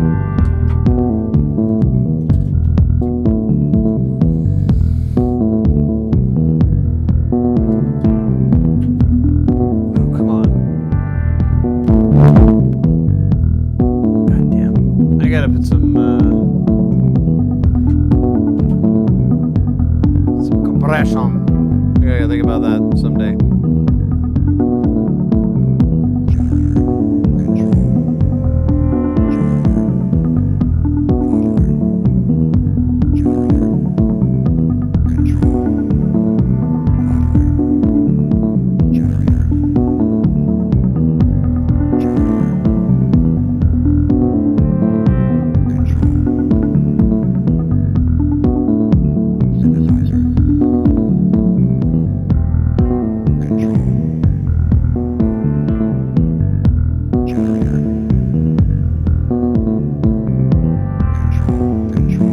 Let's go one more slower.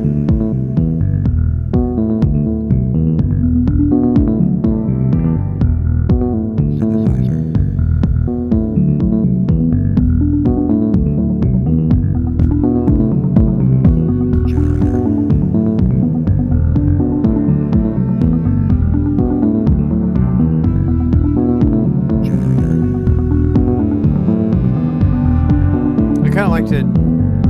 What if we put it through some delay? We got some more delay here. Ouch! Who put this chair here? I demand. Oh wait. Never mind. Okay, we could run some delay in here. Stand by. Stand by. Stand by.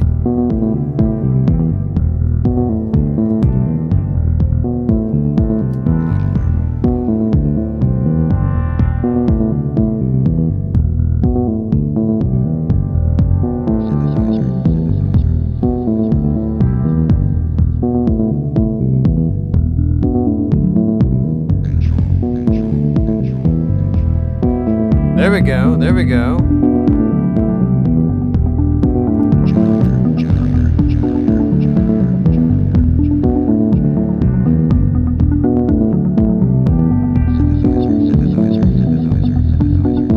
Okay, thanks for understanding. I'm like, let me get your points back. Use it for something good.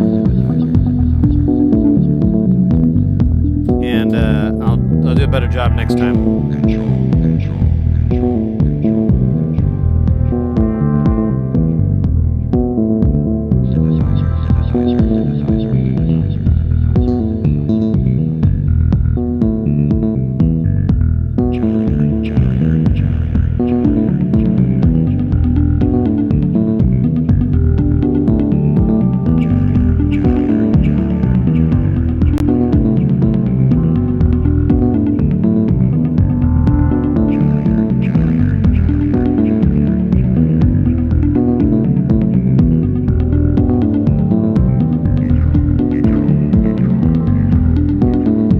Trying to find some cool samples here.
I know I sound like a broken record, and I apologize, but I cannot get over how fucking great this module is.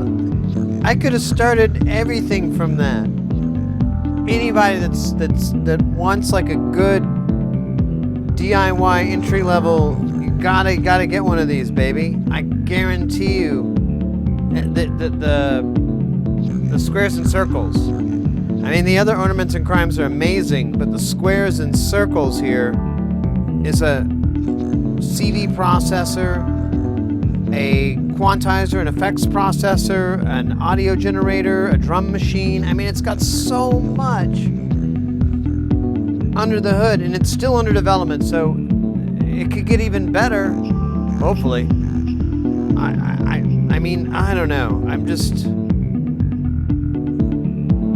I'm thinking about completely, it's completely changed my perception on a rig. It sounds great too. I love the tones.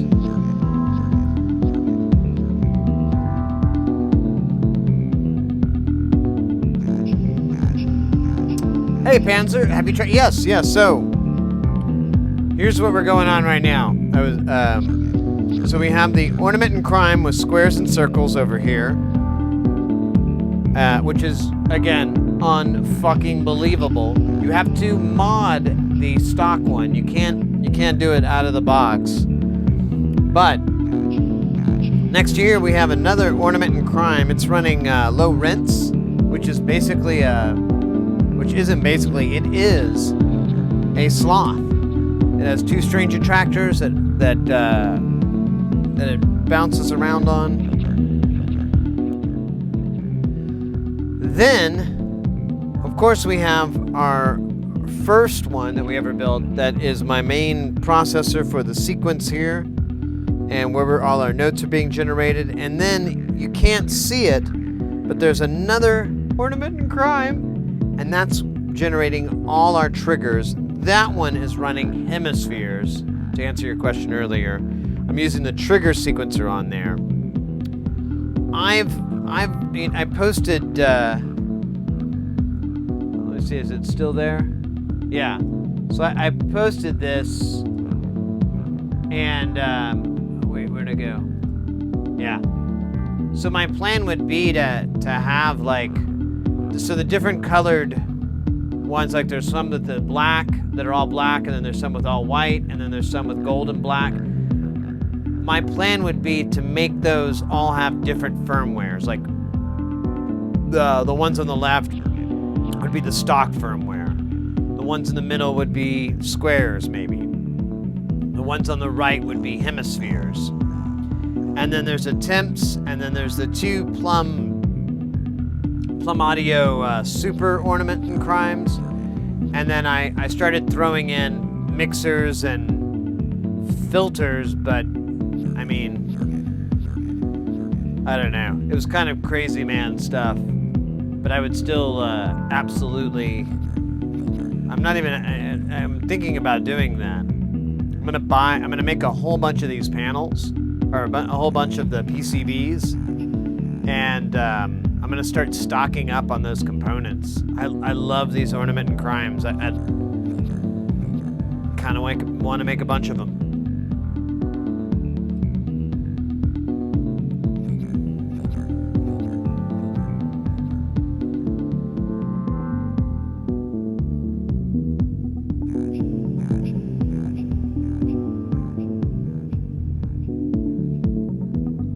Yeah, the Hemisphere is another great reason to get an Ornament and Crimes. The Hemisphere firmware is great, and I recommend it too, just because, especially if you're starting out, it has a ton of functions that are in a maths, or that are in, I don't know, all these different modules out there, and it's right in the Hemisphere, so you can use it right there.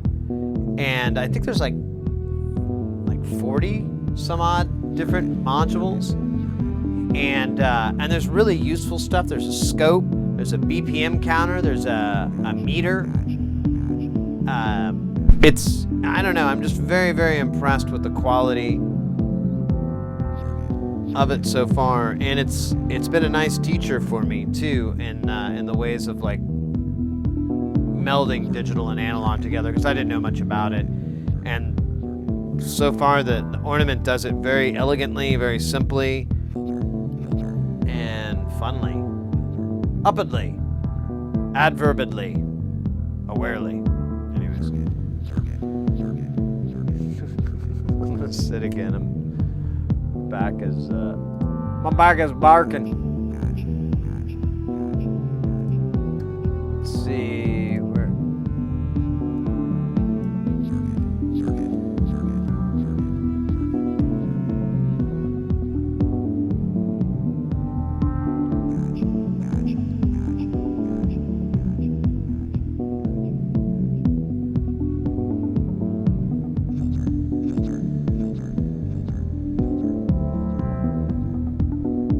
It's so quiet though. It's kind of weird.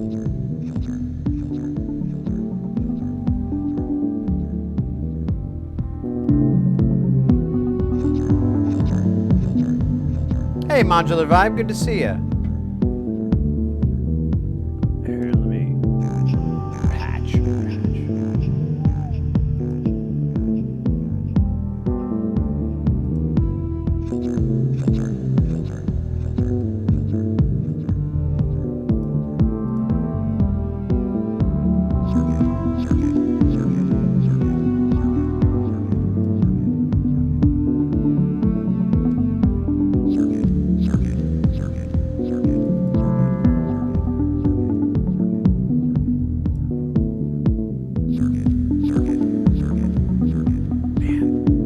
That's insane. Still pretty impressed. I mean, yeah, the Neutron's not really in this. It's doing high stuff too. I moved it up into the higher register, so it wasn't doing bass duty, because it felt like that synth was kind of sound like a bass guitar, sort of. Let's see here. Survey said 12. Let's yeah, let's call it a night, guys. I had a really good time. We got more fun squeezed out of this rude boy. Tomorrow we're gonna go back to doing drums. I want to do some more drum stuff out of this.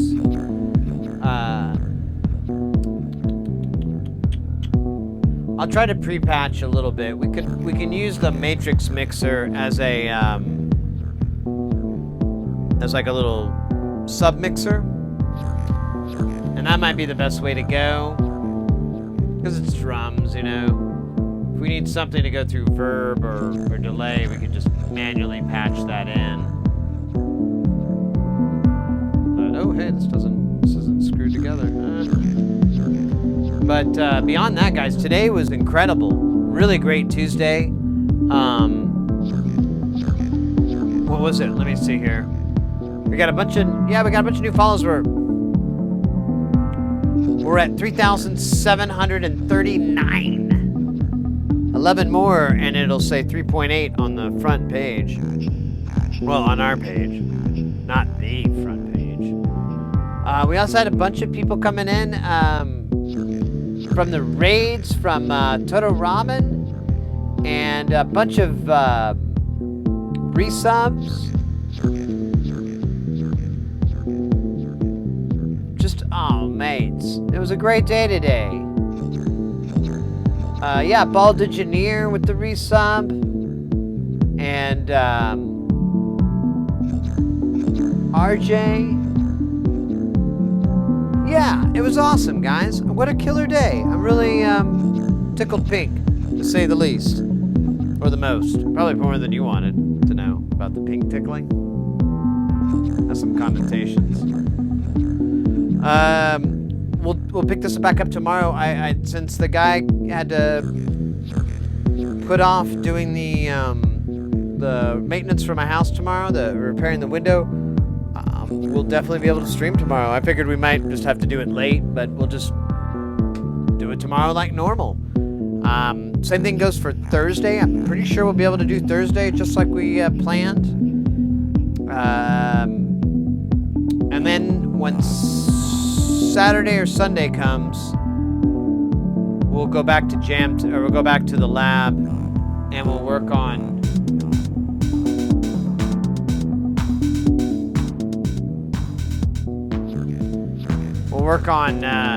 all the damn projects that we have. RIP WMD. So keep in mind, WMD is still like a pedal manufacturer, and they make apparently way more money from that side of their business than they do from Eurorack. And a friend of mine was explaining to me that it's extremely likely that they'll be back in another year. They're kind of regrouping, if you will.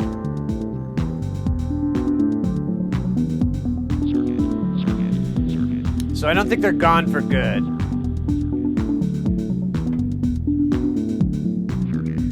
But I don't know for sure, so what do I know? That's just that's just the rumor mill.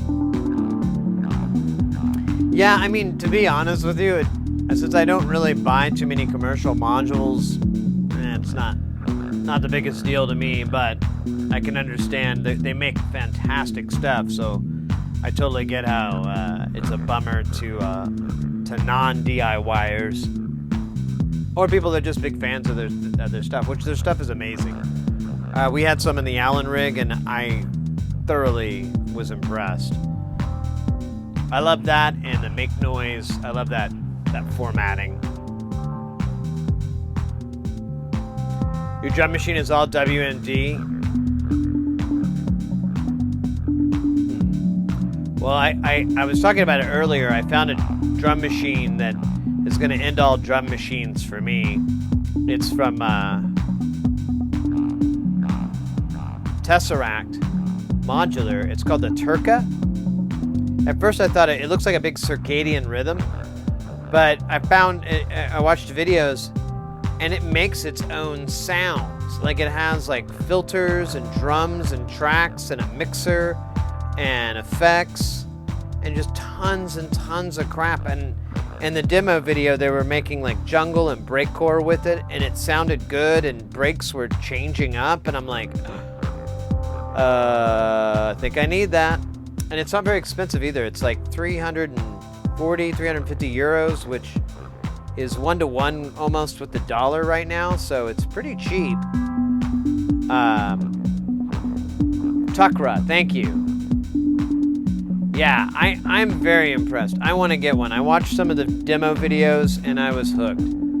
And it's just it's a little bit of a wallet biter, and I need to build the mixer. I have one of his mixers, this 4-channel here, but I want to get 2 8-channels so I can have 16. I think that'll do. Yeah, check out the demos on it. It's got some crazy. There's RGB on that 64 grid, and it's a heavy part of the interface, and it's very well executed. I think, anyways. I like the way it looks. The Digitac. Oh yeah, I need to look into that some more. The Happy. Yeah. And there's so many modules. I mean,